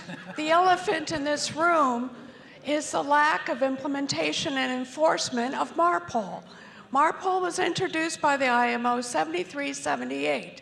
Even if you go with the 78, that's 50 years ago.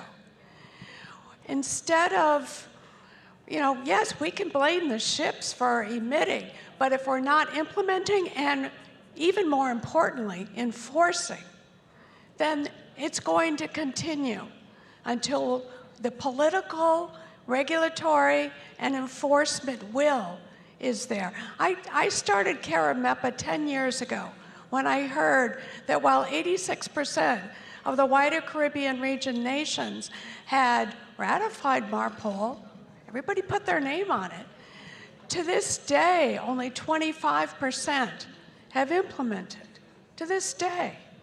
So you want support on protecting the marine environment, you want support on getting a blue tax.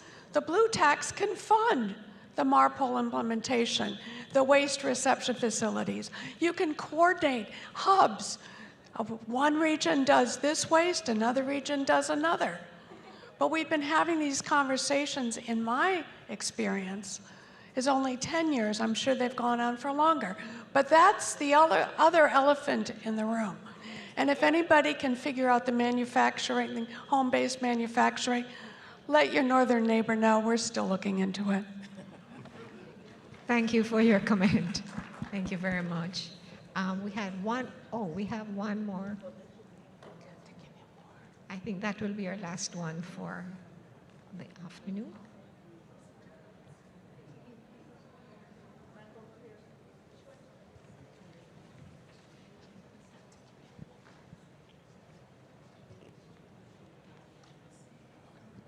Thank you. My question is to Dr. Deans and also to Dr. Patapshin. My concern about the waste issue that's been a major topic here is, I have two questions, but the waste first. Why can't we use the waste that these ships dump into our seas and use biomethane as a way of getting rid of that waste and also generating energy so they don't have to have as much of the diesel output that ends up in our air? So that is what I don't see why that could not be implemented. It is beneficial in two senses: lowers the pollution issue and also gives the shipping companies a source of energy for use. So that is one. And the other is there is a company called Farwind. And Farwind has technology that's based on the Magnus effect. That is one thing that we should probably try to get implemented that could, again, save energy and cut the pollution, both from the air pollution standpoint and water pollution. Thanks very much. Go ahead. Yes, thanks for that intervention.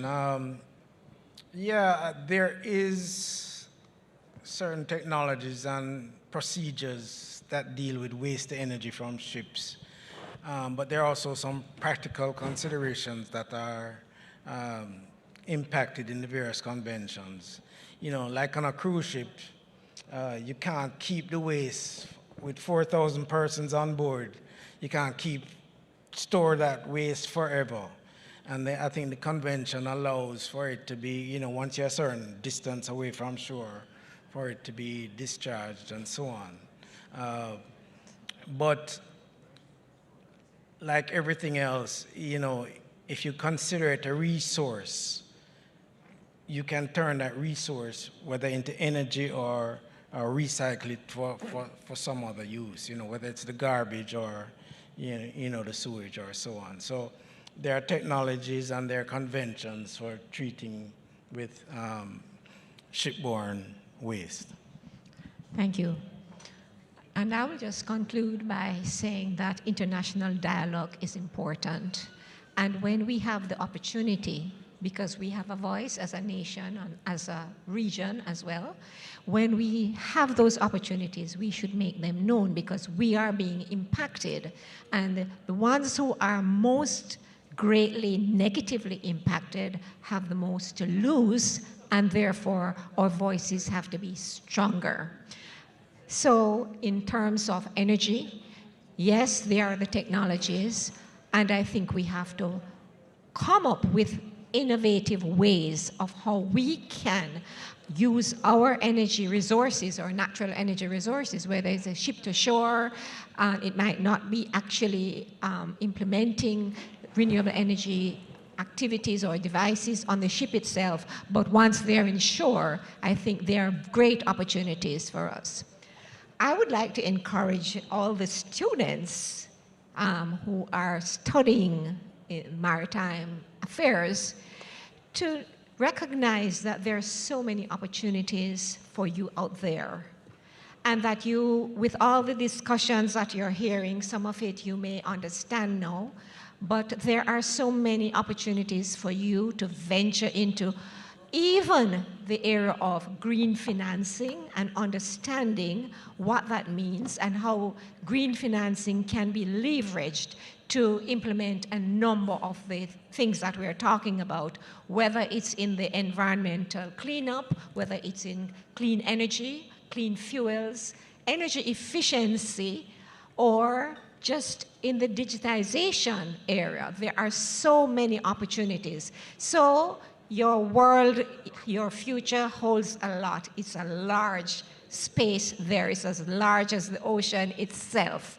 So in closing, I would just say the key takeaway here, collaboration, cooperation.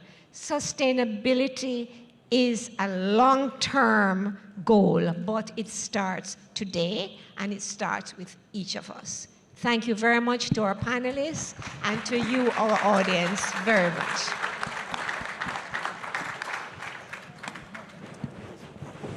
Thank you very much, panelists. I think we come to the end of this session here. Thank you very much, Dr. Potopsin, Mr. Spence, Vary, Devant, and Dr. Deans. You may exit. So we are at lunch. Amen. Like I said earlier on, the most exciting part of this afternoon. Yesterday, lunch is being served now, please. Huh? It's going to be our working lunch. While you're having your lunch, we still continue with other activities. Yesterday, the Minister of Labor, Social Security, Jamaica Productivity Center announced a competition. And before the close of our session yesterday, they got 3 submissions. And they're going to be inviting the students to make their presentations. We give the students 3 minutes maximum. And I'm going to invite Michaela to please come forward to handle this. Thereafter, I will invite Mr. Noel Colding, who has some gift items, or should I call it giveaway, So prepare for some questions if you want to win something at the end. Michaela, please, you can come for me.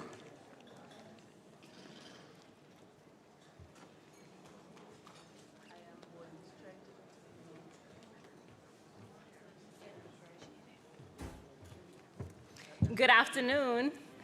Are you ready for the excitement? We have the pitch competition, and I've been told by the CMU students that they're very competitive, which I think is a pretty good characteristics to have if we're trying to make our economy more competitive. So we're excited to see what they have. I'm going to invite all of the potential winners, those who have entered the pitch competition and been selected to give their pitch, just to come and stand by the stage. We have started a course of excellence, transforming challenges into opportunities. We're going to allow each student or each team, I think we have at least one team, to present for a maximum of 3 minutes. The contestants are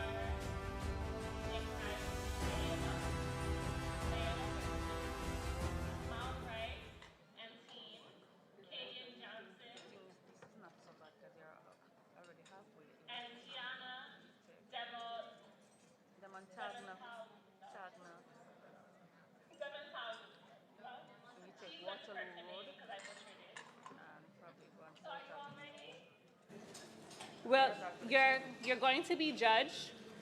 Audience, you do have the opportunity to ask some questions, but because we don't have a lot of time, we're going to ask for one question for each pitch.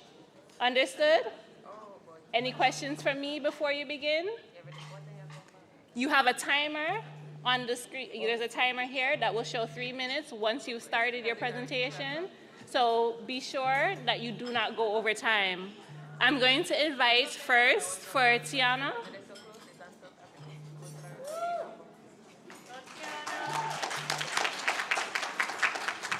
Tiana is a student of cruise shipping and marine tourism. Yes.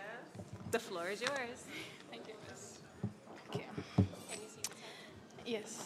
Good morning, everyone. My name is Tiana de Montana, and I'm from a year 4 student, and I'm from cruise shipping and marine tourism. Okay, so everyone, I've been here for like 3.5 years now, and I've been learning a lot about all the courses. I found something very interesting because I study both logistics, as I said, and cruise shipping. And I've thought about a waste collector vessel for cruise ships. This idea came to me when I read an article about the cruise ships being dumped, like they're dumping waste in the waters of the environment. I'm more of an environmentalist person, so I gravitated to that. So I was like, let me come up with a plan. My plan is to implement this in order for the cruise vessels to operate and to be able to drop off the waste in the cruise ports. However, in Jamaica, we don't have the opportunity to have the proper infrastructure. So my cruise vessel idea is that I would use a bulk carrier that can accommodate the amount of waste that they drop off at each cruise port in order to transport it to a landfill area in order to make renewable energy. Or I can use biofuel for the cruise ships instead of using all the amount of money that I would spend to buy fuel for the vessel. This idea is because I think we can use it to promote jobs for our maritime students that are coming out, our graduates. Finally, next year is me. Yes, guys. And also to help with other locals, because our environment is like our life. It's a supply chain, it's a cycle for us, and this is what we live off. So, yes, that's my...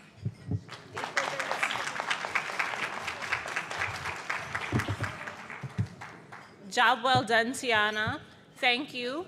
And for those of you who are interested, the participants are going to be judged based on clarity, the relevance of their idea to improving productivity within the blue economy, the potential reach and impact of their idea, the sustainability aspect of their idea, and the ability to implement and replicate their idea.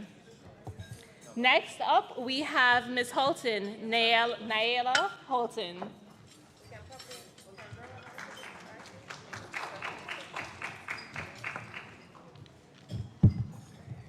Hello, everyone. The title of my pitch today is Eco-Style, Modernizing Blue Economy Productivity Through Resource Optimization. As a logistics student passionate about sustainable development, I'm excited to present Eco-Style, a solution that tackles the pressing issue of resource inefficiency in the blue economy. The blue economy is a vital component of our planet's sustainable development, providing livelihoods for millions and contributing significantly not only to the Jamaican economy. However, it faces a significant challenge: resource inefficiency. The value proposition is simple. Eco-Style optimizes resource use in the blue economy, reducing waste and promoting sustainability by leveraging artificial intelligence-driven analytics, IoT sensors, and blockchain technology. Our platform provides real-time insights, predictive analytics, and AI-driven recommendations. This enables businesses to make informed decisions, reduce costs, and improve productivity. Let us take into consideration a seafood processing company that will use Eco-Style's AI to analyze production data and predict demand. This enables them to adjust their production schedule, reducing food waste and excess inventory. Now, what is IoT in action? Since I've moved to Kingston, the pollution has captured my attention, especially on the beaches. Eco-Style's IoT-enabled smart bins are installed at coastal town beaches, monitoring waste levels and composition. The data is sent to Eco-Style's platform, enabling SWMA's team to optimize their collection routes and reduce marine pollution. As mentioned before, I am a student studying logistics and supply chain management at CMU, and right now we are focusing on supply and demand in microeconomics. As suppliers, it is our duty to provide our consumers with the best of the best. Say a restaurant located on the shore uses Eco-Style's blockchain platform to track the origin, movement, and ownership of their products. This ensures that consumers can trust the sustainability and authenticity of the seafood, and the company can demonstrate its commitment to responsible sourcing. As President Andrew Spencer said yesterday during his speech at the panel discussion, come and see what we can do with the little that we have. At Eco-Style, we're doing just that and making the most of the resources available to us while minimizing waste and environmental impact. Our platform is designed to be scalable and adaptable, making it suitable for various industries within the blue economy. What sets Eco-Style apart is its integrated approach, combining AI, IoT, and blockchain technologies to provide, can I finish? Two more sentences. What? One sentence. Hold on. Wait. With this idea, businesses can thrive while contributing to the long-term health of our planet's marine ecosystems. Thank you. All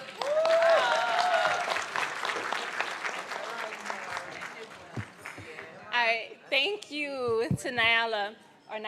She corrected me on that one. Long A, not the short A. But I'm going to invite any questions for the first presentation. Were there any questions for Tiana?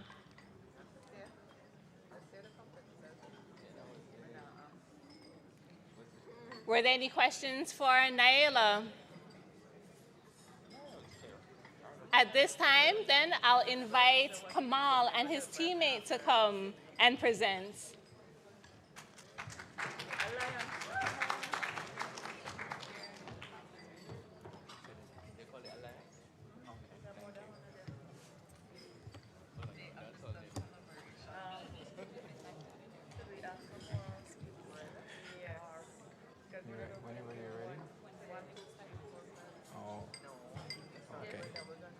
Good afternoon, ladies and gentlemen. My name is Kamal, and this is my classmate, Onajeng.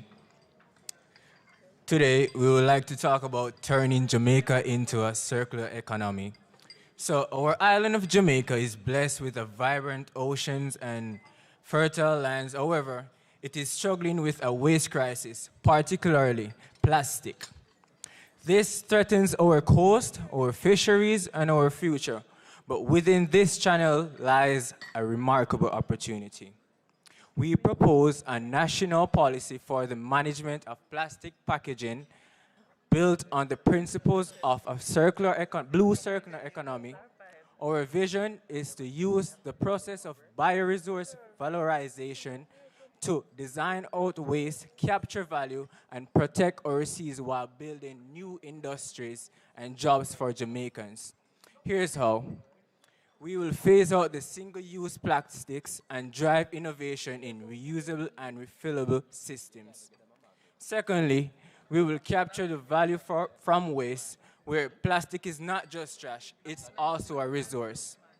We intend to build a national market for recycled materials where we will transform waste into revenue, powering new businesses, and ensuring Jamaica becomes a regional leader in this recycling innovation.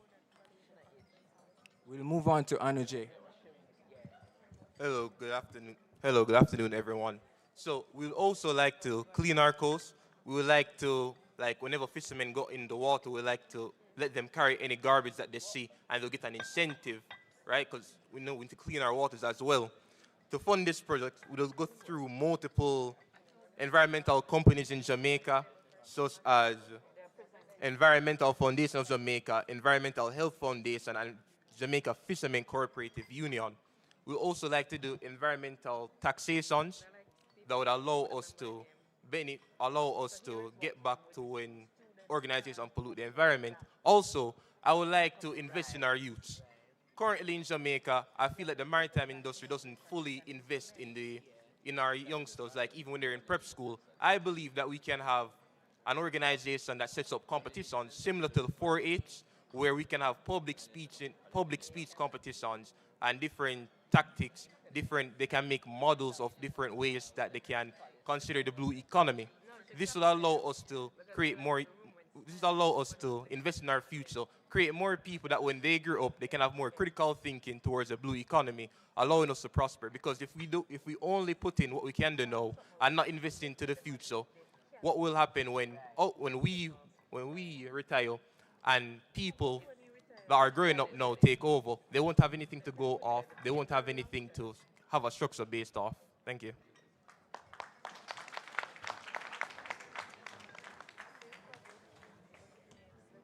Thank you to Kamal, Wright, and Anjay. And we have another logistics and supply chain management student coming to us. And I'd like to welcome Katie and Johnson to present her idea.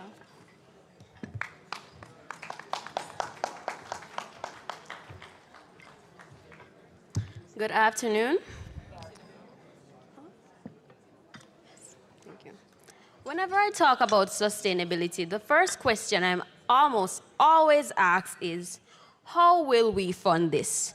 Today, I'm excited to share an idea where funding isn't a problem because the system funds itself. Now, I want to talk about an innovation to boost productivity in the blue economy through the integration of a smart ocean resource monitoring system with an incentive-based regulatory framework that uses Peruvian taxes and subsidies. The platform would employ IoT sensors, satellite imaging, and AI-driven analytics to provide real-time data on fish stocks, water quality, vessel movements, and waste discharge. By streamlining data collection and analysis, the system minimizes inefficiencies and provides accurate insights for fisheries, aquaculture, and shipping operations. What makes this innovation transformative is its link to economic incentives. Through Peruvian taxes, firms that overexploit marine resources or discharge pollutants would incur additional costs, reflecting the environmental damage they impose. Conversely, businesses that adopt sustainable practices such as efficient fuel use, reduced bycatch, or eco-friendly aquaculture could receive tax breaks or subsidies. I'm always hearing the question, how do we incentivize businesses? But at the end of the day, we have to look at the 4 pillars of sustainability. You have environmental, economical, political, and social. Which pillar do we give priority, and which pillar do we neglect? We need to look through a different lens and realize that a culture has to be fostered towards sustainability. Earlier, I heard Dr. Spence say that at the ports, it's not even in the contract for sustainability. So the result is a measurable reduction in wasted inputs, such as fuel, time, raw product, alongside improved long-term yields and healthier ecosystems. For example, fisheries could optimize catch zones to avoid overfishing, while ports and shipping operators could reduce idle vessel time through predictive scheduling. Transparent, shareable data also strengthens governance and investor confidence, further incentivizing businesses to align with sustainability goals. By coupling smart monitoring technology with the Peruvian economic incentives, this innovation streamlines processes, optimizes resource use, and creates a productivity-driven blue economy that is both profitable and sustainable. Thank you.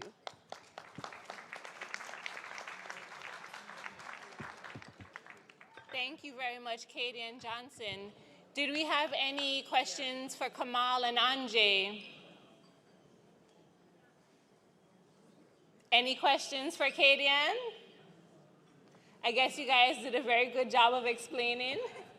So thank you for your attention. The judges are going to tally their scores, and towards the end of lunchtime, we will let you know who is the winner of the Galaxy tab.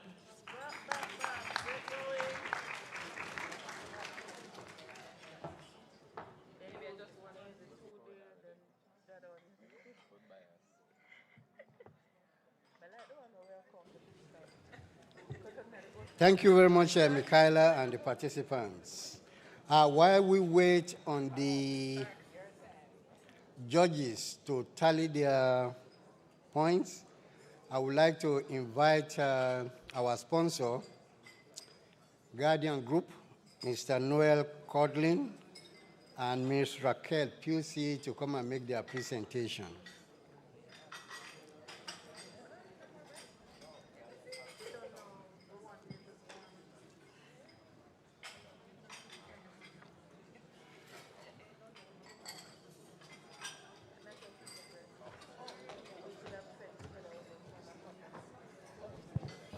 Ladies and gentlemen, good afternoon. It's always a risky thing to make a presentation during lunch because most persons are more attentive to what's in front of them and rather what's up here. Yeah. So I will just be rather brief this afternoon and tell you that my name is Noel Codling, as I said, veteran life insurance for 27 years.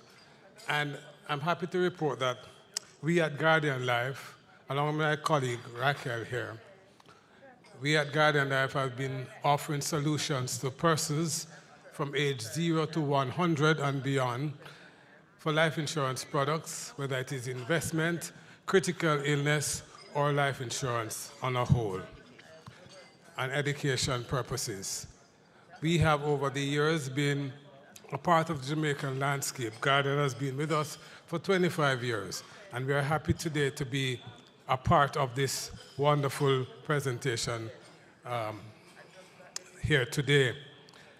Now, we want to say that thank you to all those who have been agents or clients, rather, of our company, and we look forward to sharing the experience with others, whether or not you think that you need insurance or you want insurance. But the fact is, each person here today represents a demography that needs some sort of life insurance and protection coverage. And we are here to offer it because we say, live secure, live easy. Today, we'd like to make a quick presentation to anyone who can answer a simple question.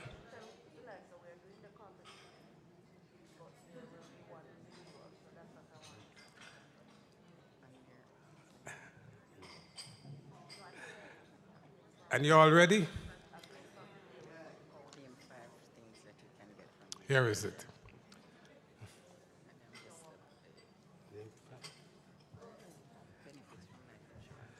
If the first person to stand, and I acknowledge you, to name 5 things 5 benefits of having life insurance, you get a fantastic gift that we have here today.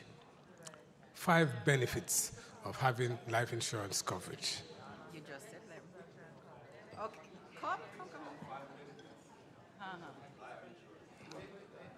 Yes. Oh, sorry. Well, I think you can leave money back for the persons that you'd will the money to, or your beneficiaries. I would be one. I think 2, you can use it as like equity to buy something against it. You can do that, right? You tell me. Yeah, like a house, you can use it. What would be the next other thing about life insurance? There's only 2 coming to mind. Another benefit would be, I don't think not only 2 coming to mind. You can't think anymore? Okay. Good try. We appreciate your try. Anyone else willing to give it a shot? 5 benefits of having an insurance. Insurance, life. Let us be specific, not general, life insurance. Life insurance. 3. Okay, I see a hand down there. Mexico. No. Well, no, man, Mexico. She's going to do. It's all right, Mexico. All right, so. No, she pointed at somebody. Let's go. You stand up. Really, nobody knows why we should have life insurance? Okay, there. Yes, go ahead.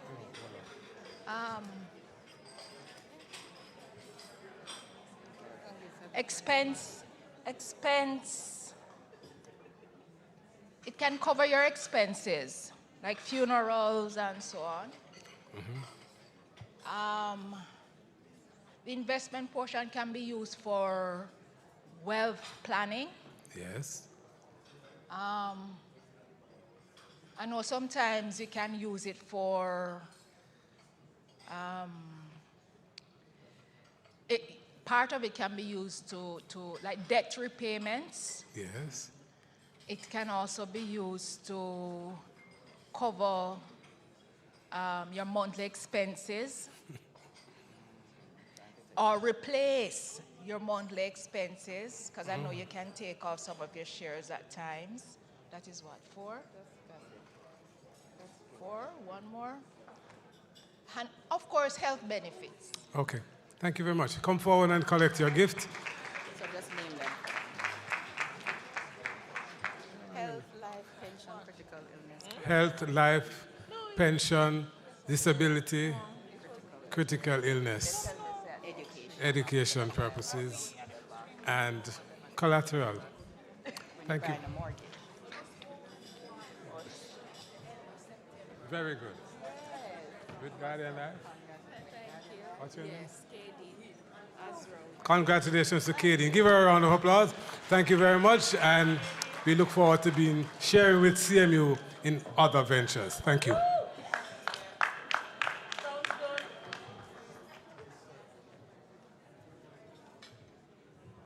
Thank you very much, Mr. Colglin and Ms. Raquel Pusey. I feel comfortable, President, that we have people to run to for our next conference. And I believe next conference, we'll be getting 2 or 3 times of what we got for this conference from our sponsors. Thank you very much, all. Lunch is served. We are 20 minutes behind time, if I should say. We'll take another 15 minutes to do our lunch, and our next panel will come on. I will take this opportunity to grab something myself as well. Thank you all.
Good afternoon. Thank you very much,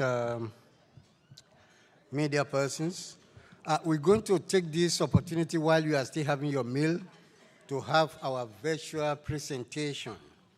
We already have online with us Mr. Vincent Tabunekam, who is the founder of his own consultancy, leveraging 21 years of experience with global executives and leading experts to guide organizations through digital transformation,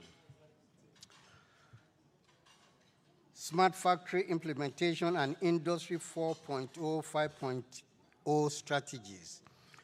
Based in Lyon, France, he holds a mechanical engineering and production degree honors and an MSc in artificial intelligence first class. And he's a certified Scrum coach and trainer, recognized as a Microsoft Azure IoT MVP and one of the only 200 Microsoft regional directors worldwide. Vincent collaborates under the NDA with Microsoft executives while also volunteering as a coach for startups globally. Thank you very much for joining with us, Vincent. We know it's approximately 8 p.m. now, your time, but you had promised that you would join us at 10 p.m. Yes. Thank you very much. You had promised that you will join us whenever we call. So you have 15 to 20 minutes to go through your presentation. There may be no opportunity for questions, but I believe people will assimilate your presentation. Okay. You did a wonderful job the last time we met, and that is why we brought you to speak to us at the Caribbean Maritime University. Please go ahead with your presentation. Thanks very much. I'm checking the microphone. Can you hear me properly? I guess, yeah. So, yeah, good. It's an honor for me to be here. Thanks very much for the invitation. So today I'm going to present you how we are going to be connecting the businesses within the Caribbean, especially focusing on technical aspects using what we call Industry 4.0. Vincent Tabanekam, again, CEO of Factovia. And Caribbean, it's really special because it's at a strategic crossroad. It's massive, it's 2.7 million kilometers square, which means it's 5 times as big as France. And it's at the central place because we can find trades, tourism, fisheries, energies, and so on. And for that, we need to do properly the business. We need to do real-time monitoring, real-time billing.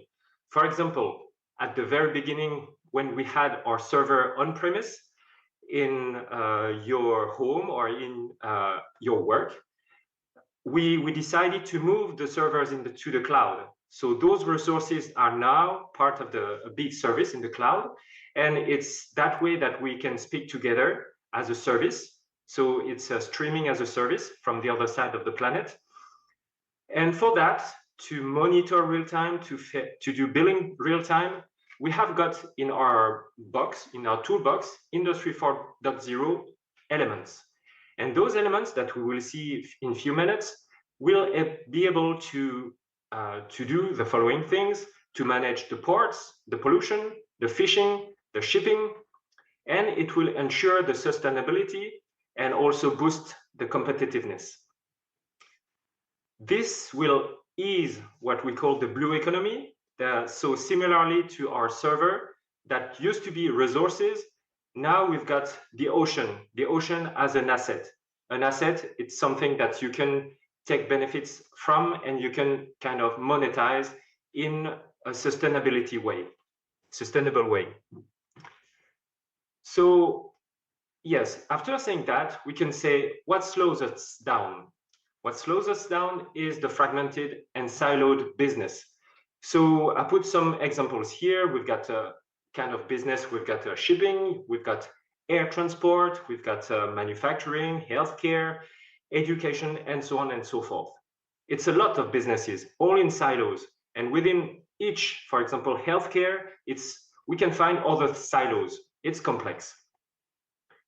Let me just do some analogy with the old time when I didn't have gray hair, with USB-C that we all know now. But before that time, we used to have many kind of ports to connect computers. I want to connect the monitor, so I use VGA, super VGA. I want to connect the old mouse with a very heavy mouse. So I used to have such and such other ports, very complex. And nowadays, of course, everyone knows what is USB-C, the plug. We've got many sizes and shapes of USB-C, but it was invented in 1994. It took USB the approximately 20 years to become perfect and to widespread. We don't have that luxury in the industry. In the industry, it's slow because it's a lot more complex than just plugs and just wires. Just let us consider those two gentlemen in a lab. In this lab, where you've got sophisticated and high-tech, really high-tech technology devices, those gentlemen are still sometimes doing manual operations. And because it is needed, sometimes even in the airspace industry, you have to do very special manual things where you have skilled people. So it means at some point we will be stuck. Either we're stuck with the manual elements or some partially fill-in Excel files, or we're stuck because here we can see we've got many devices, many apparatus that are coming from various ages, sometimes 20 years ago, sometimes it's recent, many brands. So again, the data is stuck. It's a massive problem. We will see the percentage. It means that we cannot interoperate. So we cannot change and plug and unplug easily.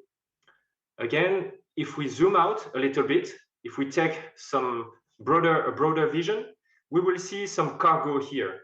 To manufacture a cargo, it's a lot more complex than just a lab.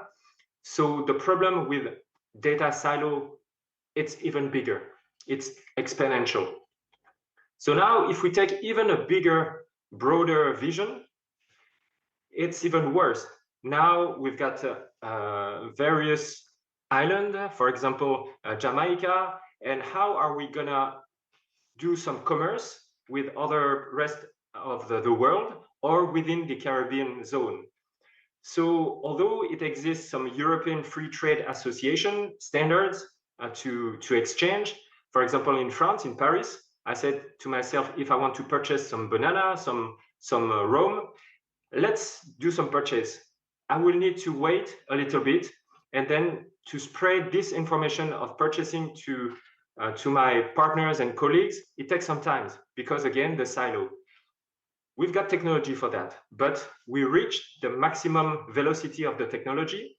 We have to find other kind of technology. We will come and see what kind of technology we will use. In the middle of this corridor of a business, in the middle of that, it's important to consider all the local and global laws and regulation. We have to consider that, especially to have one single source of truth. If you want, many people are talking about single source of truth. SAP, ERP are single source of truth. Other kind of software are single source of truth. It means that we have got many sources of a single source of truth. That's a problem. We need a massive single source of truth, if you like. So this one exists. We got the technology for that, and we will see how could that work to do the exchange globally from one island to another island, or from one continent to other continents, including in Africa, for example. Those technology, it's important.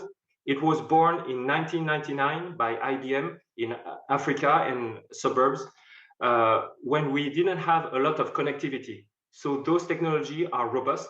It's been designed for industry, factories, and complex situation, including cybersecurity. So the solution is called unified namespace. It's very specific. I can encourage you to Google unified namespace, or if you have got some businesses, you can ask ChatGPT or equivalent to do, okay, what is unified namespace? How does that help in my business? So now you know the word to use, unified namespace. Without unified namespace, again, we've got the facts and figures here. in Europe, we're quite behind. We've got 89% of factories and industry that are stuck because of the data in silos, the thing that I explained earlier on. It's really bizarre. It sounds bizarre what I'm saying, but that's a fact. That's what I feel in when I visit the factories, and that's what the banking who evaluate the businesses of various industries, that's what they've got. In the US, it's a little bit better, but not huge amounts. It's not massively better. So what does unified namespace help us to do? It allows us to connect, like as if you had a USB-C plug and connect hospitals with airplane, with fishing, with education. You can connect them all and have real-time information circulating, flowing seamlessly around all those businesses. It's as if we invented a kind of internet with nodes, internet across all your business in Caribbean and across the planet. It's very special kind of technology. It's quite easy technology to understand. It's technology solution. So when I talk to experts, they will understand. But from a high level point of view, it's a shift in the mindset. It's complex, it's bizarre, what I'm saying. And it is important to understand the background of this technology. Unified namespace is part of Industry 4.0 toolbox, and it helps to be resilient to shocks, to climate changes, to hurricane, because again, with the nodes that you've got, that you spread out across the island, if one node is down, other nodes will be alive. So especially in geopolitics. Geopolitics, we can change parameters, and the system will be able to inform you in real time on what's going on, thanks to single source of truth. Because it is complex to understand, so here I'm just here to give you a glimpse of what it is. Of course, you will not become a unified namespace within 15 minutes. In France, for example, in Paris, we launched last week, it's really recent, we launched a VIP club called Data Ops Unified Namespace. Data, of course, the data, and ops, it means operational. We want it to be truly operational and useful, and UNS is Unified Namespace. This group, this club is led by major companies, managed to gather RATP, for example, Saint-Gobain, massive company, Alstom, and many other ones that are confidential. They don't want to be here in public. And what are we doing in this kind of VIP club? We are talking about a massive road blocker. It's the change in the change management, it's the mindset that we have to unlock. We have to unlock because we've got the syndrome of the ivory tower. So this syndrome, it's a bias. Everyone has got this syndrome. The best way to combat it is to travel. That's the first hint. You travel a lot. If you are stuck somewhere, you will be in your ivory tower. Second thing is that in this ivory tower, even us in this ivory tower, in the top, we say, okay, we have to put in place unified namespace. But how does that impact the rest of the other steps of the tower? Particularly the shop floor. At the bottom, we call that at the bottom of the ladder. The shop floor, it's where all the value resides. All the goods are manufactured over there. Well, we have to, it's an approach, it's a technique to be successful. We have to start the change management from the bottom. It's where the knowledge and all the people are. And we start from that using the sponsorship and the money of the executive. So it's easy secret. It's easy secret, but the thing is that you have got many islands. Even within one island, even within Jamaica, for example, you will have many ivory tower because you've got education, that's an ivory tower. Even within education, you've got many ivory tower. So the most difficult thing is, again, change management. We have to talk the same language. For that, we've got a methodology that we perfected over the years. So the first level of maturity to help people understand is to discover. discover, like today. I'm glad to be here again. Thanks very much. To be the element and to promote and to share what is unified namespace. So that's the pedagogy, sharing. It's important. Second point is that don't believe me, don't believe Vincent. You have to believe on what you see and what you touch. So the second thing is to build your own self-conviction. You go in the field and manipulate like this gentleman. He will touch the wood. It's Montessori-based material, so it's totally designed with the Montessori state of mind. 11,000 euros spent or dollars spent on that research and development. It's been developed over 5 years ago. We are sure about our methodology. We touched a huge amount of people over the years. The third element is to practice. After having built your self-own conviction, you have to practice. You cannot run the marathon if you are not prepared to the semi-marathon. If you want to do the semi-marathon, you have to be prepared too. So you practice again and again and again. So for Saint-Gobain, for example, I'm allowed to quote, luckily, they allow me to quote this project. So we created something that is sometimes called a twin factory. So we take the real factory and we bring that to a secure environment where the Saint-Gobain employee and ourselves, we will practice. We'll practice what are we practicing? We practice AI, for example. Is the AI trained enough and fit for purpose? So after sometimes, secret times, it is fit for purpose, and then we deploy into production. It sounds easy like this. Those comes from best practices that we gather over the last 25 years or so. But usually we don't find those best practices in the industry. That's unfortunate. And then after the step 3, we have to deploy into production. Still Saint-Gobain, the same. After that, you take the AI, you take your skills, human skills, not only technology. So the human skills, his brain, we go to Saint-Gobain and we deploy. Whatever we practice, we now put into production. We will find some gaps, of course, between the practice, like a golf. When you play golf, in your practice, you practice and practice. It will be totally different from the hilly golf and challenges. Of course, you have to adjust. But it is best to that way rather than knowing nothing and just jump into the real golf court and try your best. So trying your best is not good enough. We have to be excellent. So for that, we have got a framework. It's we call that 5+1 framework, 5 steps, and then the +1, it's to scale, to deploy at scale. So now let's talk about some practical use cases. Use cases, the first one that comes to me in mind is with a CMA-CGM, with a shipping and port logistics.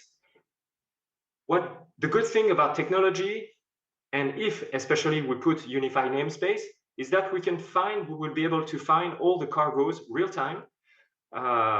And you are going to say, yeah, but it exists, Vincent. I've been working luckily on CMA-CGM, so it exists to a certain extent. We could improve by putting and adding more unified namespace. It is a procedure that improves, that you could improve over the months. So UNS, it's nearly an endless improvement, like marathon. You improve for this marathon, and next one you'll be even better. For energy and sustainability, you will be able to monitor in real time. I know you've got a wind, you've got tornado over there, and it is important to predict. So you have to cross and remove all the data silos between weather forecast and then data coming from the wind turbine or other sites, and then gather them all instantaneously. Unified namespace is there to help. Otherwise, we will come back to the roughly 80% of the factories and industrial systems that are stuck and locked by the kind of former previous technologies. Although this is 4.0 technology, again, if everyone was using unified namespace, we wouldn't have that problem. In manufacturing, after applying here for the robots, for example, assembling cars, it's public facts and figures, so I can quote my customer. We're saving $300,000, so $300,000 a year, putting in place those kind of unified namespace for many reasons. Obvious reasons, it's improvements of knowledge. We can take some skills on the other side. Here we've got education and students. So you can take a new student and tell him, okay, now within 15 minutes, you will be onboarded into this new project because the data flows rapidly. In the past, it's not 15 minutes, it's hours, days, sometimes months. Sometimes for some reason, it's bizarre, but it's years. After years, 3 years sometimes, it's till the data are still locked because of the data silos, especially with the regulation concerning the security. Cybersecurity, it's in Europe, it's really important. So if you're manufacturing electrical goods and send that to Europe, now with the very heavy duty constraints of EU certification, you will have to comply. It's hell, to be honest. It's really complex. So you have to have all those information flowing back to you to a dashboard in real time. So it is time to change. To sum up, so we can say that we've got the framework, we, not us, Factovia, but we in general, worldwide, we've got a framework to success. It is known. So unified namespace extends and enhance Industry 4.0. It doesn't replace, it is part of Industry 4.0. It is usually unknown because if I never tell you about unified namespace, you will not Google about what is unified namespace. Now you will see that, that it is widespread. Firstly, unified namespace is free. It's as if I talk to you about education, mathematics, it's free. It's free. And then when you want to apply mathematics, of course, you will buy some tools but mathematics, it's a principle, it's a concept. Unified namespace is a concept. It is free of charge, totally open source. Everyone could use it. However, it is free, but it is the foundation of data quality. Without that, we will be stuck in data silo like in the past. So we need to grow in terms of maturity and again, to grow and come to the semi-marathon level or even better to the marathon level. Because without good quality data, you will not have any AI. AI will be stuck. AI, you will ask the AI, give me this and that. It will say, okay, either I cheat and I answer random things like AI does when it is stuck, or I'll be honest and say, okay, I cannot access the weathercast because it is so protected, or I cannot access the information of that silo in the robot size, in the robot cell. So unified namespace has been designed to unlock all this on purpose for many years. So it's ready to be used. As a result, you will not even have predictive maintenance. Everyone in the world talks about predictive maintenance. And myself, I teach the module predictive maintenance. But without quality data, it's a failure. We did some testimonials with large manufacturers on that. Second element, unified namespace is not about technology. Oftentimes, even myself at the beginning, I thought that was a technology. And no, it's not limited to that. It's about change management. It's about trust in people. You have to remember the ivory tower. You have to make those ivory tower talk to each other.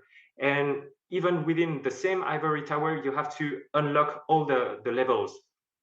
So it is a question of trust in people, collaboration, and use the collective intelligence to move forward. So we are talking about governance, teamwork, and so on. Unified namespace is not limited to factories. That was my mistake. At the beginning, I thought, because we call that Industry 4.0, I thought that it was limited to factories. And I used to be an expert, IoT expert, sending the data to the cloud. So I was myself in a silo. Thanks to unified namespace, I opened myself broadly, and it is a massive, you have to have the systemic vision, the systemic view. and to have a better business impact and increase competitiveness. So the need now for Caribbean, we need investors, we need courage, we need people saying, okay, now, of course, I will investigate on what is unified namespace, and to ease the business of all the Caribbean with impact worldwide, let's invest, let's do the job, and let's deploy the robust method. So I call, we put example of the method here, we call that Factovia Arrow. And finally, we will break some data silos. We will be training the next generation workforce, because we, as a Factovia, we can train the students, but we have to change the entire pedagogy, the entire educational systems, so that we know about a unified namespace. It is revolution, as big as AI, except that AI, it has got the buzzword and no one else exists in the world, but unified namespace does exist. It is the basics. Without the basics, you cannot create the foundation of your buildings, and you cannot put the ceiling. It is a question of trusting the network, and unified namespace is totally based on open architecture with bricks. Before, in the past, as a developer, we used to code a lot. Now it's based on bricks. So you take the bricks, we call that citizen developer. So now you bring the power to the people, knowing the use cases in the shop floor with the quality people who knows perfectly the processes. They will be able to drag and drop those open architecture bricks. And this is now the backbone for proper AI. Thank you very much. And that was the presentation. Again, I hope to see you. I know many people in the audience, like Olivier Remis here, knows about unified namespace. So please grab him and ask him a lot of questions. Thanks very much. Thank you very much, Vincent. Yeah, you're welcome. I think that was a powerful presentation. Our life will not be in existence here without technology, and this is what is shaping our life today. Vincent, what I'm going to put to the audience is if you do have any question, please email your question to info@cmu.edu.jm. Sure. We will pass it to Vincent, and the responses will be shared with all the participants today. That's wonderful. Once again, thank you very much, Mr. Tabernacle. You're welcome, and thanks very much for the invitation. Have a nice day. Bye-bye. Bye. Quickly, I'm going to invite Michaela to please come and announce the result of the competition done earlier. The pitch competition. Present your gifts to the winners, and then we'll move into our next session. Thank you very much.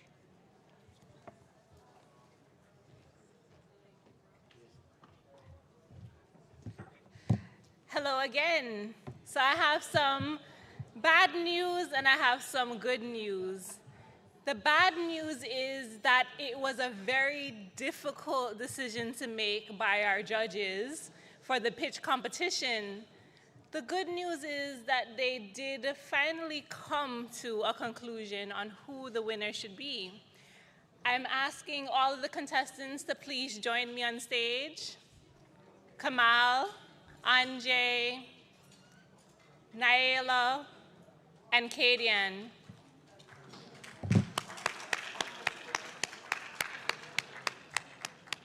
And Tiana.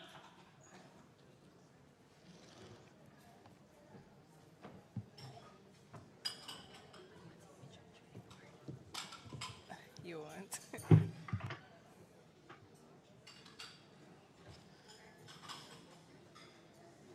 All right, welcome them as they come.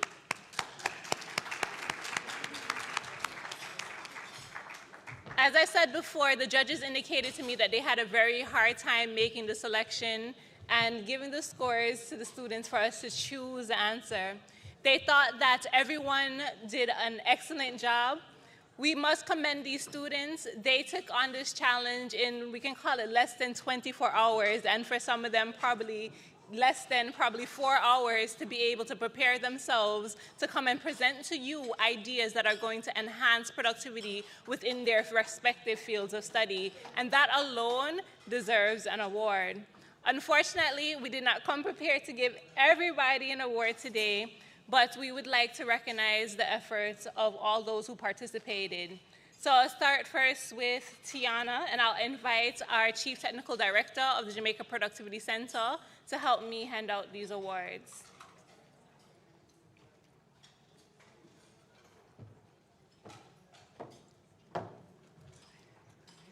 So we have some gifts. You wanna come on? So first, I invite Tiana de Montano to please accept our appreciation for participating in this competition.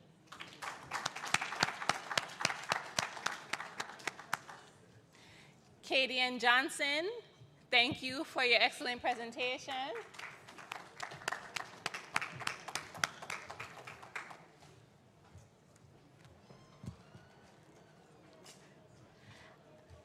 And Kamal Wright and Anjay, please accept our thanks for your participation. And I'd also like to thank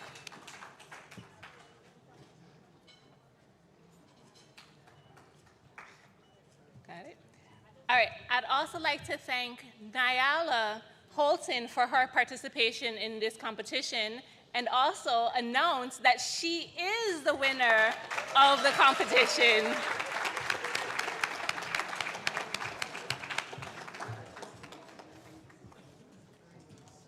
So I will give a little bit of background information. Yesterday, after we found out that Nyala entered the competition, she said to one of our coworkers that she's going to win. And we're like, if you win, fine. And she's like, no, I'm going to win. And she had her friend in the audience, and her friend was like, yes, she is going to win. So you need to have a cheerleader like Nyala's friend. So congratulations. And I want to thank our judges for this competition. We had our Chief Technical Director of the JPC, Tamar Nelson.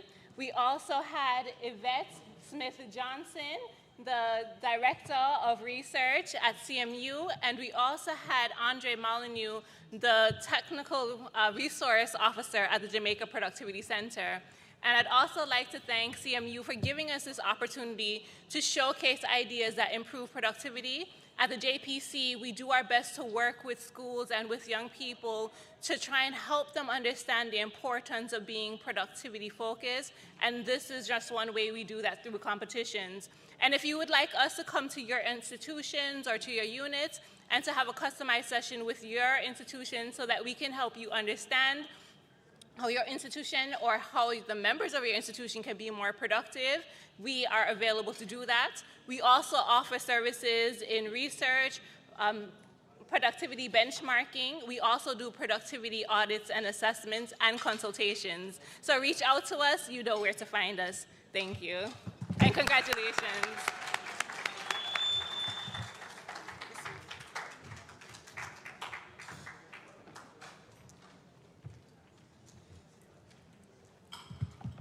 Thank you very much, Michaela and Ms. Nelson.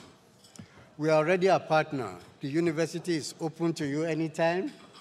All you need to do is send us a message. You will be coming on a particular date, and our doors will be opened. Welcome back from lunch. This is usually the most difficult part of any conference.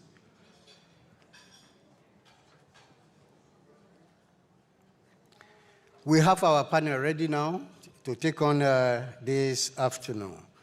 The role of interagency support in the promotion and sustainability of the blue economy.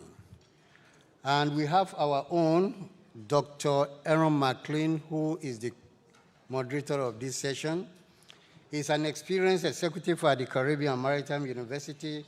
He holds a Doctor of Education in Adult Education and an MBA and a Bachelor of Arts degree. He's a trained teacher and has completed several professional courses. Dr. McLean served the CMU as Director of Corporate Planning and Administration, Vice President of Planning and Development, and is currently the Vice President, Office of Physical Planning and Facilities. Dr. McLean is a change agent, having served the Jamaica Customs Department as manager, training and development during a critical organizational restructuring period. Welcome, Dr. McLean. To join Dr. McLean is Dr. Chukwuemeka Shiana, Counselor, Peace Spring Consultancy, Jamaica. Please join us here. Mr. Stefan Rampier, Director of Projects at Kankara Development Limited. Please join us. Nicholas Desramont, Senior Environmental Engineer with the World Bank. Jamie Robinson, representing the CEO Universal Service Fund, Jamaica, one of our big partners. And finally, we have Mr. Ethan James, who is joining with us online from Antigua and Barbuda. Ladies and gentlemen, please let them feel welcome. You can sit down. Okay, stay here. I'll get one.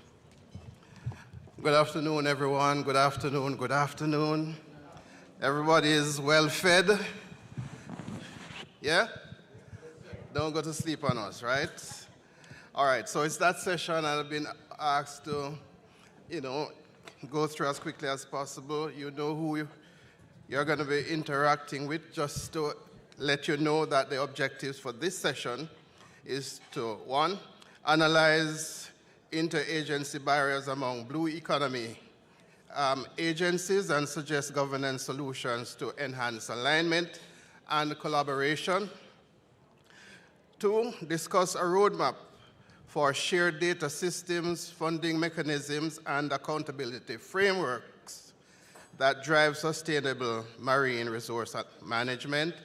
And thirdly, propose targeted interventions, legal, financial, technological, and social, that leverage agency partnership to maximize environmental, economic, and community barriers. So because you know who we are talking with already, we just dive right in. So, Dr. Chiana, the first one for you.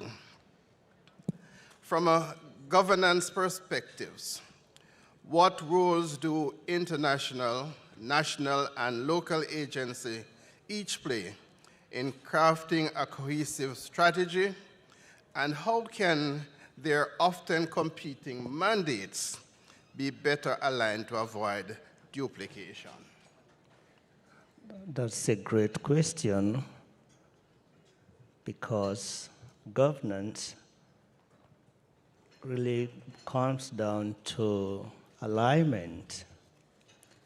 International, national, and local agencies, they're like the three legs of a stool. And without the three, the stool cannot stand strong. International agencies often bring the big framework, like funding, providing technical expertise, alongside global standards, best practices. The national agencies, on the other hand, adopt those frameworks into policies, regulations, as well as national coordinations that reflect local realities. More so, local agencies such as the municipal councils, schools, and other local groups. Then bring all of those into practical realities, because they know the communities, they know the culture, as well as the immediate realities. However, the challenge does occur when these three agencies work in silos. So to mitigate that, it boils down to alignment, where all three agencies sit at a round table, share information together, build on each other's strength, and by so doing, the community will be impacted from a positive standpoint. So, thank you. As a follow-up to that, then, who is going to bail the cat? The three agencies, like I said, need to sit together, come together, pull on each other's strength. Don't forget, like I said earlier, that like the three legs, without the three coming together, the stool won't be able to function effectively and serve its purpose. Thank you. Anybody else want to dive in on that?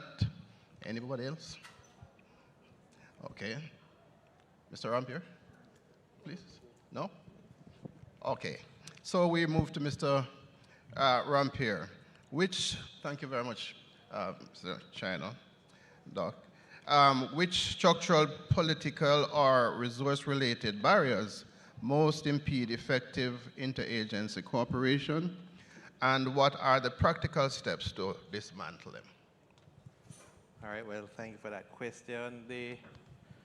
It's probably been repeated many times at this conference, but the low-hanging fruit here is data sharing, right? What we find is, again, we operate in silos, and we tend to repeat the information in various countries, even in the same territories. It is likely, for example, in Jamaica, that there are several agencies working on the risk vulnerability of the port.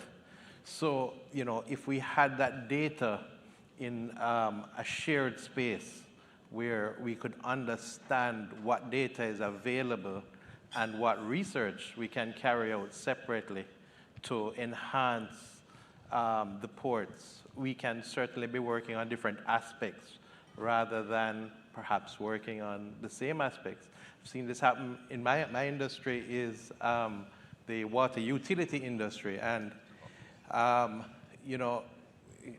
due to bureaucracy and the lack of data sharing, recently during the drought, my company Kankara, where I work, as a utility company, we have available water for sharing resources with other utility companies.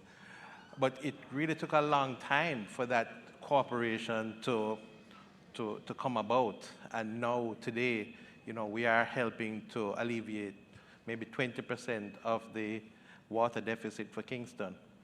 But we have to agree that we're going to share data, we're going to cooperate, and that requires management and leadership at the top.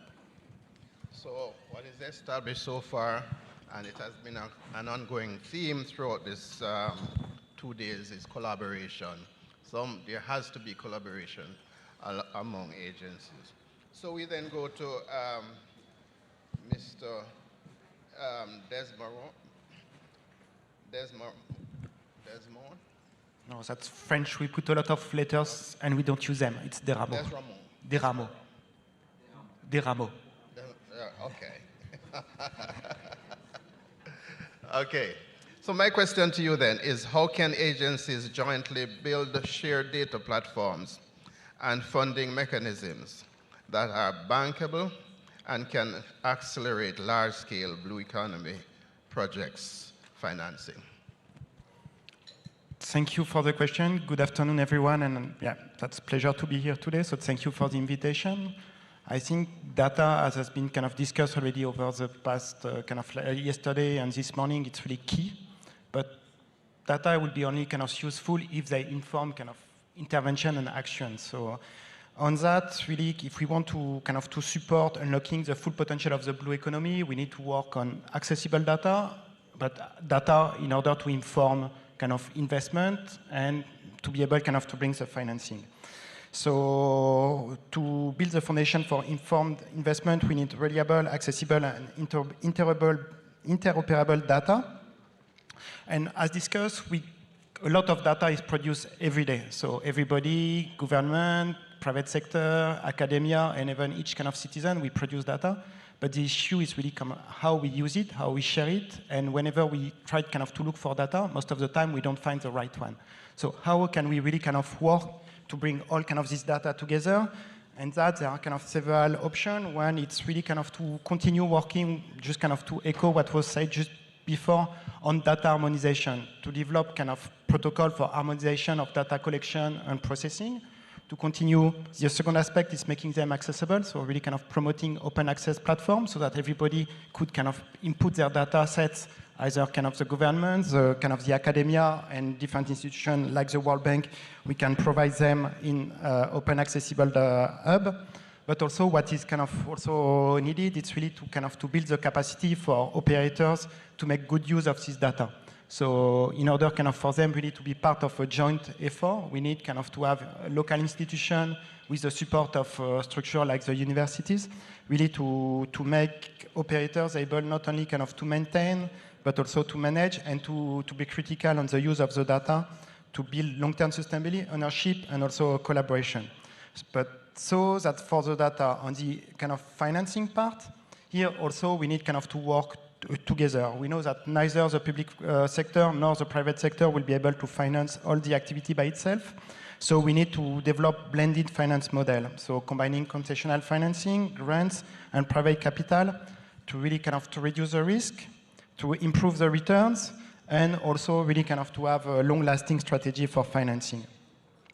What we see also really kind of to enable that, it's most of the time there is a need kind of to help the first phase of investments, especially on the blue economy. So agencies should work together to develop some kind of project preparation facilities to support the feasibility studies, the environmental assessment, and all kind of the financial structure, really to help all kind of investor, public, private, to really kind of to gain conscience of to be comfortable in investing. So that's something we need to work together on really kind of bringing what each kind of agency could bring as their support to the financing solution. Because we need good data and definitely financing for the blue economy in the region. Thank you very much for that very comprehensive response. My next question is, how can agencies leverage universal access funds to support the digital infrastructure, such as community connectivity, sensors required for IoT, and data platform in the blue economy? And for us, the best person to answer that question is the man himself from Universal Service Fund, Jamie. Thank you for that question. Good afternoon, everybody. So that is quite pertinent to the rollout of the blue economy. The Universal Service Fund, our role is actually to facilitate connectivity and broadband access for all facilities. You know, for the blue economy, we would have done similar. Well, the USF does similar rollouts. Currently, we are actually partnering with the Agro Invest to equip the agro parks with Wi-Fi connectivity. So I can harken back to one of the presentations from one of the students, or two of the students in the competition earlier, where they mentioned IoT devices and use of smart technology to monitor, to monitor water quality and water temperature, pollution levels, etc. USF would be able to provide data connectivity to facilitate the data sharing, and also funding to look at things like smart buoys, devices such as a smart buoy, for example, to test water temperature, pollution quality, or pollution levels, sorry, and facilitate the data sharing. I think Stefan would have mentioned earlier about the importance of data sharing or an interconnected space so that the information is not siloed. And this is something that the USF is also a major funding partner in that effort through our funding of the National Broadband Initiative and other interconnected facilities for government spaces and public spaces. So it is easy to conceive that the USF is a relevant entity in this effort, and we are so tasked. It's in our mandate to provide this type of connectivity, and our goal is to create a knowledge-based society, and there's no other way but to provide the facilities to enable these endeavors. I'm sure with that intervention, for anyone who is here who didn't know before, might be coming to you for better support for their communities and projects and so on. So thank you for that explanation, Mr. Robinson. Now on screen is Mr. Ethan James. Welcome, Mr. James, to our session this afternoon. So a short question for you.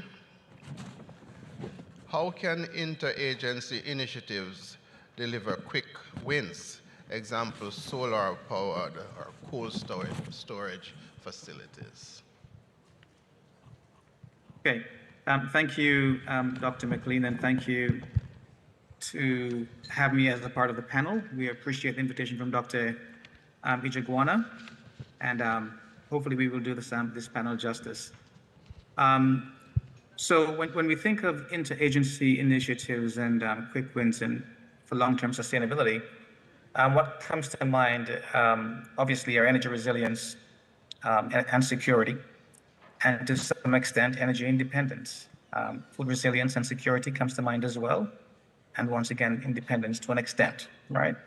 And of course, we have education, another significant part that forms our overall critical infrastructures or support them. The quick wins, as you have indicated, would be things such as renewable energy, solar PV, wind, waste to energy, geothermal. All of these things are very much available to us here in the Caribbean. Quick wins also include, as you have just mentioned, cold storage. I add to that, as we go along the lines of food security, things of that nature, vertical or soil-less farming.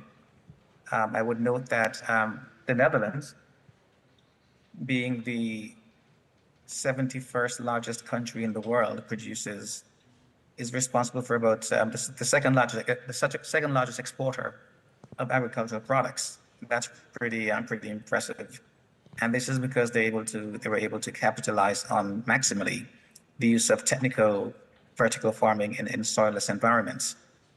So it takes a village. And so when it comes to interagency collaboration, we're looking at, again, this whole thing of silos coming into play again, or the breaking down of silos to ensure that we have the solutions that we need. Solar or renewable energy, for example, which is huge, that underpins so much of what we do, and what, as countries, as sovereign nations within the Caribbean, we need the collaboration with between the Ministry of Energy, the Ministry of Land, and of course the Ministry of the Environment, right? Cold storage definitely calls for collaboration between the Ministry of Energy and Agriculture. One of the biggest reasons why we don't have cold storage is because of the cost of energy in the Caribbean. And this is partly because we're not utilizing what we have naturally in terms of natural resources of energy. we are importing, and that we understand that base loads are important to have. But at the same time, it also exposes us to fuel variation charges that are impacted by global affairs. And so we have energy underpinning that as well. We also have another part of it, again, supporting getting into the circular economy is waste to energy or waste to product. We are small island states, and so we have a lot of waste relative to land capacity for landfills and what have you. And this calls to the attention of two ministries, the Ministry of Energy once again, and the Ministry of the Environment. So these three areas I've just touched upon that are absolutely powerful wins for long-term sustainability must call for the interagency collaboration between these ministries. Thank you very much, Mr. James. And, You're very well.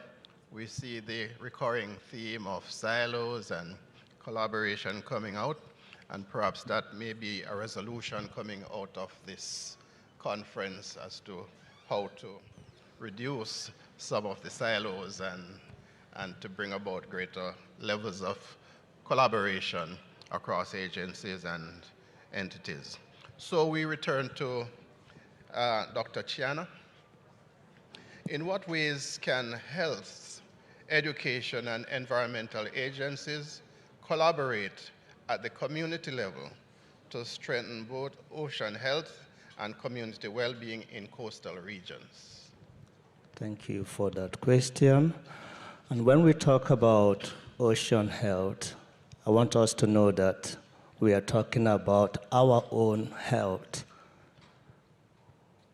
Our health, our schools, as well as the ocean, they're all connected.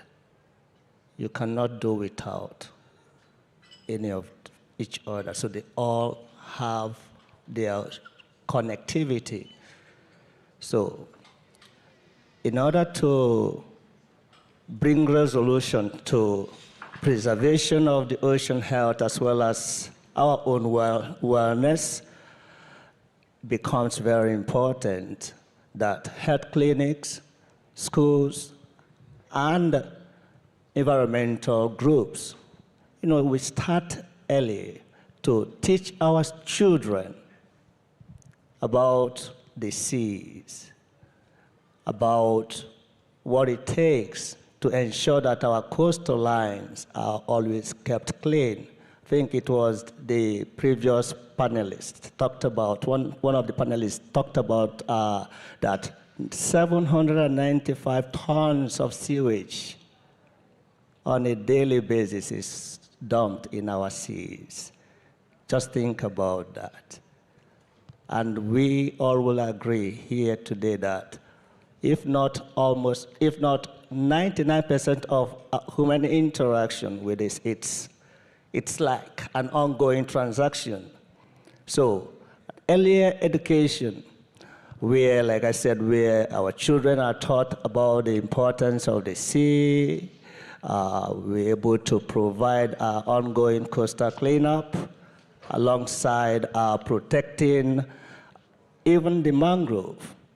Because when we safeguard the health of the ocean, we in turn strengthens our own well-being. And when all of this is done, definitely the community alongside the ocean will continue to celebrate. Thank you so very much. Wonderful. At the CMU, we call it the maritime conscience. Mr. Rampier, how might salvage law and coastal zone management regulations evolve from a policy standpoint to incentivize environmental protection and rapid response in sensitive marine ecosystems? Well, let me start from my industry, which is the utility industry, where the principle is, the polluter pays, right?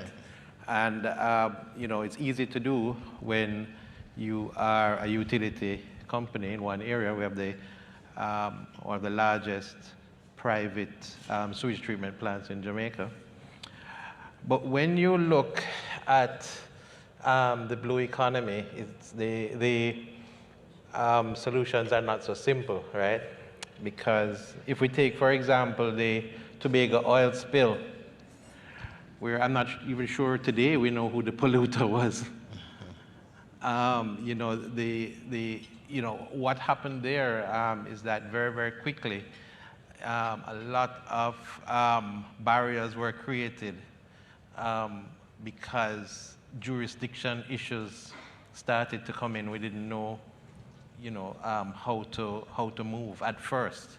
So, but there was a rapid response team in that case, and there was within 24 hours, and containment within 48 hours. Started within 48 hours.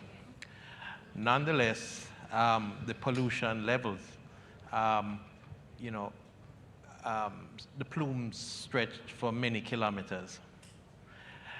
And, you know, because one of the buzzwords is to, you know, have your, you know, have the salvors on standby, pre-contracts and that sort of thing. I don't know if that will solve the problem. The point is you need to, on a rapid basis, deploy. I would not like to think what would happen if that same barge capsized maybe a few hundred kilometers north. You know, many economies would have been wiped out because the resources wouldn't have been close at hand to deploy. So, you know, we have a lot to think about and a lot to do in that area to make sure that works. With regards to, and that relates to the rapid response part of the question.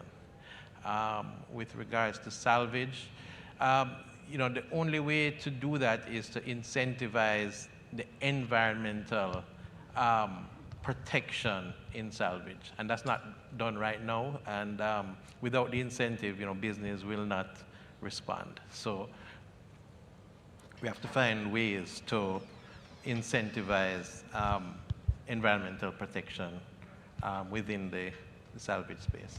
How about incentivizing prevention?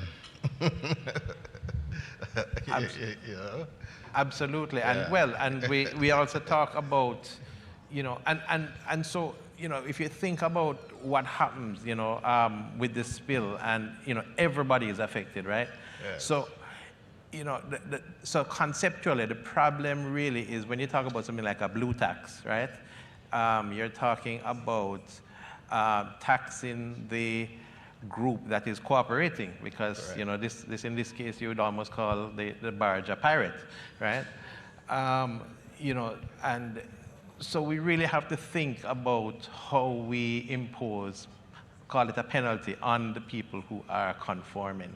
Yes. So, you know, it's a lot to think about. All right. Thank you very much there. Nicholas, what is the realistic potential of digital twin technology and the IoT-driven marine spatial planning in small island developing states?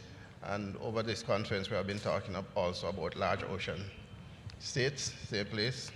And how can international and national agencies co-invest to harness these tools? Okay. Thank you for the question on this kind of virtual, digital twin, so the virtual replica and the Internet of Things of different kind of captures. They have really kind of the opportunity to bring kind of significant change on the ocean and coastal management, especially in large ocean states. So for different reasons, really, they help kind of providing real-time monitoring on different kind of elements to help decision-making and response, including on fish stock, in kind of a coastal and marine ecosystem environment and all the activity. They help also decision-maker and different kind of stakeholders really to test different scenarios and see how the built infrastructure, but also the more natural environment will react to different scenarios of climate change, disasters, but also different kind of socio-economic development.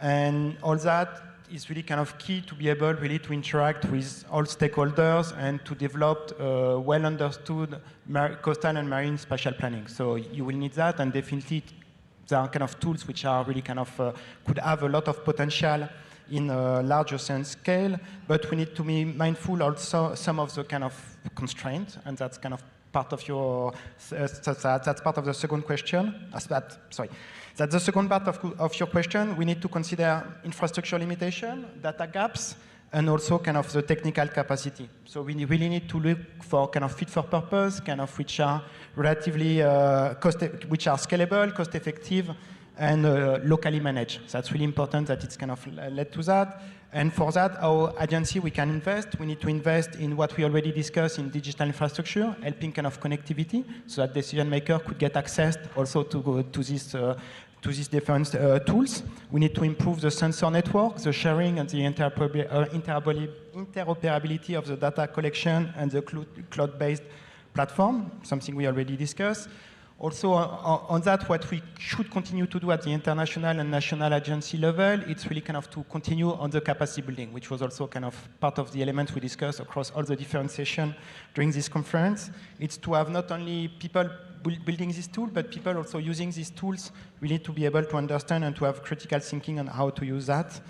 And that's really kind of, I think, yeah, so definitely they are kind of key to provide coordinated investment and share governance, but we need kind of really to work together to help different actors to develop and to use them. Thank you very much for that. Jamie? How can interagency partnerships, particularly those focused on technology transfer, drive innovation in digital tools for aquaculture, coastal tourism, and marine biotech?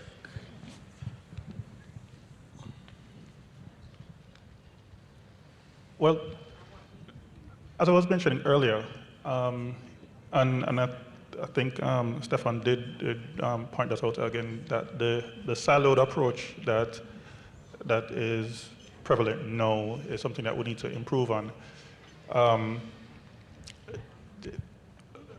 I gave an example where the USF is partnering with the Agro-Invest to outfit the agro parks.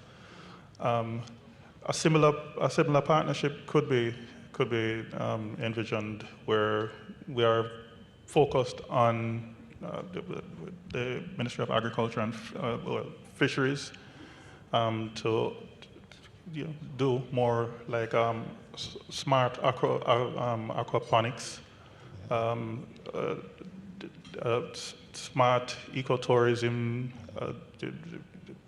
to facilitate interconnectivity between the fisher folks and the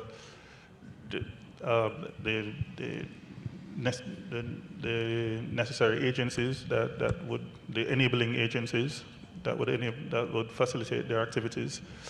The USF could act as a bridge to facilitate the connectivity between end users, as in the farmers, the fisher farmers, the tourist entities or tourism practitioners, and the government entities behind it to act as a central, to facilitate a central platform for communication. It's not just USF. Wouldn't just provide. Well, if you're envisioning it, we wouldn't just be a funding partner, meaning that just pumping money, but we'd provide technical assistance in the rollout and also act as a data repository. Very well. So your support is not always funding, it could be other forms of support to enable. So your organization is not only a funding, but is an enabling entity for others to achieve their goal. Thank you very much there. Mr. James, we have not forgotten you, so we come right back to you. So, how can Caribbean neighbors forge green shipping corridors through joint agency agreements that standardize protocols for alternative fuel bunkering and shore power? Okay. Thank you for the question. This is a very good one. In the Caribbean, we are responsible for about 40 to 44% of the world cruise market. We're not the biggest in many things, but we are the biggest in this one. So we have a fair amount of tourist cruise vessels coming through the region on an annual basis. I think last 2023, we had around 32 million visitors coming by way of cruise. Because we're also small islands, typically, we import 80 to 90% of the goods that we consume. So the market in terms of what can be done regarding a green corridor for shipping is very important. It's a very important one for us, especially where shore power is concerned. What you may not know is that one of these cruise vessels by itself, on average, consumes about 10 megawatts when docked. And for the larger ones, you're looking at maybe 14 to 15 megawatts of power consumption. So the idea of bunkering, especially when it comes to where we're going with the IMO for fuel standards, and of course where shore power is concerned, is a big one for us. The theme here continues to be regional integration. So it starts with talking. Right? We all know the benefits of economies of scale. That's the first thing. Let's make the commitment to do something together to make this region into a green corridor. Next thing, we need to select leaders. Who's going to sketch out what this might look like? We know what the cruise ships and the different paths look like for the various vessels that come to the region. Let's start there. Next, we should. Well, that is the next step. The next step would be to put a task force together from each participating country. This way we know that there is a champion in each country, perhaps at each port in this case, who is going to further that country's contribution to the overall team that is trying to put something together. We have to be honest with ourselves in doing the assessments. Some ports are large, some ports are small. Some ports can offer waste to energy services to the boats when they come in, some ports can't. Some ports can offer bunkering, some ports can't, etc. So we have to be taking honest assessments of what we can do within the region and decide where the hubs are going to be, who's going to offer the various services to ensure that everyone gets a piece of the pie as the industry continues. From there, once we have taken that very clean, that very insightful, honest assessment of where we are, including our individual ports' capacity to take on shore ship power, which in many cases can't be done right away. Ports have to be developed and brought to a certain level to be able to do that. Then we can start forging the relationships and the agreements that we need to ensure that we can bring in a true Caribbean green corridor and set the pathway for the agencies to work jointly to make this a reality. Okay, thank you. Now, Prof did ask me for 10 minutes. We have 14 minutes left. So for this bank of questions, I'm going to narrow it down to two. One on the panel and one on the screen. So we're going to take 4 minutes max to cover this grounds, could be less. So Mr. Rampier, what strategies can ensure the equitable distribution of benefits to small-scale fishers, women, and youth through targeted interagency policies designed from the ground up? All right. Thanks for that question. But I just want to start somewhere a little different, which is the mindset, right?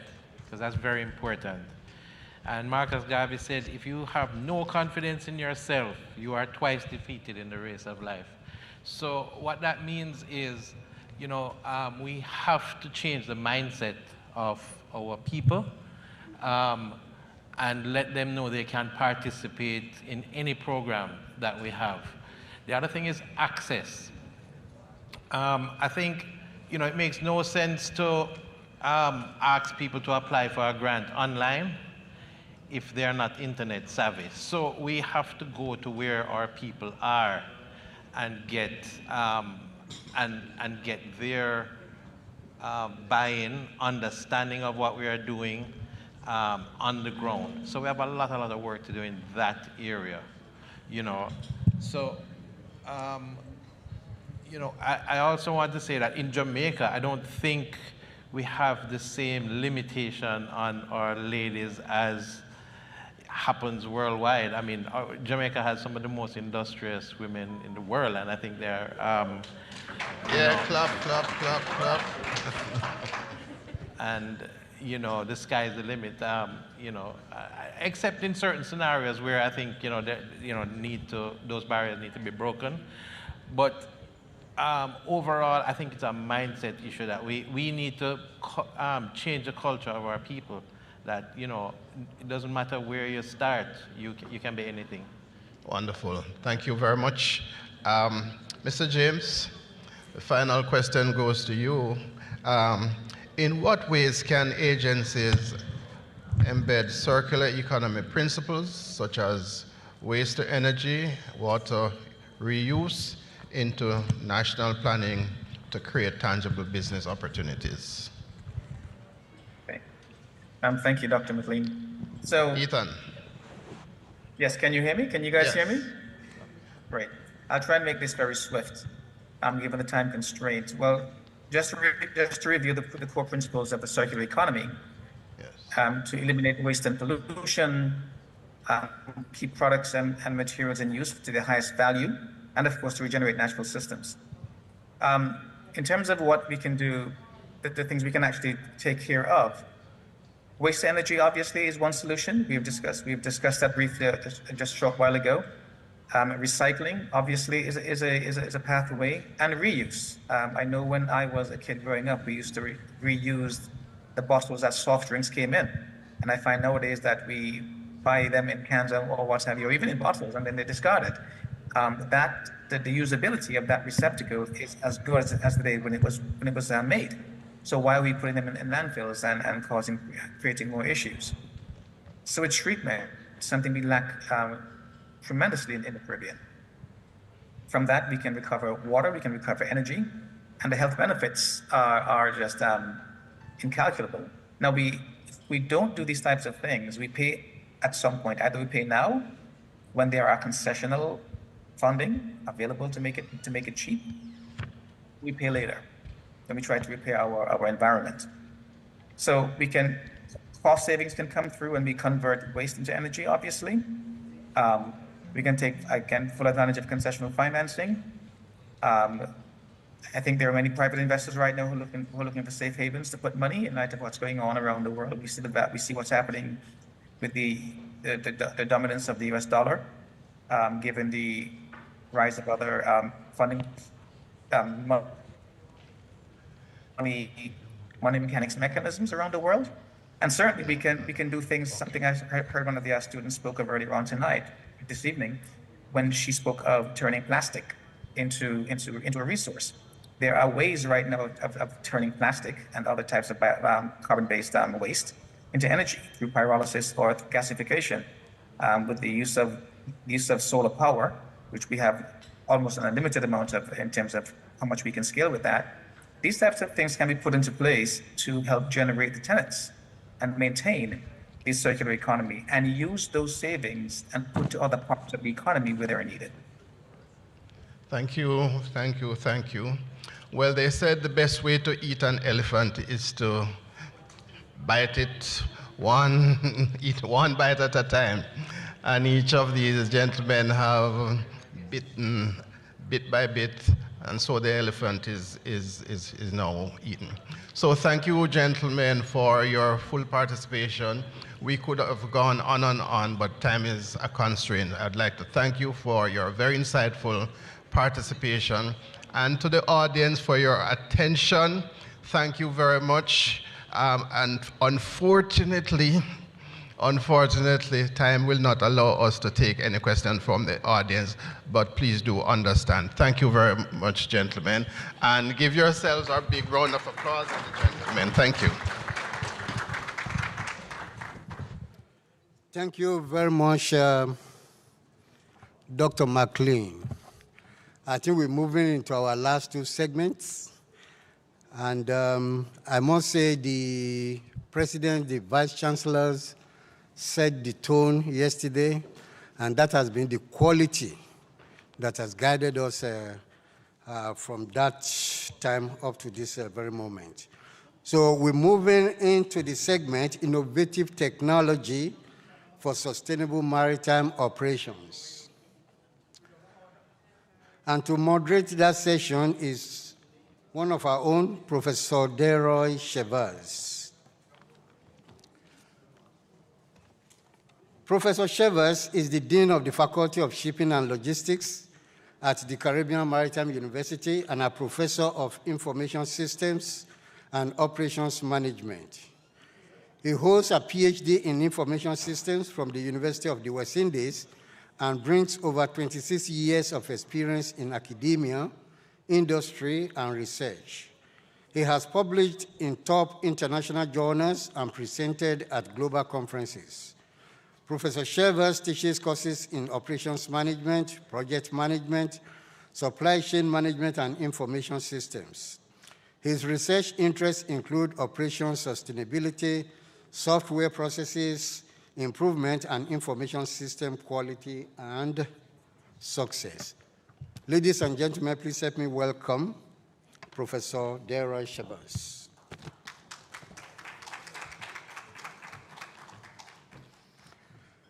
And to join Professor Chevers, I have Tasai Morgan, Communication and Marketing Executive at Advantum. Stephen Roden, Senior Lecturer at the Caribbean Maritime University. Mr. Wayne Michael from Antigua and Barbuda Department of Marine Services and Merchant Shipping. Gosia Umiska, CEO, Genoa, Florida, USA. And Carlin Linden Walker, co-founder, CEO, North America Marine Environment and Protection Association. I think this is going to be a very powerful session. And I want to advise, you don't want to miss the last section because that is going to be very, very controversial. Prof, your turn. Thank you. You can sit down. Thank you, Prof. Good afternoon, ladies and gentlemen, and I think our students are still here. Oh, good afternoon, all. As Prof mentioned, the topic is innovative technologies for sustainable maritime operation. I'm going to repeat what was said earlier, but I think it is fundamental. The maritime industry plays a pivotal role in facilitating global trade, with over 80%, and I'm repeating that figure, 80% of international goods being transported by the sea. And that's a contribution. But there have been a lot of pressure with respect to emissions, et cetera, et cetera. So our panel will be looking at some practices to somewhat alleviate and address some of the challenges that we're having in this particular industry.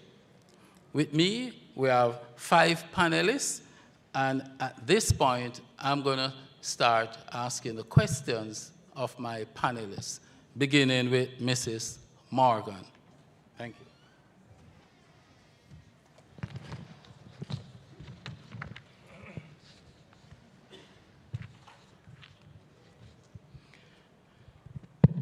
Good. So, Mrs. Morgan, your question is, what strategies work best to build trust among regional stakeholders when introducing disruptive technologies, and in particular logistic technologies, especially in the context where adoption depends as much on people and processes? And can you respond? Good afternoon, everyone. I just want to thank the CMU for having me on the panel, and thank you, Prof, for that question.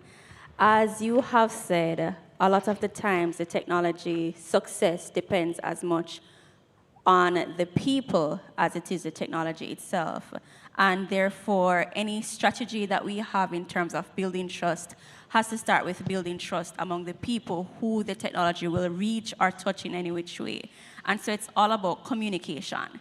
And so even at Advantum, which is where I work, where we are the leading technology developers in the logistics space in Jamaica and the Caribbean, we realize that a very important part of what we do has to be how we communicate about what the technology does, and not just on a technical level, but the impact it will have on each person who has to interact with it.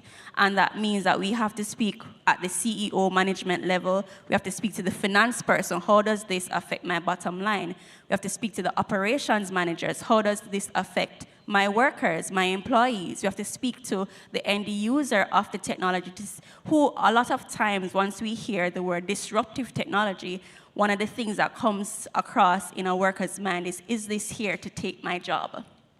Or is this here to make my job more difficult in some way, shape, or form? What if I cannot understand what to do? I'm so used to my current process. I've been doing this for years this way and it's fine. That's usually the mindset. So why do I have to change what I'm doing? And thus we have to break down that communication on a very base level, that everyone understands that, number one, a lot of the time the technology is not there to take your job, but to help enhance what it is that you're doing, speed up your processing time, make you more accurate in terms of what is happening.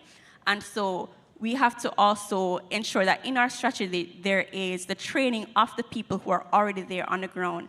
I know CMU is doing a fabulous job of training the future workforce, but we have to also think about training the current workforce who is already employed, who are already doing the things year upon year, but upskilling those workers to ensure that as technology comes in and intermingles, because that is where we're going. I believe yesterday, Prof. Spencer said it, that technology is here to coexist with people, and therefore we have to now train each person.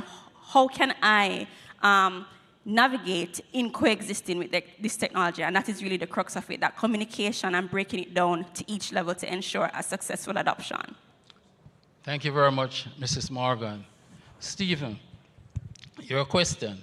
How can ports practically integrate AI-driven predictive maintenance, knowing that we have now Internet of Things, that kind of technology, we have a number of sensors, and how can you explain that from an engineering standpoint, and what are the key technical hurdles?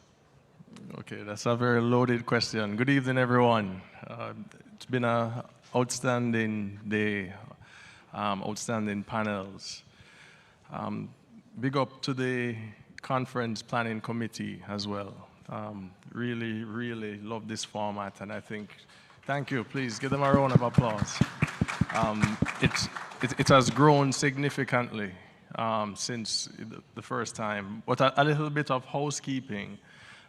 The last conference we had, I think it was in 2023 at the Jamaica Conference Center.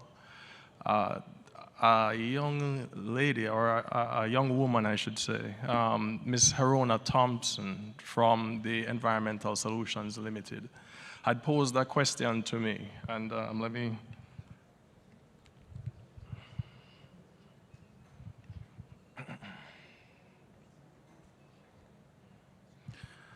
just be very specific in it. Okay. So she had asked a question regarding a paper that myself and Ms. Marsha Lee Foster had written in 2020 regarding the integration of automation and artificial intelligence into the shipping and logistics sector. So her question was, what is the cost of energy or energy penalty And is it a limitation for the implementation of robotics and automation overtaking over our process? So this stuck with me. Reason being, I'm a chemist by study, but at the same time, I am a devoted person to energy. And I look around the room and I see some of my colleagues, for example, Mr. Junior Lincoln, Mr. Stefan Rampier from Kankara. How we utilize energy is very important. In their business, what they do, they're a private water company, which is very rare. So now you're thinking about pumping water or providing a utility. This has to be provided consistently to persons who are going to be using it. So the maintenance of these systems is of utmost importance.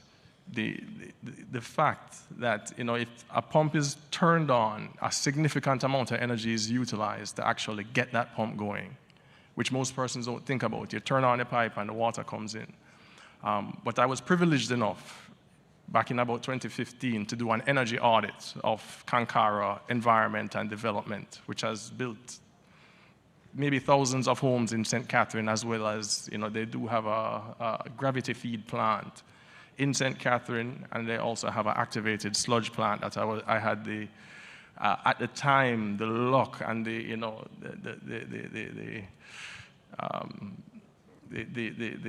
wherewithal, because at the same point in time, I really loved understanding energy and how energy is being moved. But these systems, we can't allow them to go down, Prof. These systems have to be smart. They have to be able to operate efficiently, because the cost of energy, when I really became privy to how much it costs to run one of these pumps, and in their cadre of equipment, they had almost 20 to 40 different types of pumps, going all the way from 10 horsepower all the way up to 75 horsepower. So when you see how much kilowatt hours one of those systems utilizes, you get a good idea of what it takes for development, right? So having these systems a little bit smarter is very important and sustainable, right? Because what you have is that now, if we are to integrate a solar system, for example, these systems are able to determine how the power is being used, when it's being used, and also to even study things like the weather at the same time. So, the system can actually tell when it is about to rain, and, the solar system now, would cut off providing the power, switch it back over to. So we have to create these systems that are smarter. And, I heard Ms. Morgan, you mentioned about what Professor Spencer had said, because now this AI is becoming agentic, where now we actually giving them tasks to do and perform for us, not necessarily on behalf of us, but as an extension of us, almost. But I'll stop there. Thank you. Thank you. A couple days ago, I was talking to Wayne, and Wayne educated me about 4 degrees of autonomy, right? So, Wayne, your question is, from a regulatory and safety perspective, how could autonomous vessels transform operation on intra-island routes, and what new frameworks are needed to govern them? Okay, thank you very much for that question, and thanks for not bowling too much of a bounce at this late in the afternoon. First of all, let me use a generic term that covers the full spectrum of autonomy, whether it's depending on the amount of human involvement. So the generic term is MAS, Maritime Autonomous Surface Ships. So I'll use that in my answer. First and foremost, I totally agree that there is a lot of potential for MAS to transform intra-island routes, making it safer, more efficient, and ultimately more sustainable, all right? And I do not say that lightly because I have objective evidence. The objective evidence is that there are tests that have been done over the last couple of years, I think almost 5 years now, 4 to 5 years in Norway, where the Norwegians have advanced, fully automated container ships, medium-sized vessels that are operating on the Norwegian coast from one port to another. And they're at the stage now, and this is called short sea shipping, as we know. So if you take that as a sort of validation, you can see if we bring that technology in any shape or form along the full spectrum of autonomy, you can see where you can bring that similar safety, resilience, and what shall I say, productivity in terms of things. Now, that would be an easy answer. And in this forum, I guess I have to pull back the curtain just a little bit more with all these bright people inside here. So as far as the transformation is concerned, the first thing that you would see is an improvement in safety. And with that, you can tell from the perspective that majority of incidents and accidents are human error related. So if you bring a level of autonomy in it, therefore the likelihood of human error is going to diminish. So you're going to have safer shipping. Obviously, Stephen did mention the whole issue of increased efficiency. That speaks for itself. Predictability, you can predict maintenance, so therefore you can plan ahead of time. Increased capacity. One of the things that we don't think about is the increased capacity for carrying cargo. If you take out the accommodation space and all the auxiliary equipment for having humans on board or personnel on board, the science is saying that you can increase efficiency by about 7% of the ship, as well as increasing additional carrying capacity of the ship. Obviously, it's going to lead to new roles and functions ashore. And with that added safety, obviously, you're going to do a little bit of environmental protection. On the regulatory side, these are going to pose significant challenges, all right? And the first one that comes to mind is the whole issue of how we regulate now. We regulate shipping now with a master being at the helm and being ultimately responsible. So we're going to have to think about how we do the regulation when there's an operator who doesn't necessarily have the necessary similar training. We have to now look at the training challenges for how we train the operators to man these vessels. The other part of it, the equation, is how do we deal with emergency? We have an obligation now for search and rescue. We have an obligation for and the whole issue of liability. Who is ultimately responsible? Is it going to be the equipment manufacturer, the software manufacturer, the operator, the owner? So all those are going to create regulatory challenges that we're going to have to look at. And then the whole issue of cybersecurity, I'm sure we'll go into that a little bit later on. But what is fundamental in all of this is that the navigation rules as they exist now have been so entrenched that we need to preserve it. Collision regulation, rules of the road, who has right of way, sail giving way to power, and that sort of thing. And the whole issue of these ships operating in a mixed environment. We're going to have other autonomous vessels, plus vessels that are manned by human beings. Now, in closing, let me just close with a little anecdote, because I was talking to a colleague of mine, Captain Balls, from Cayman Island, and there's a reality check. We think this might be a couple of years away, but he told me that in Cayman Islands, they have 2 autonomous vessels being operated now doing hydrographic survey. And they're, 20 meters, and they're being operated from the United States in Cayman Islands. And he had the enviable task of carrying out port state control, which is making sure that they are following regulations. He literally had to make up the regulations and the checklist on the fly. So the reality check is autonomous shipping is here and now. Thank you, Wayne. Ms. Gosser? In what ways can digital twin simulations, especially inform greener port supervision and operation? What data inputs are most critical for their accuracy? Thank you so much. Good evening, everybody. It's an honor to be here with such an esteemed panel and a fellow elephant. So thank you for having us. Before I answer, digital twin, it's quite personal to me. I've started learning about Internet of Things a number of years ago, and that was really the first topic we've analyzed in detail with regards to how to operate a washing machine, not necessarily part of the maritime industry as such. But I'm bringing this up because the technology exists, has existed for a number of years, and it's proven across different industries. So in terms of how digital twin works in a very simplistic way, it's basically a parallel representation. It's a model of a real environment. And for that model to work, we need to collect data. So we've talked about different sensors. I think the previous panelist also mentioned that as well. So collecting data is extremely important.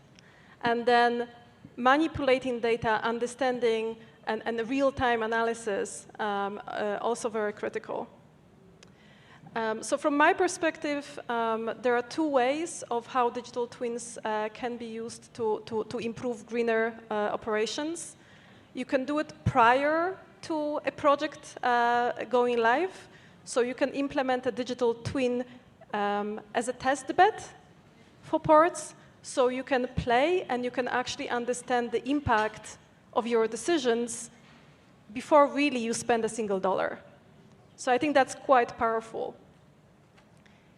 Hand in hand with that is after you implement a project, you might also want to use a digital twin for parallel analysis and for continuous improvements.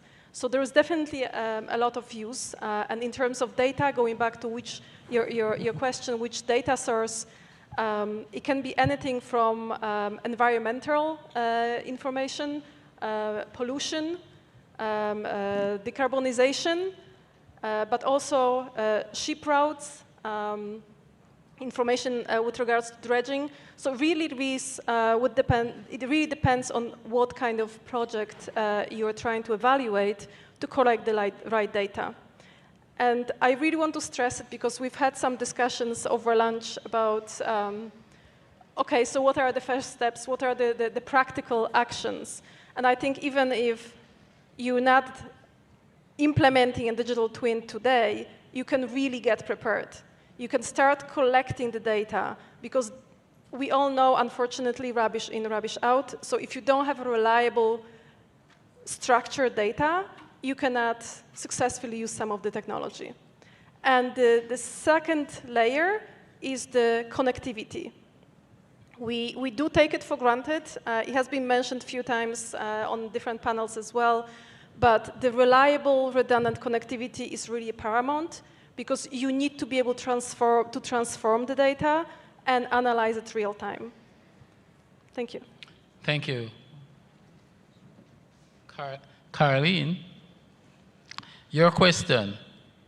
While the world debates on how to get to net zero by 2050, what efforts could be taken now that will reduce maritime impact and move us towards this goal?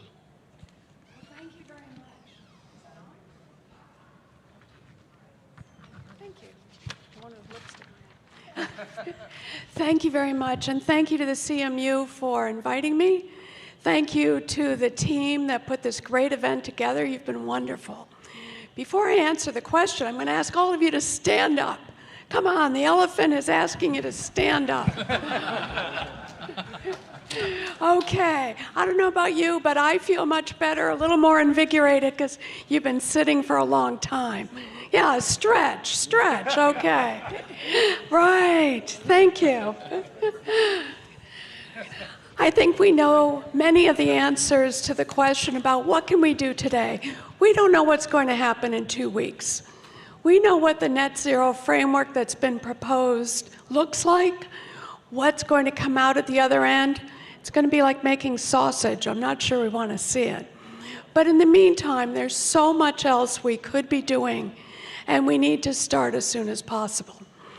First off, we have digitalization tools that are extremely important, extremely effective, and things we could be doing today. Voyage optimization, weather routing, the digital twins, testing theories today so that we can take advantage of the savings in fuel economy and in emissions.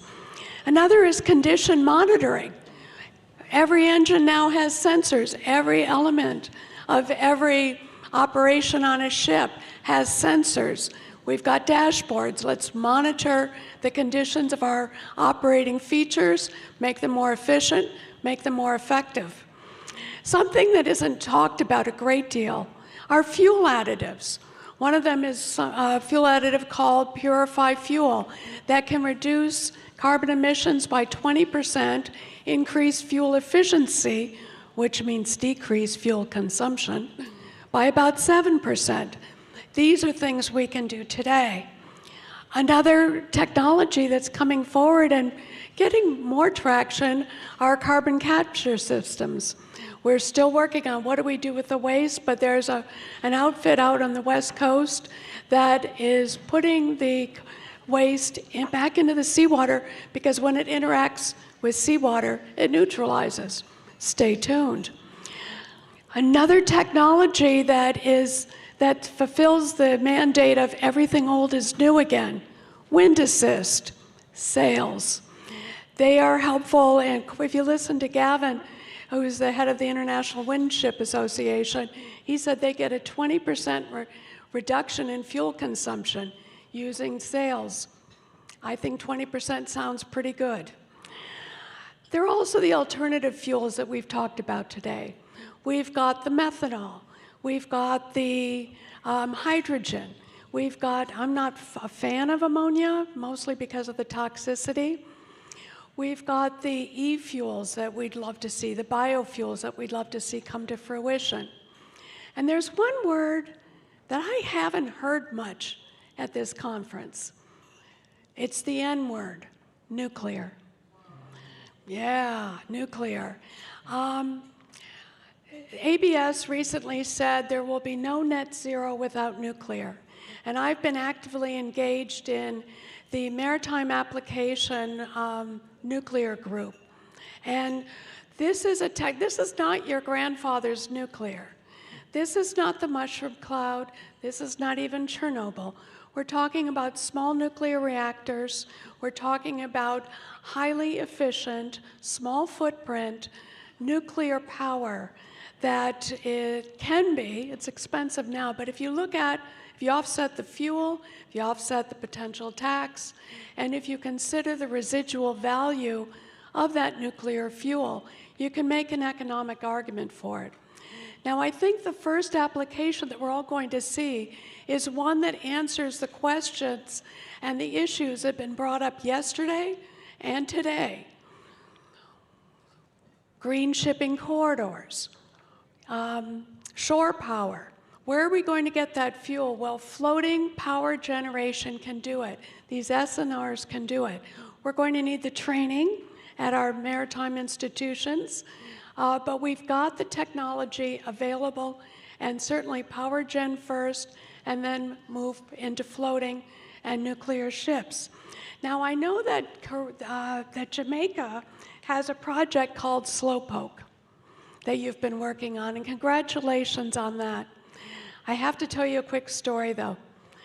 My mother passed a year and a half ago. She'd been on life support for a week. And when we finally took her off life support, and after, she had 1 week of pent-up demand. And after she finished saying, I love you, I love you, I love you, I love you, she said, I'm ready to die now. And we said, okay. And after half an hour, she said, come on, can't you do something? I said, Mom, it's the Lord's will. And she said, I know it's the Lord's will, but the Lord is a slowpoke. Let's make sure that nuclear isn't a slowpoke, and let's consider nuclear as part of our energy options as we work to decrease our emissions, improve our environment. And I also have to say, it is such a relief to be able to say decarbonization and climate change. Thank you. Thank you. Mrs. Morgan, your question. How can logistics technology providers effectively communicate the return on investment of sustainable innovations and to stakeholders who may be focused primarily on short-term costs? Thank you so much, Prof. How can logistics providers effectively communicate the return on investment? When we are communicating with anyone, we have to speak their language. And if their language is short-term gains, we have to speak that language first before going into the long-term gains. And it may sound like an obvious answer, but when we are speaking with a port or when we are speaking with a warehouse or a freight forwarder, the first thing that they are looking at is, how will this affect my bottom line? Their first thought isn't necessarily, how does this save the planet? How does this help me go green? How does this help me with whatever particular convention, especially in a space where there may not be penalties for not being compliant with whatever green initiatives or whatever sustainable initiatives that we have. And therefore, the fact is the technology itself has many advantages beyond just the sustainability aspects of it, and therefore we have to communicate those first and foremost. I'm a marketer at heart, and therefore in everything I do, you have to think about what will get the interest first.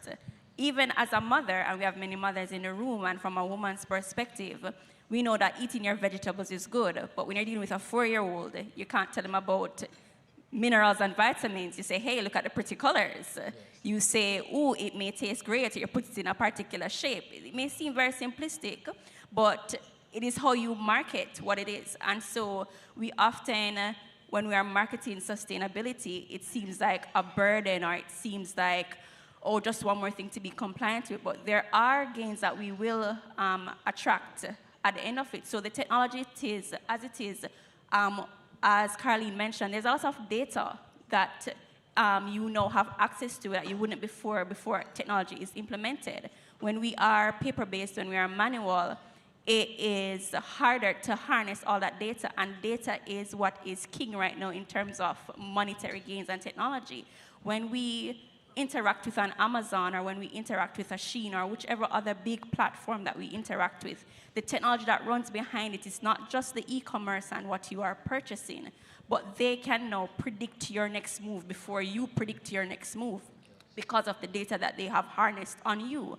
And in shipping, we have such rich data sources on everything in society because it's moved back and forth.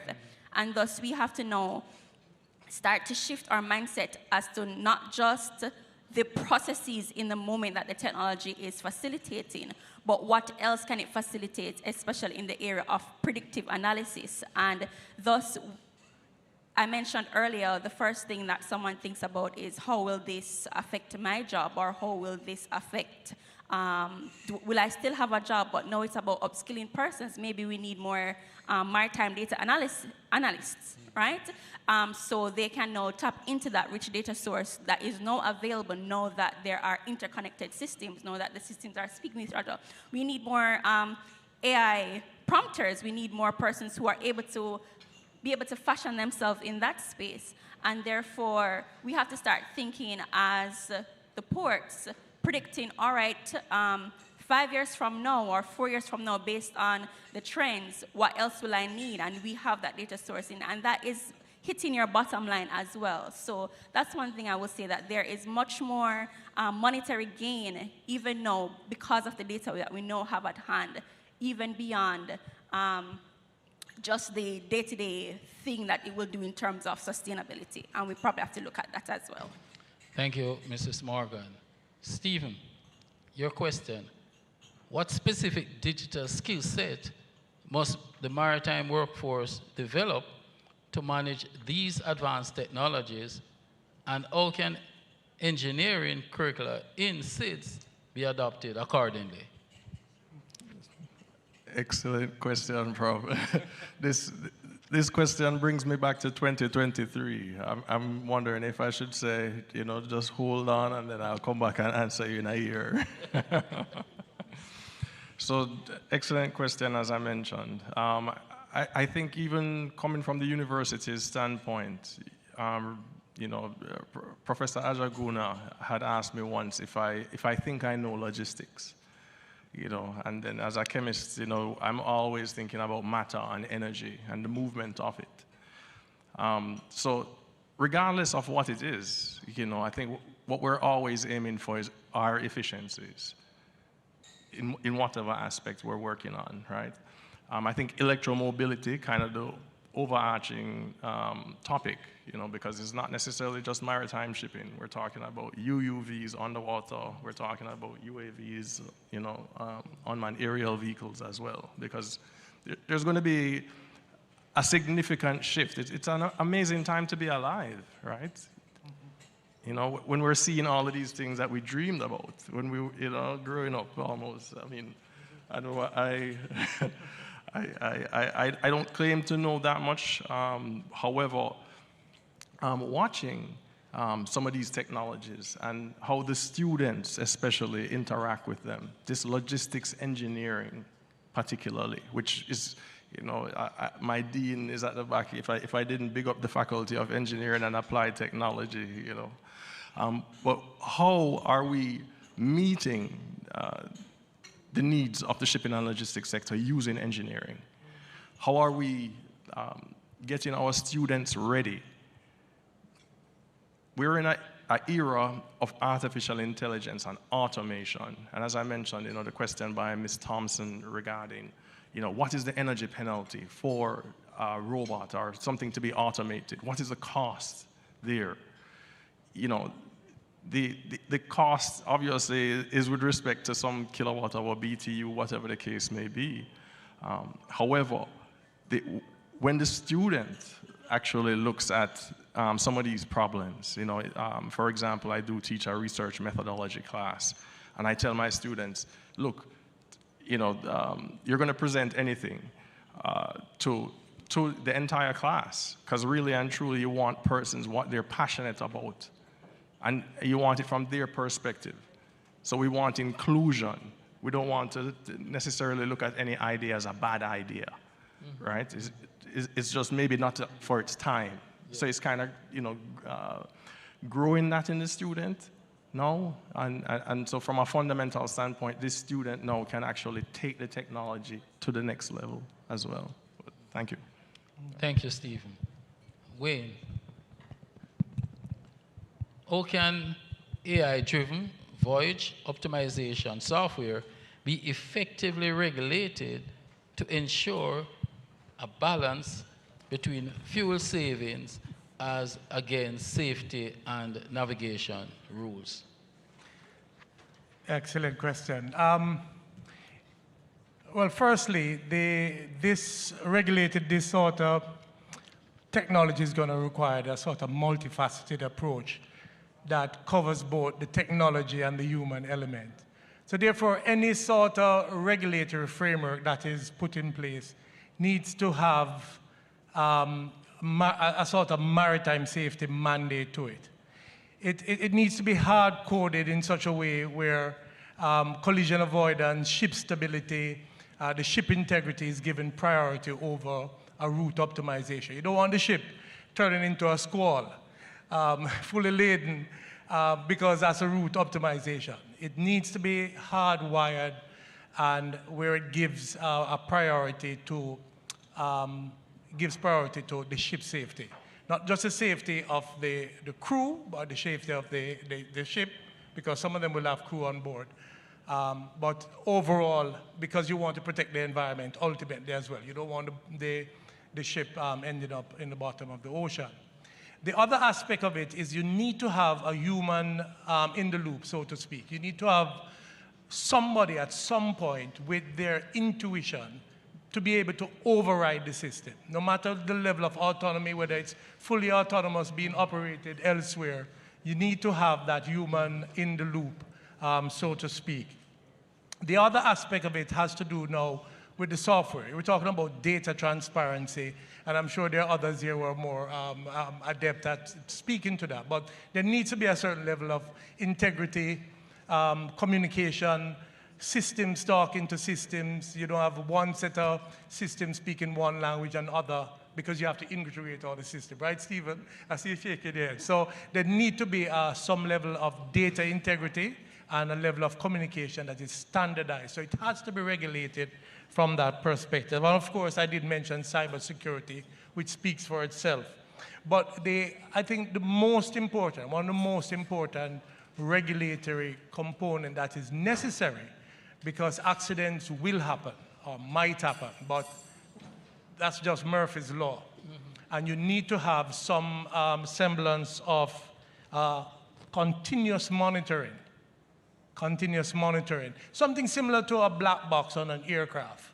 Right now, I think they have voyage data recorder, but that only does it for a couple of hours and then it's overwritten.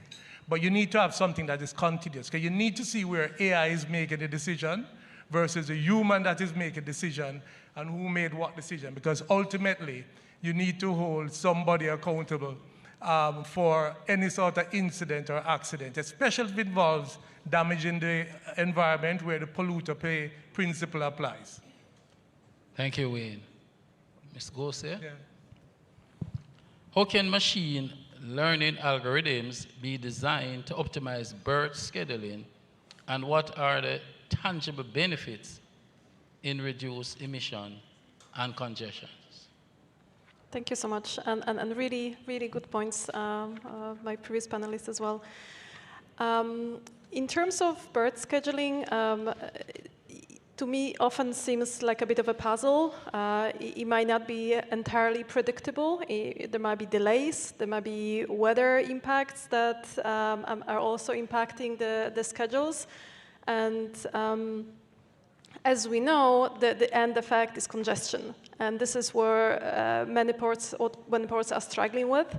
And a lot of the systems that are being implemented are also implemented to eliminate, reduce the congestion at ports. So from machine learning and from algorithms that can be defined, this is really, again, where the data comes into play, where gathering correct information can help model and really help maybe demystify the routes and the scheduling of arrival, whether it's a cargo vessel or a passenger cruise vessel. So it really is of huge help to be able to automate and make connections, intelligently make connections between which vessels should go to which berths at which time. So there are a lot of existing systems already, but has been mentioned on the panel, it's all about sharing the information. And with that comes a lot of digital trust. And this is again, a critical element, because without the digital trust, you cannot be interoperable. Like, you have to integrate with other systems, you have to integrate with other players in the ecosystem. So I will probably, as you expect, lead with that to cybersecurity, which is extremely, it's a foundational layer of any systems. And I want to maybe advertise a little bit PMAC here. I know we have Mr. Telemac, we have Tashai, we all work and support PMAC on the digitalization committee.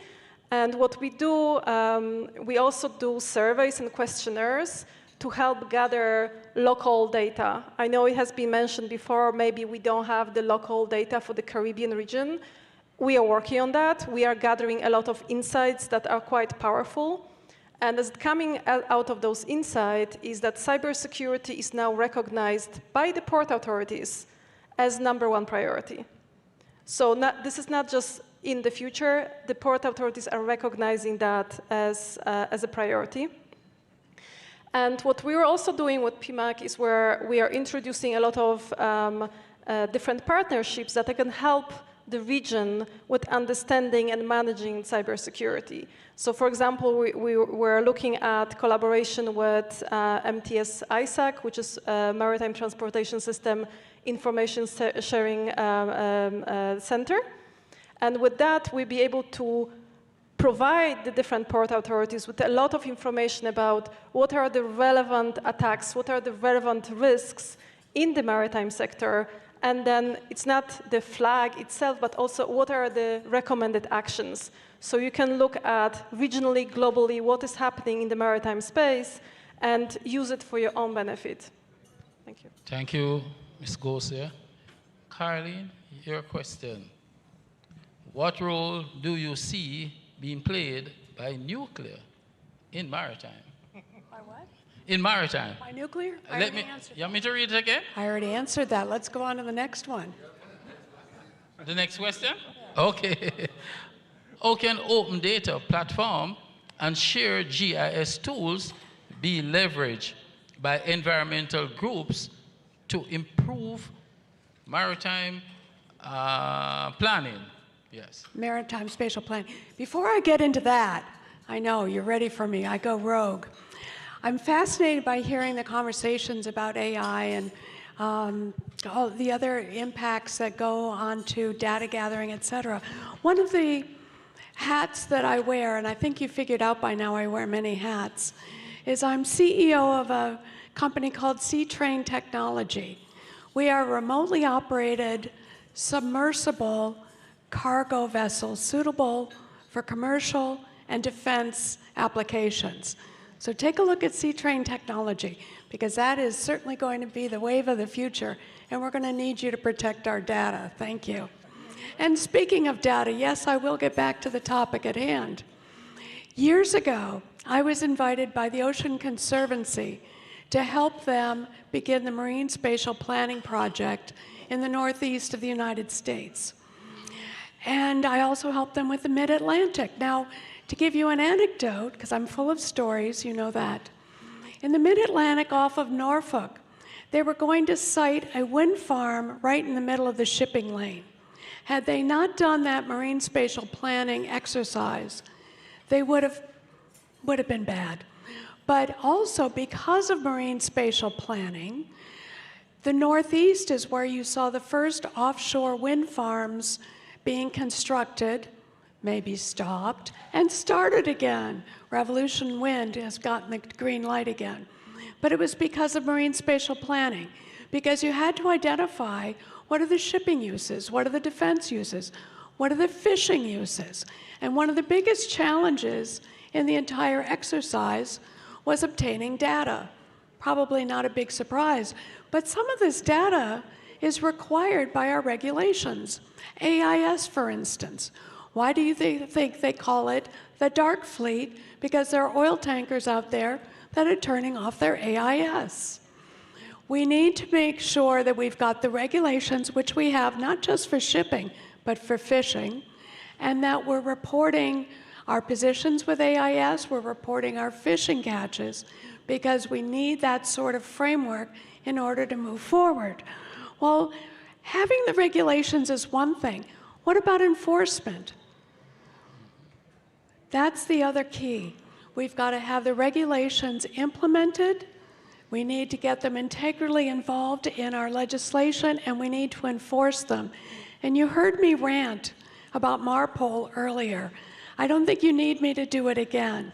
But those are the biggest impediments to getting those regulations here in the Caribbean to protect our seas. Thank you very much, Caroline. And ladies and gentlemen, I'm afraid we are out of time. We won't be able to entertain any question from the audience, but what I know for sure is that I must say thanks for your attendance, thanks to the panelists, and I'm certain that we have stimulated your thought processes with respect to innovative technology in the maritime industry. Thank you, ladies and gentlemen. Okay.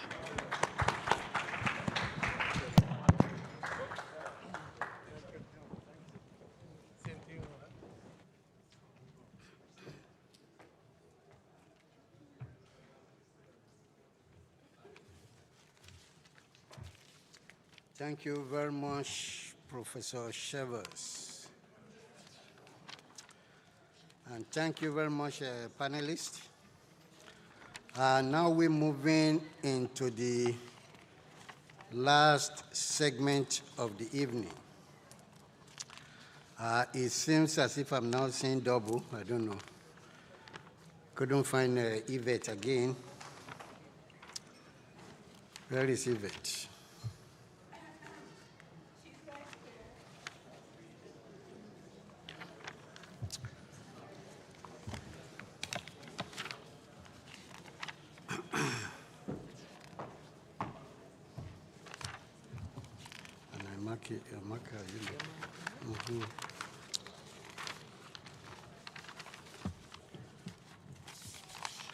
Thank you very much, panelists.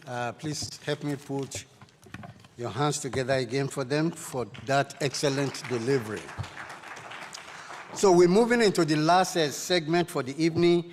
And like I said earlier on, this may be a little bit controversial, but we are very, very time conscious. Shipping decarbonization, social and economic implications for the Caribbean. And people who are on this panel have been to IMO and other forums to present and to have discussion on shipping decarbonization. To lead that thought is Dr. Yvette Smith-Johnson, who is the director of the School of Graduate Studies and Research at the Caribbean Maritime University. She's a senior maritime educator, curriculum and instruction specialist, and ISO 9001 lead auditor.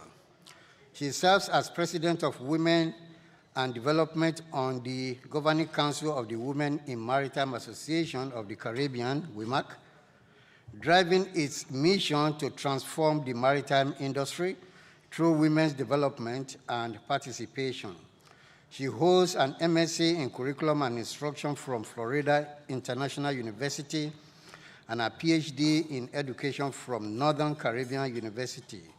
Her president was here yesterday. A veteran educator and maritime training expert, she advances quality assurance in maritime education and training through research, industry collaboration, and curriculum innovation. Ladies and gentlemen, please help me welcome Dr. Yvette Smith-Johnson.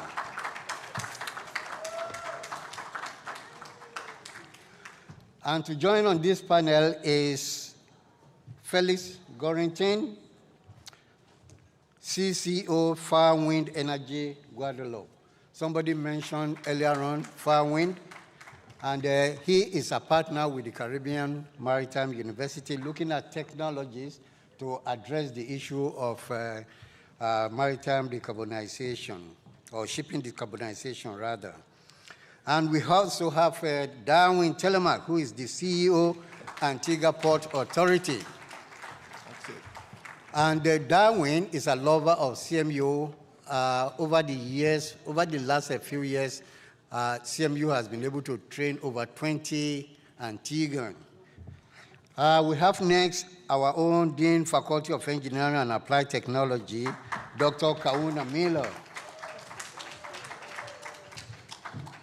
As I said earlier on, this is our last segment, and immediately after this segment, our own Dr. Evan Dawkins, Vice President, Academics and Accreditation, will come forward and give the vote of thanks.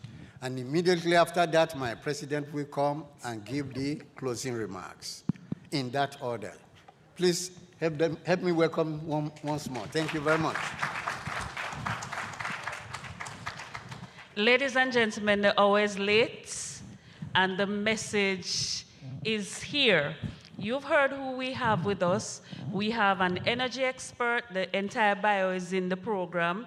We have a port manager and a people manager, and we have an engineer who is also intricately trained in the logistical part of things, and they're all thought leaders, so you know what we have here.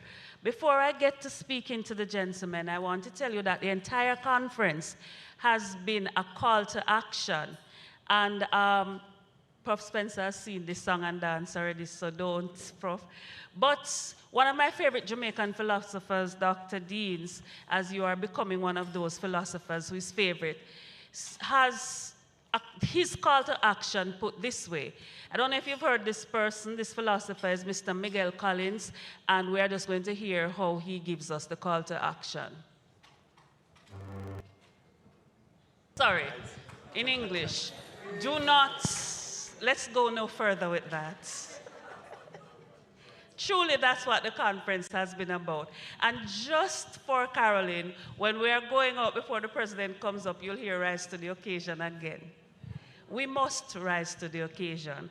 And so the gentlemen here are going to take us through their thoughts on decarbonization. So decarbonization is a call to action. But what are some of the real things that needs to be in place for decarbonization to happen? How long can we continue to talk without acting? And so I'm going to splice the questions my way. And so I'm going to ask Felix, being the energy entrepreneur and ideator and lead, what are some of the things that need to be in place in the region for decarbonization to happen, Mr. Gurentin? Thank you. So I'm super glad to be here. Thanks for the invitation of CMU, and we're also super glad to be a partner of CMU with high fidelity as we much. So Caribbean, for me, we have a super good chance.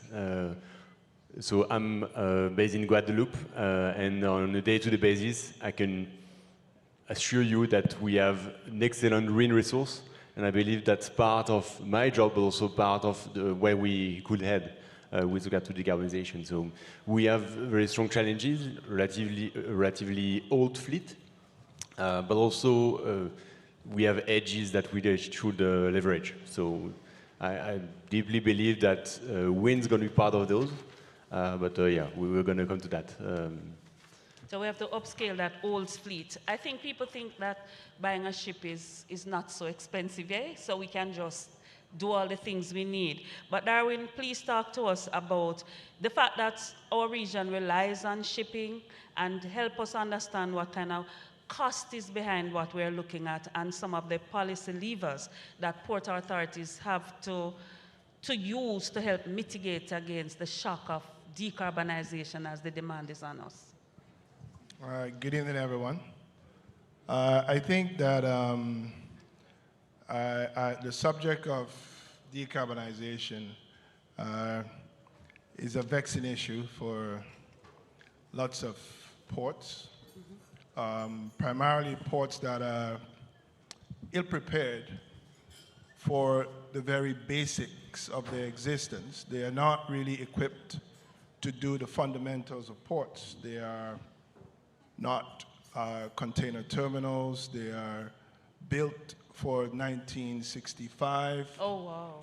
And so when you introduce a very modern topical discussion, it's like giving someone a microwave who doesn't have power in their house. It's a nice thing to give them, but they use it as a cupboard.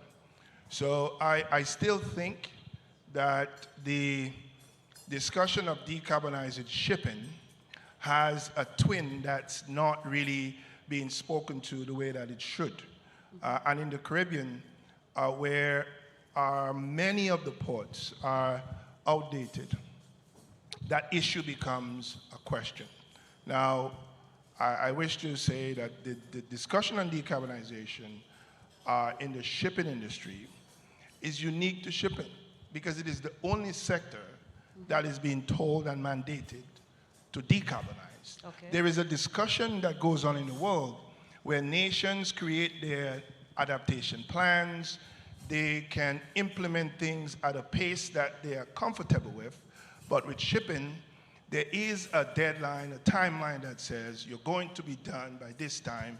And in the process, they have taken steps that are being done right now, leapfrogging the fundamental issues of port operations, tariffs, port costs, port inefficiencies, all the other challenges, saying decarbonization becomes a topic that is on the top of the agenda. I think we have other ones that needs to be there, and we can speak to that. However, we are going ahead. And so what do we do as ports? We struggle. And the first thing that we struggle with is the implementation of the CII. Well, they told the ships to slow down because you're burning too much carbon. So some ships can't get to us if they're cruise ships because some of us are too far. Some of us are losing business because of that. And some markets who would traditionally get more container ships are losing some of those ships. But the world has a mandate, which is also a vexing issue, that says everyone is going to decarbonize at the same time. Everyone gets the challenge in the same way, even when all things aren't equal. So if I sound as if I am challenged by it, indeed, if we were to speak to some ports, like the big ones in Singapore, Rotterdam, Antwerp, those guys have built their port up to levels. When you speak that language, they pivot. Some of the big carriers who have made huge investments in buying and building their own terminals, operating between themselves, they can create their own framework and exist, but there are some vulnerabilities that exist for us in our region regarding our ports. We don't own ships in the Caribbean. All the ships that come to us are foreign ships that require us to follow certain standards. The only thing we own are our ports. So we are at the IMO, and some of us are here pleading with the IMO to say, remember the ports here, because as you put the pressure on the ships, they bring that pressure home. And that pressure coming home means that you're going to have a harder time. So we are trying to push back to find ways to build the support components that are required to minimize the impact. And I'm sure as the discussion goes on, we might look to how some of those things can work out. Thank you, Darwin, and thank you for telling us that, reminding us, if we didn't even think about it, that the only sector that has this pressure to decarbonize in a few years is shipping. And so I want to ask Dr. Kauna, as an educator and as a stakeholder, you're in one of the premier METIs, and if you don't know what that is, let me insult your intelligence, maritime education and training institutions. Do you think we have the data to help us understand what is happening when we talk about decarbonization against Darwin's underground look that we are not Rotterdam in the Caribbean, we are who we are? Do we have the data to measure and to say when and where we need to put in certain things to get this decarbonization going? And if we don't have the data, what? Thank you for your question. Good question. And I would say that the Caribbean is lacking in data. And one of the big reasons is that we're not sharing available data. For example, it's hard to get data for some islands. I must say that Antigua has been quite open. But if we don't have the data, it's not going to assist us in giving the right evaluation. And so data is important. I strongly believe that the Caribbean region must start a framework which is monitoring, reporting, and verification. This is important for many reasons, because it gives the region access to data. Because one of the reasons why, even as it relates to the IMO... Who should lead that though, Doc? Sorry, the question is in my mind, so it comes through. Who should lead it? It should be led by academic institutions. Excitement. Like okay. CMU. Oh, okay. And other universities. Because the thing is, once you're able to use data, then you're able to get... IMO will be able to get a proper evaluation of the islands.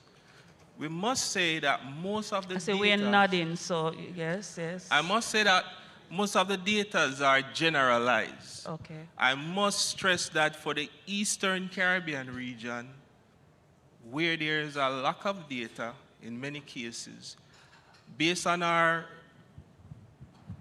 research, they would have the brunt of the IMO impact in terms of the cost of living and the decarbonization mechanism pricing. And so CMU would have to take on that, and we see where students can be geared towards applied research. Excitement. And with that being said, you want to continue? No, sir, it's my panel. Don't do that. Because I want he to looks bring excited. in Felix. You see, you're going to ask Darwin if he wants to continue. He will continue now. I want to ask Felix, Felix is here. Have you spoken to him about partnering with our students, etc.? Because I want to ask him, what would be a realistic technology and development roadmap, given what Darwin just highlighted as the great discrepancies among the discrete spaces and airports, when it comes to upscaling or retrofitting or whatever it is to meet the decarbonization date. And coming here where the honorable doctor is saying that we don't have the data, but we could go in there. You are business, Felix, you're the business side of doing this. Do you have, or how would you develop a realistic technology and development roadmap to help our ports? What services do you offer that you can jump onto, or you're willing to talk about now? Darwin's the man. Yeah, PMAC. I first wanted to come back to Mr. Telemac to just stress that actually I believe that being in a globalized market, being shipping, is actually a positive aspect, and that, let's say, obligation, the monetary, let's say, expectation of decarbonization is actually a chance we have, because that will mean we just don't fight within our own, let's say, lateral, let's say, government and so on. We need to commit to other countries. We need to commit to the IMO that we actually are acting, and this comes with, let's say, constraints, challenges, but also with funding and the opportunity to act. I believe that's really a chance. So when you talk about decarbonization, and because you called me an energy expert, so I'll start expertizing, so to say. When we decarbonize an energy sector, there are three things we can do. The first thing is sufficiency. Sufficiency means less usage. So in shipping, that means, okay, you need to transport less goods. So that's a challenge, probably a bit out of scope. The second way to do it is to actually reduce the speed of ships. So that comes with challenges. Ships. Slow steaming, exactly.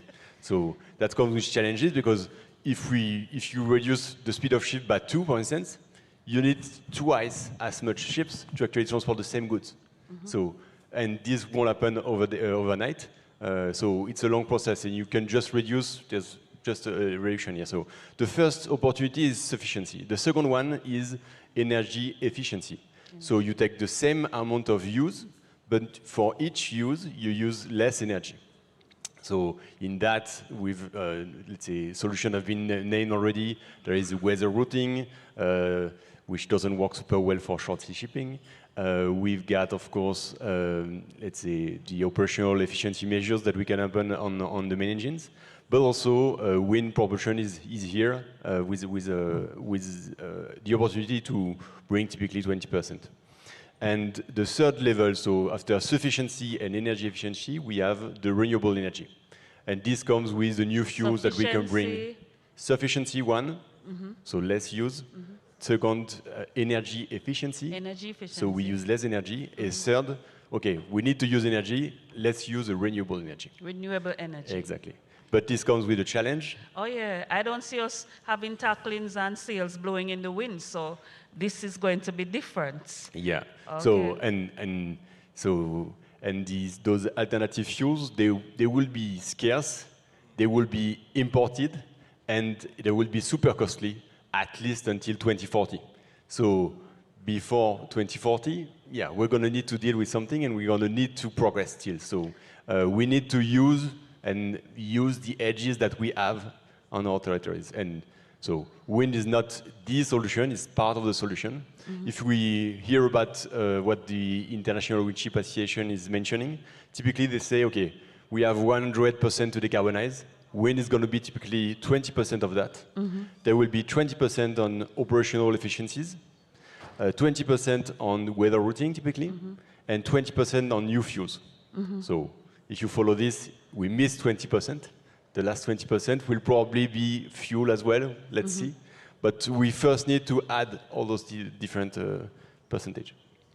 And to answer you, so what will be a roadmap for wind propulsion in the Caribbean, and what's credible? So first, there are two markets when you look at, let's say, there is retrofit and the new build. So both will happen at the same time, but retrofit, you can typically retrofit, say, 25% of the ship existing. So that's going to be a significant amount of the initial market, and that's where you can start, actually.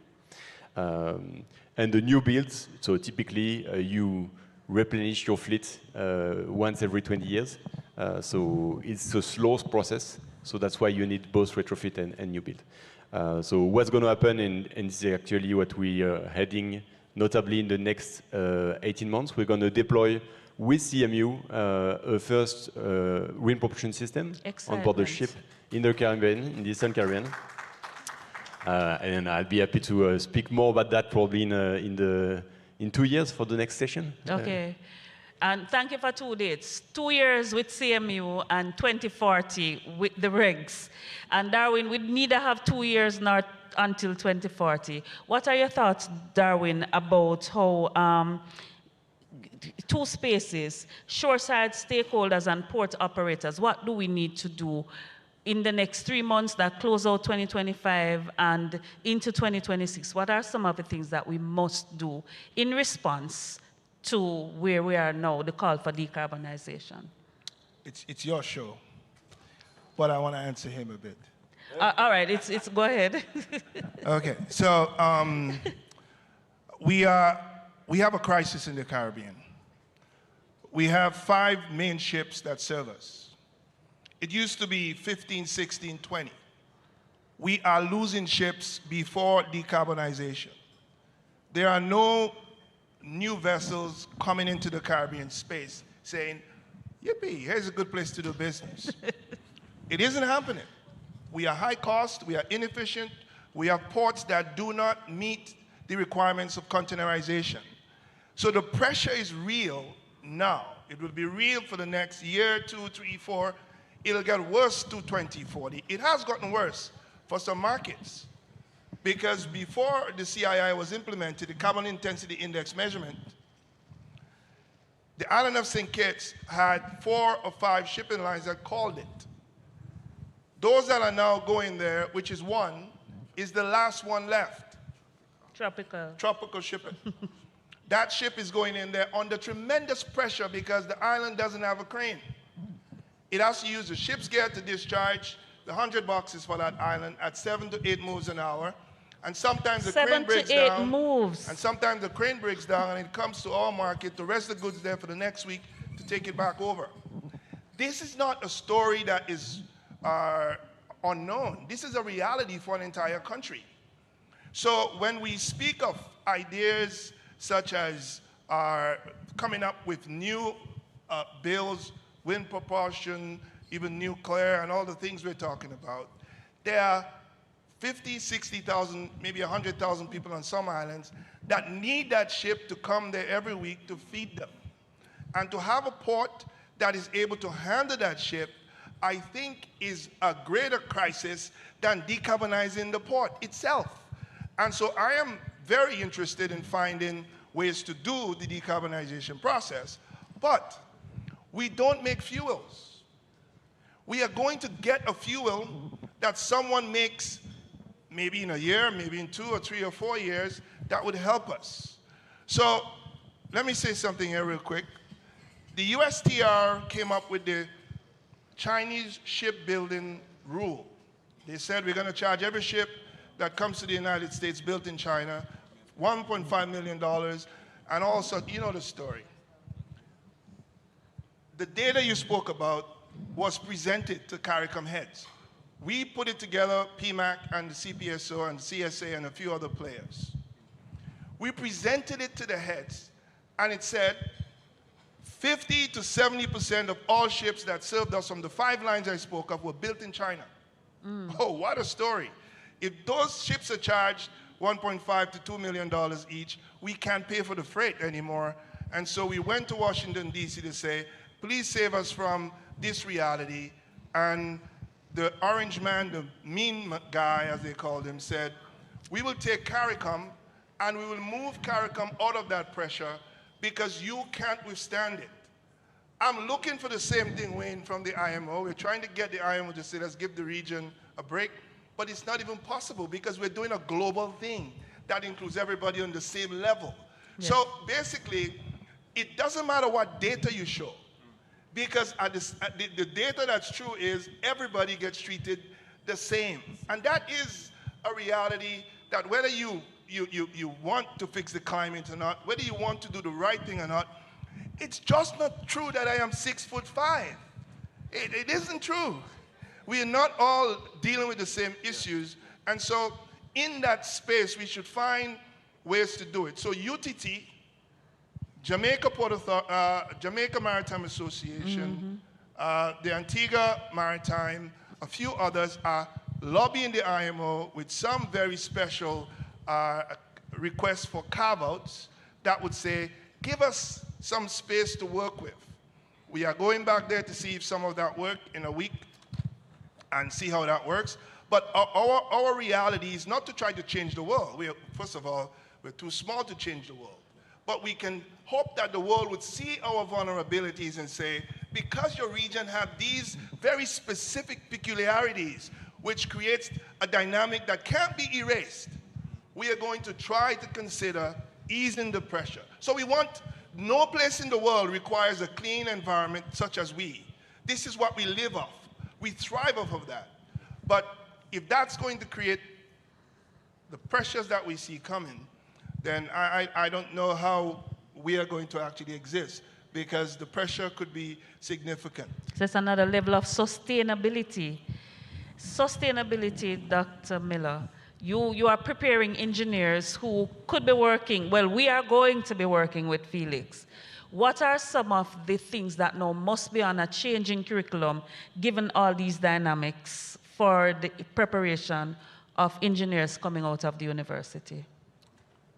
First and foremost, as Darwin says, we must focus on applied research. We must focus our curriculum on problem solving, meaning that whatever problem exists, we should build curriculum to train our students to deal with these matters. Because we know, as it regards to port sustainability, environmental issues, these are trends that are affecting us. I must say we are in a storm, but most people don't know about it. A category 5. And when we look at it, the price of goods can increase, and it will cause the cost of living within the region and also our GDP to fall.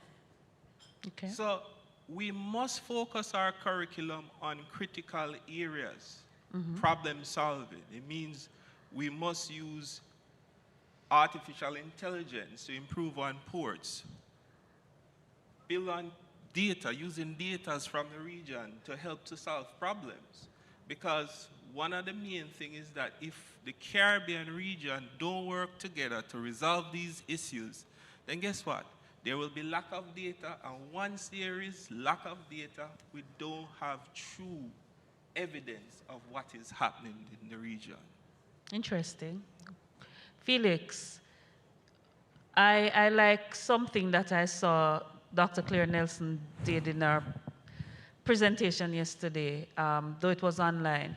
The headlines 10 years from now, after you've worked with CMU, what do the headlines say about energy and shipping, your company, and the CMU?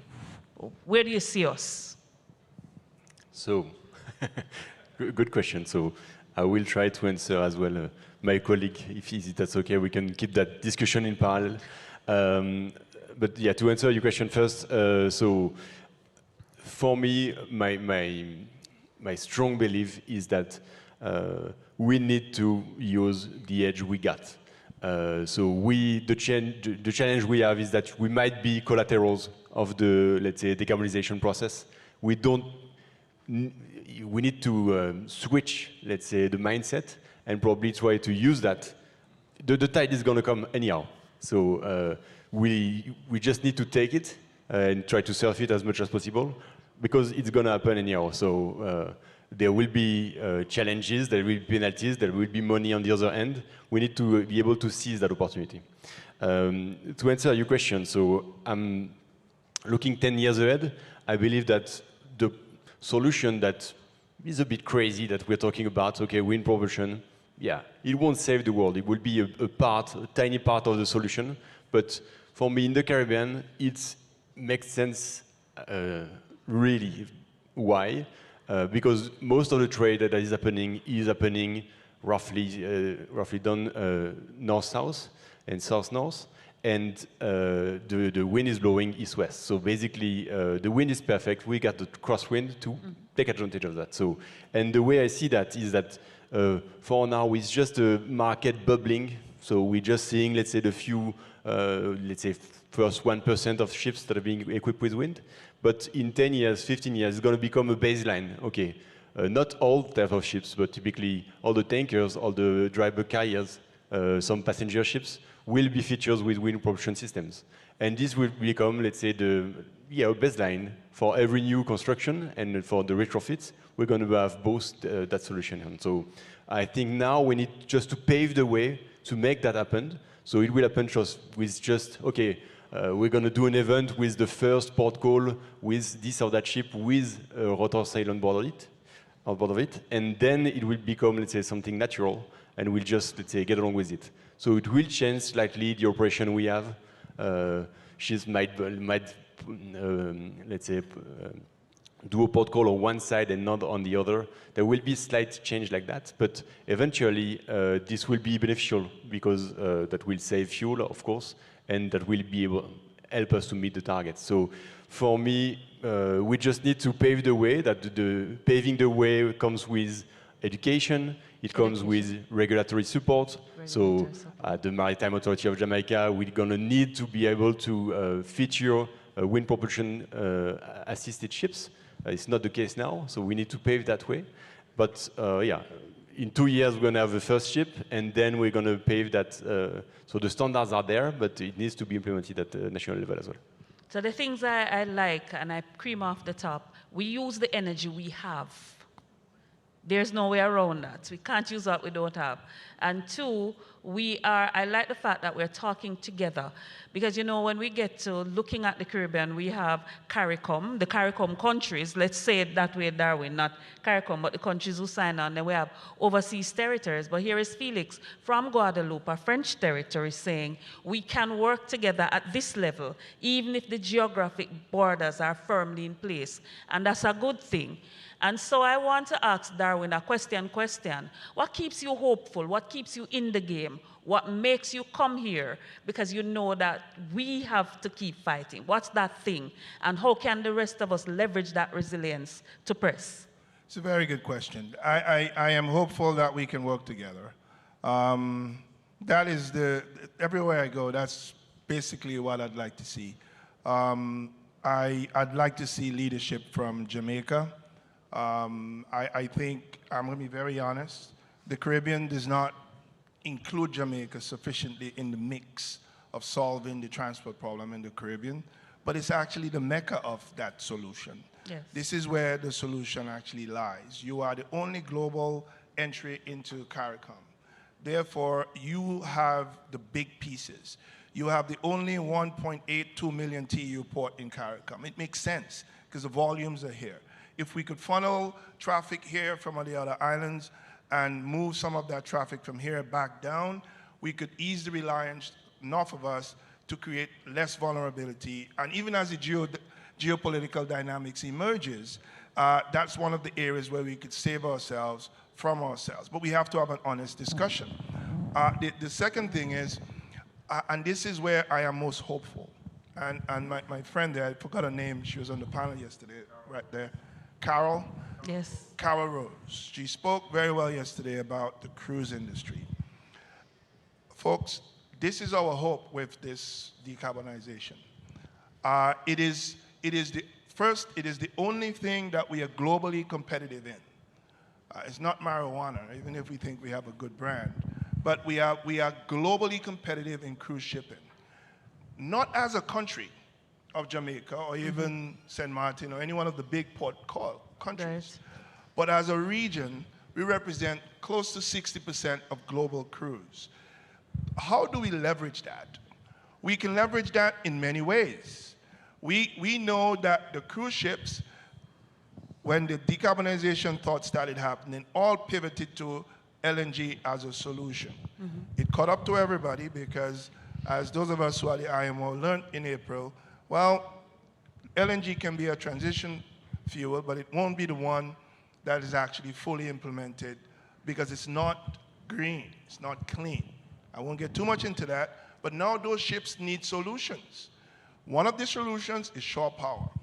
Not every port can do shore power. So how do we as a region, knowing the vulnerability, decide to come together and say we will do 4 or 5 ports in the region where we concentrate the availability of connecting these ships to keep them going down the chain? That requires a conversation. As a matter of fact, I think the only way that works is if a group of Caribbean people creates a private company to do it, because if we wait for the other group to do it, it probably ain't gonna happen because we don't seem to work together outside of the commercial space. But then there is the understanding of how we distribute that revenue and deliver it to ports on a proportional basis. If we could come up with a concept like that, we could actually save the chain, continue to have the ships ease the pressure because not many of them are going to be able to change back the engines from LNG kicking up. They will, the tax, the carbon tax kicks in shortly. They're all going to be paying it. They're going to be looking for ways out. We have a chance to sit with them and say, let's design within this CARICOM 2,700 nautical mile location, 5 or 6 areas where we can plug you up and give you power. What a conversation, because every port wants to plug up, every port wants to do everything. The truth is, not all of us can be all things to all people, so we have to try to get that. Now, I'm the head of PMAC, the chairman, and believe me, trying to tell ports that maybe you can't be one thing is a hard thing to say, very difficult to accept.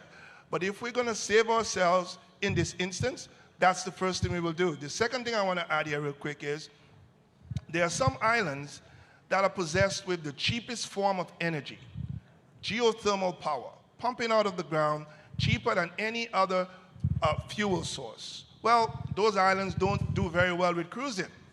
So they won't be able to take cruise ships.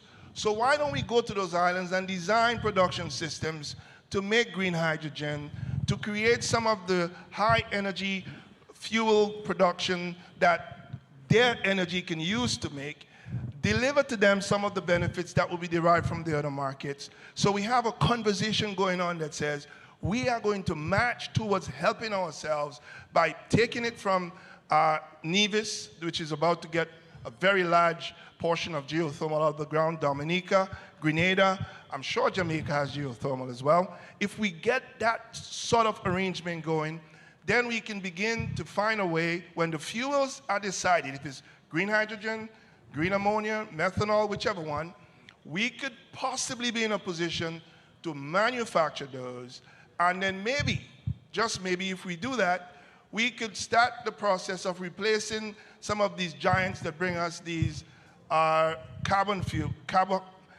fuels, such as Shell, Exxon.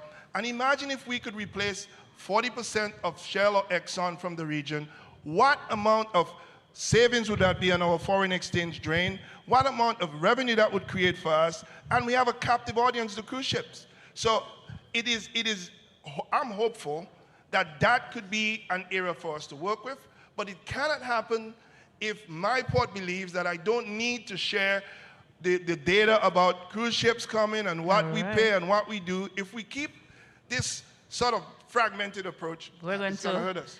So thank you, Darwin, and he's very hopeful, so he has a lot to, but you know, I keep hearing, you know, we either hang together or we'll be hanged separately.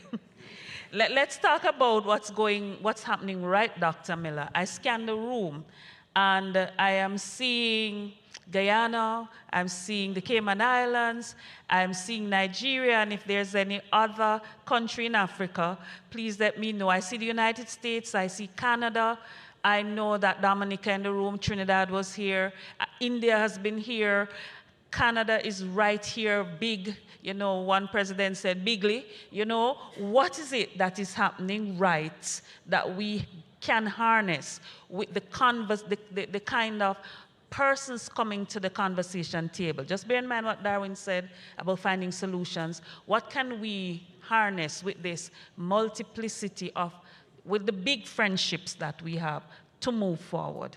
As you train your students, get them in spaces, because I know that you've been trained out of Sweden and Japan. Why did you go there? What is it about, or here and now, with other people at the table that can move us forward? That's a very good question, and I must say, education is the path to success. And education is the pathway to national development and also regional development. And so, in taking on this task, this is where academia comes in. Once academia has the data, we can do what we said, the MRV, which is the monitoring, the reporting, and the verification. Because universities will apply research. There are unique islands. We have several islands that have unique problems. And once we can use the data to identify these problems, then we can deal with unique situations, unique recommendations. And so I must stress that IMO, April 2025, in which we actually got the net zero was agreed on. Mm-hmm. And so we're moving from the proposal first for the high levy, which would have generated I think it's 500 billion US dollars, and that could have been used to upgrade ports, but that is no longer the case. We only have access to 10 to 13 billion dollars, and that is quite, that's a huge cut. Okay. And it probably not be sufficient to really upgrade some of these ports that needs to be more efficient. So I'm saying that we must have a united approach. Darren has expressed himself, and it's a cry for all the region for us to unite using data and using our academic knowledge to create solutions.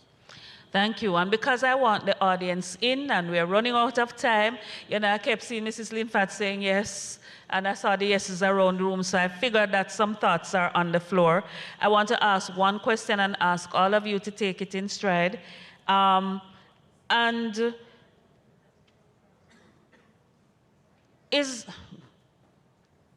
trying to word it the safe way. We tend to focus on the economic implications of the decarbonization call. And we know that they are the ones, those implications, the fallout there is what we feel first. But we went down the path of sustainability a little, and I want us to look back and ask you to give me your thoughts. If you were to say, if this were the IMO and you were given a chance to stand up and speak on shipping decarbonization, social and economic implications for this Caribbean region, in 3 sentences, what is the most impactful thing that you would say to the decision-making people at the IMO? Social and economic implication. I think Darwin is going to repeat himself, but that's fine. So let's come up the table, because Kauna just spoke. So Jerry, you're standing in the room and you know this pitch could be a game changer. What is that thing that you would say?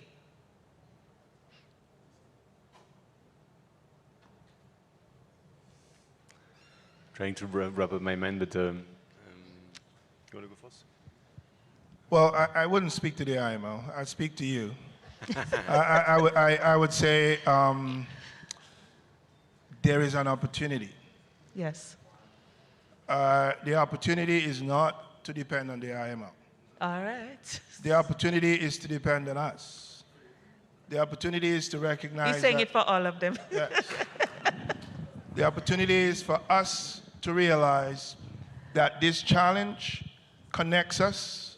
This challenge can be overcome by us. And if the IMO, not if, the IMO has done it, that is actually, that's actually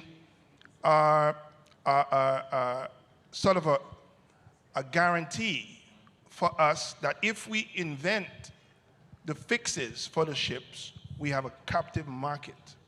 So the difference here is if we do it piecemeal by islands, it fails. Yes. So Caribbean, if you're listening on YouTube, this decarbonization And that's process, a serious listening, Darwin. We had 1,700 and odd people looking at yesterday. So, wow. Okay, yes. well, maybe I hope they're not sleeping for now. But I'm hoping, folks, if there is one hope here, is that it's a threat, but there's a big opportunity.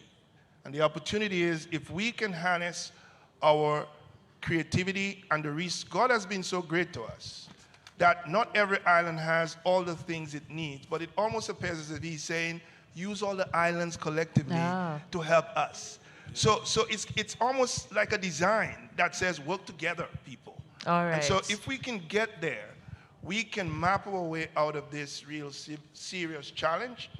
And some of us will be in a better position than others. But because we are all one Caribbean and getting better at it as October Except for 1 cricket. shows, all right, we might have a better way out. So it's not doom and gloom only, but it requires us to make bold decisions to cooperate better. And finally, we need an engine of change, and it has to be where CMU follows us to the IMO this week. Has to be there, folks. We need someone outside of the commercial voices speaking to the people with academic intent, raw data, a level of trust and expertise that speaks loudly that people can listen. Because I have a motive. Yes, ma'am. I have a port to run. At the academic level, you have the responsibility to deliver a particular type of information that can help guide people, different than mine. All right, that doesn't exist at the IMO next week. We need it. Yes. Prof, if we can help to do that, I'm sure all of the various maritime groups would be happy to assist in making that happen. So the next week, the next time we're discussing this, there is the experience at IMO to speak to us at a different level than mine. Thank you, Darwin. And the gentlemen were nodding, so I'm not going to harass them on it. I want some questions. We will. I could have said, Dr. Deans, we're coming for your question. So, but I was just throwing it out. We have Dr. Deans. Anybody else that comments, kindly identify yourself so we can go.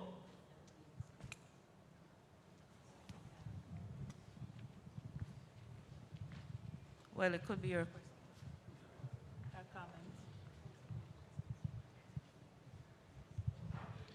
Yes, thank you again for another wonderful panel.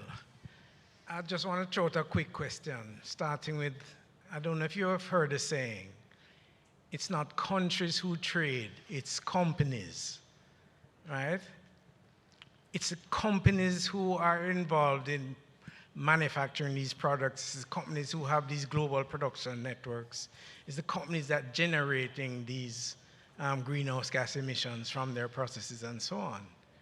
So when you talk about getting action or going to IMO, you have to be bringing the corporate world with you, right?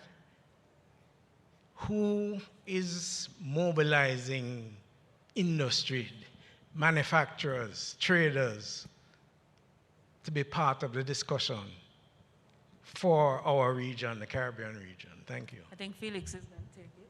Yeah, so actually it covers both the discussion before and the question. So there is actually a group that is starting, it's called a Regional Industry Alliance that just started. The terms of reference are out. The University of Trinidad and Tobago paved that way. to actually gather around, okay, decarbonization in the CARICOM, how do we do it? What kind of players are there? So there are the ship owners, there are all the equipment manufacturers, there is the academia, there are the ports and so on. Everybody's around the table, and then we're gonna list first the specificity of the territories we live in, but also the edge we can use. And the idea is to pave a way, identify what action that could be implemented in the next few years, and then call for, let's say, solution either to fund it or, let's say, a way to also empower every people in the region, every, let's say, structure in the region to actually find its own path to decarbonization. So something is happening actually, and it's not something from the outside, from nowhere, it's actually building up from directly the regional stakeholders. Thank you. I can just be real quick. The reason that we are not at the table at the IMO is because the IMO regulates international shipping. We don't own international ships. We don't have ships. Right. However, we have an environment what that ship needs. So there is the need to have, first of all, bring the information to the right group of people. There are some people who are oblivious to everything that we're speaking of. And at a certain level, I mean, I was at the heads meeting the other day with the CPSO, and they were stunned when they heard some of the things that were happening. So there is a dearth of knowledge about the subject matter that needs to permeate throughout the corporate Caribbean space. And then with the guarantee that the IMO is given that these fuels, this thing is going to happen, it's almost like a blank check that they're providing that we can start getting ready to use. So there's a space for that. Get some of your friends. I mean, just to add that we have the DMAR, and I remember at our last meeting in Curacao, St. Lucia, I don't remember, St. Lucia, thank you, when the DMAR said to the IMO, we are the IMO. There was a matter that was being put and the IMO was about to change its thought on it, but the meeting said, guys, we are the IMO, don't play with us. Well, they didn't say that, but the decision was treated differently, Dr. Deans, because the group affirmed their space. And so I'm also grateful to hear about the alliance. Anything you want to add, Kauna? I think the IMO's decarbonization mechanism is actually, we are now reacting to it. We weren't being proactive. You don't hold the pen. And right now, I hope that everybody's taking it serious because, as we said, it's a quiet storm, but when it hits, it's going to hit us hard. And so that's what I want to say. Thank you. Ladies and gentlemen, we are almost out of time. If there is one hand, okay, yes. So I am not an engineer, and I am not a sea guy. Somebody said we thought we'd have like $100 billion to fix our problems. We have 13 billion. Is that what you said, Professor? So what I was saying earlier is that the Caribbean region, I think it was February, in February at IMO. Yeah. So in February, the region, the Caribbean region, and also SIDS, some other oceanic region, yeah, they were lobbying for a high levy, meaning that with that levy, they could charge the ships based on their emission. Right. And it would generate about 500 billion, I think.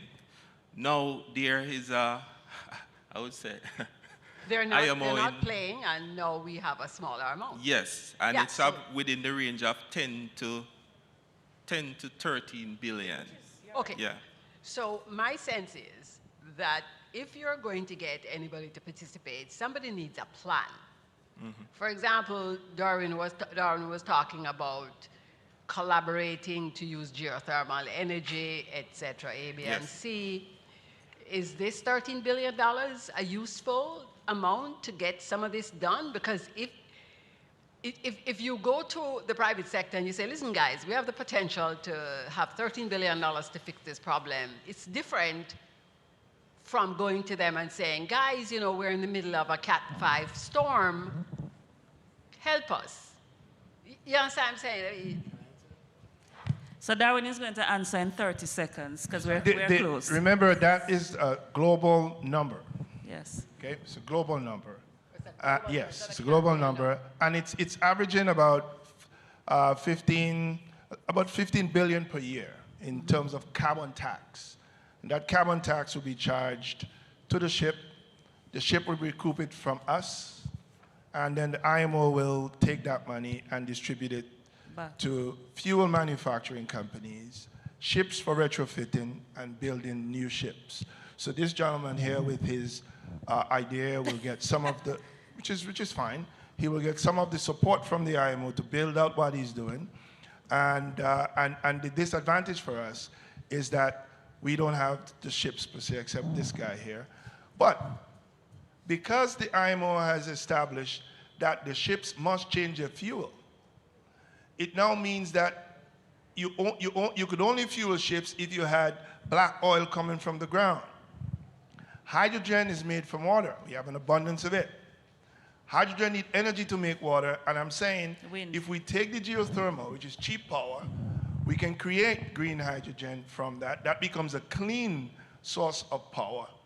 And now we can actually have something that we can give to those ships that are coming to our region, which we could never do before. We were never going to get into the petrol business unless how are we gonna pay for that?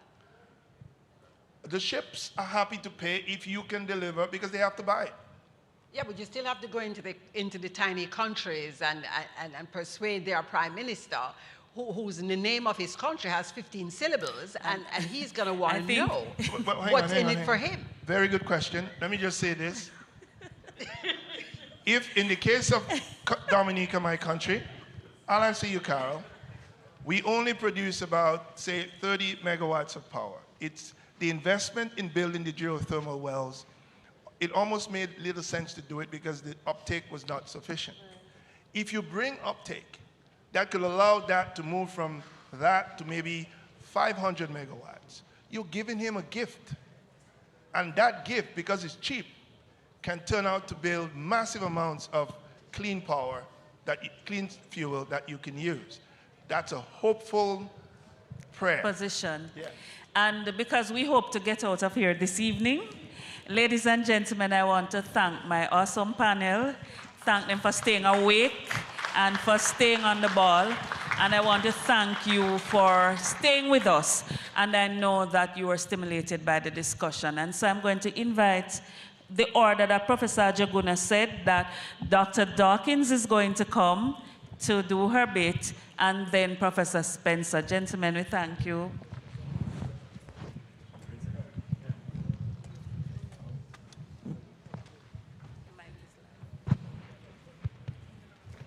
Good evening. Are we still here? Wasn't this worth waiting for?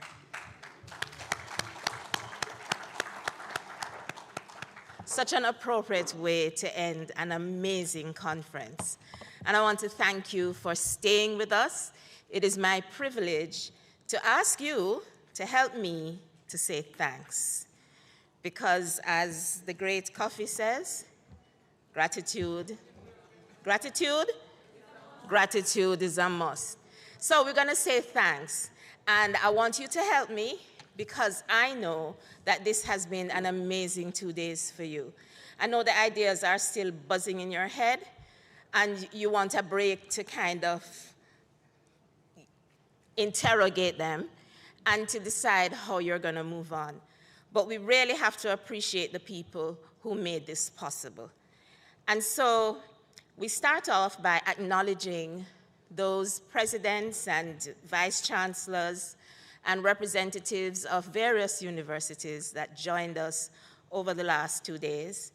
Northern Caribbean University, University of Technology, University of Guyana, help me now, Olusegun, Prof? Olusegun Agagud University, Nigeria. Let's say thanks. We want to thank the Planning Committee. If you're in this room or if you're just outside, I'd like you to stand if you have been part of the Planning Committee, the Marketing and Communication team, the IT infrastructure team. These were the people that did the weeks of work, the people who stayed here until midnight and 2 a.m., the people who stayed awake last night when you were sleeping because they were wondering if they missed anything, and the ones who have been walking and making sure that we've had such an excellent conference. Thank you. And I need to name the committee co-chairs. You know them. Dr. Yvette Smith-Johnson, Professor Ajaguna.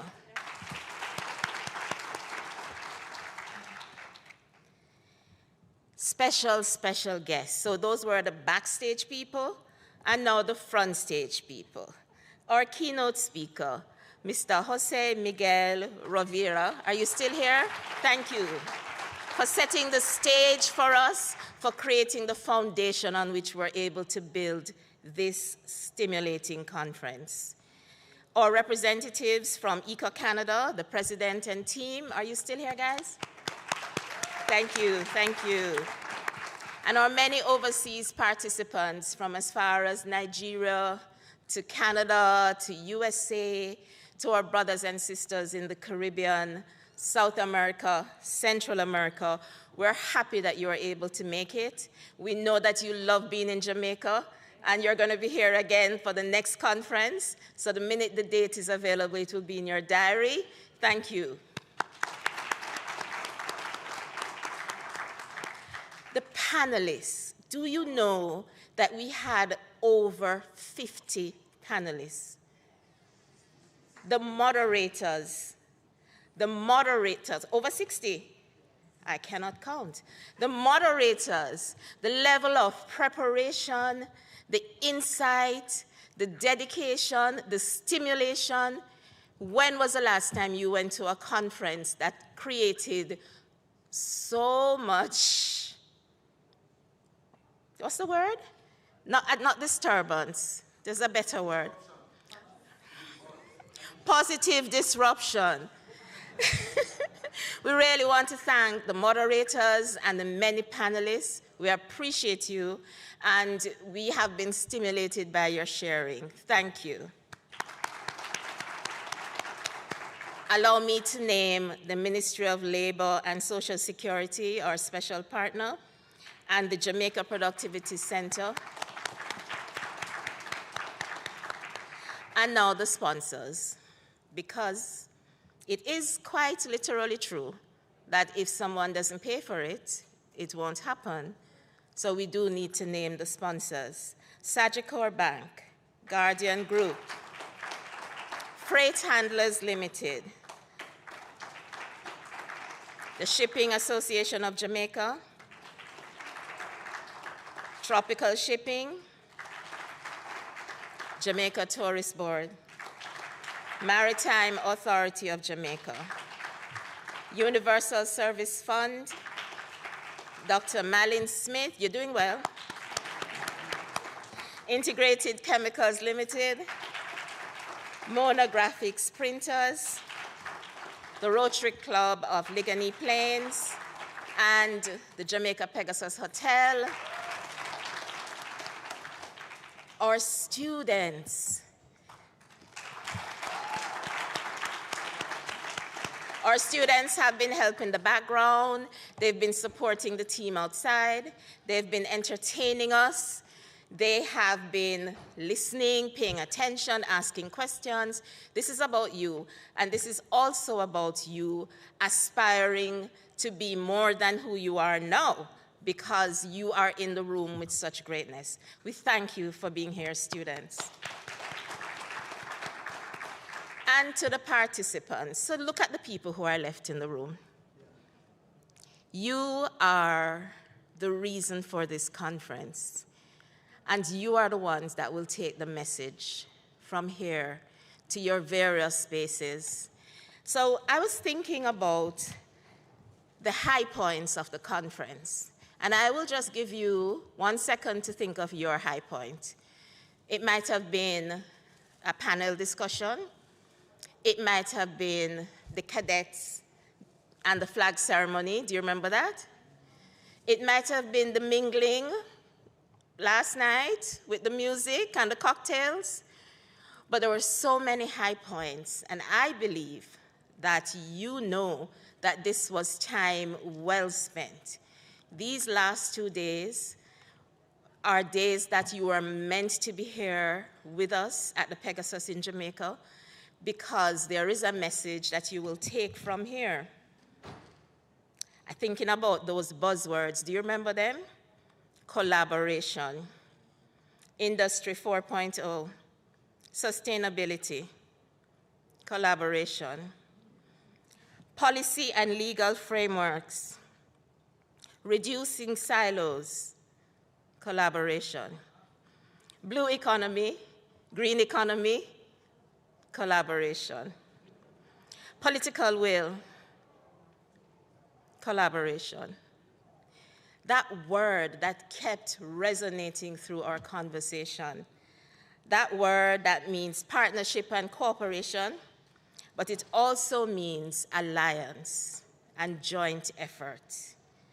So even as I thank you for sharing this time with us, I challenge you to begin to think of the action that you will take, to begin to think about how the networks you have begun here can be leveraged for the joint effort that we need to do together.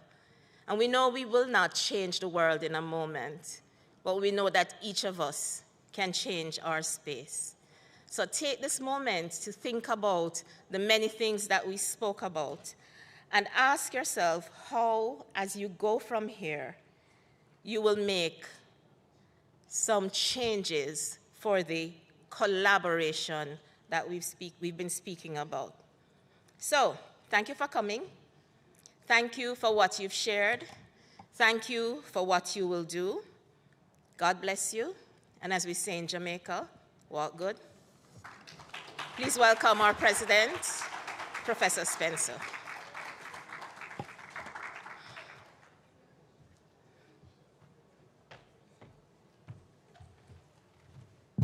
Thank you, Dr. Dawkins. I tell people all the time that they should do the things that I don't need to do so that I can do the things that only I can do. And I am sure you agree with me that I didn't need to come up here just now after what Dr. Dawkins just did, but the conference chair has summoned me and has given the instruction I am here. Dr. Yvette Smith-Johnson said something earlier about a president saying bigly. I'll tell you, I'm not the president who said bigly. But I assure you that he would not be upset if I borrowed that word to say we have done it bigly at this conference. Caribbean people are known for sprinting, right? Yes, we have dominated the sprinting scene for a long time. We tend to fade in our dominance as the distance gets a little longer. And so you'll find that Jamaica has a few 800-meter runners who make the finals but who don't medal, but we're proud of them. But we always medal in the sprints, because that's who we are. The longest sprint, they say, is a 400-meter. But what we did today was a 5,000-kilo sprint, and we didn't lose steam. Ladies and gentlemen, I want you to understand what that means, that we blazed out of the blocks yesterday at a particular frenetic pace which no one thought we could maintain. And yet here we are today. The buzz is still alive. The people are still tuned into YouTube. The room is still almost partially, somewhat, kind of full. And all of that has to do with the exceptional quality of the production that happened here today. And I think we should give a round of applause, because not only was it did I say 5,000 kilo? It was a 5,000-meter sprint, and it was a steeplechase. We had things to jump through and over and to go under, but we did it anyway. I asked you, ladies and gentlemen, to aim high in my opening. And aim high we did. The moderators were phenomenal, well-informed. The panelists were all uniquely robust and impactful in their own way. We saw the colors coming through. We were lucky enough to have the dynamism of Darwin. Lucky enough to have the forthrightness of our good friend from Namepa. Anybody remember who that was? Who is that? Who? I will not call anyone elephant. I don't think I can get away with that. But we were lucky enough to benefit from that forthrightness. We were lucky enough to benefit from the dry, glib, yet substantive approach of Carol Rose Brown in the room and on the platform. And so it all came together with all the tones, all the shades, all the colors, all the expressions. And what we had was a situation where we were able to fellowship. But listen, I asked you to collide, and collide we did. Because we did have a few collisions, but those collisions were necessary to move you from being comfortable and to enable you to become comfortable with your discomforts. Some of the things we had to embrace as ideas were things we never thought we would. So we aimed high, and we hit. We chose the high road and we connected. We refused to go low because of fear. The conference, ladies and gentlemen, however, needs to be microcosmic of our futures. It must be. So all of the things we were able to accomplish with rich discourse and conversation over the last 2 days, we must now take that fervor and that vim and that vitality forward in our everyday spaces and spheres. And as Dr. Dawkins said, collaborate, collaborate, collaborate. Just as we did so for the last 2 days, let's do so for the next 2 decades and beyond. Let's do it together. Darwin will tell you 100 times, we are stronger together. And the beauty is that we streamed live on YouTube, as you would have heard before. Which means what? It means that that exists in perpetuity. So if there was a moment, I saw some of you tripping over yourselves to take out your phones to catch a video of something, don't worry, it's there. You can screen record from your phone. There's no moment which was lost. All of the rich discourse has been captured. And if you don't think that in being the messenger and the ambassador, you can say something as profoundly as someone else did, all you have to do is find the timestamp and direct somebody to the message. I will say this because it excited me that in the last 24 hours we've got some media hits. Last evening on prime time on TVJ News, they ran a story about something that was said on one of the panels. Who can guess what that was? You saw it? All right, well, that's not fair. So then I'm going to tell you. They ran a clip of Dr. Kevin Brown from UTEC saying, we need to finance our tertiary institutions so that we can lead the way. This morning, we were in the morning news, the early morning news.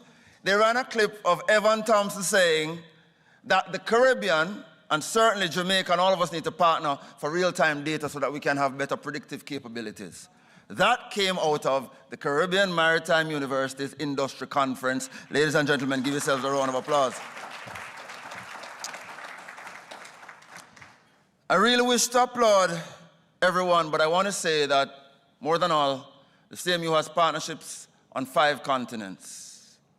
4 of those continents are represented at this conference.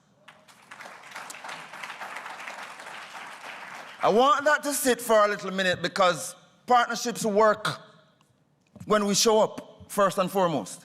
And when your partners show up for you from long distances, it sends a signal that we are some way down the wicket to achieving our goals.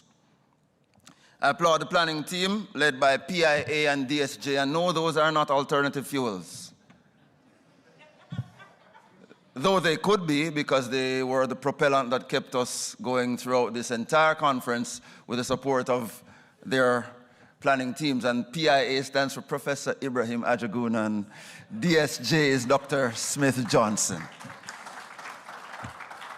So as we close, ladies and gentlemen, I encourage you to know a few things. know that the university that has convened this colloquium is the best place to have had this conversation. Why? Because we don't only talk about things, we do things. When I hear my good friend talking about nuclear energy, I smile because I was surprised nobody told her that the CMU is about to have the very best, as supported by the international agency, nuclear lab in the Caribbean. We're proud of our NDT and our radioactive testing lab that's emerging and will be done by early next year. We're proud that the campus is about to be fully solarized by January of 2026. We don't only talk, we live it. We are very happy that we have the most cutting-edge simulations in the region and simulation spaces. We don't only talk it, we live it. So when I tell you that when we close, we need to think big. We need to dream big. But most of all, we need to act big. And so, Dr. Smith-Johnson said something earlier. The hour is late. And the message is great. So don't hesitate. We cannot wait. We must determine our fate. Ladies and gentlemen, I thank you.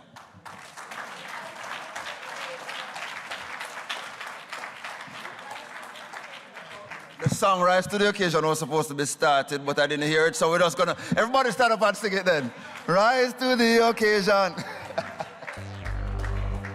Or make fun.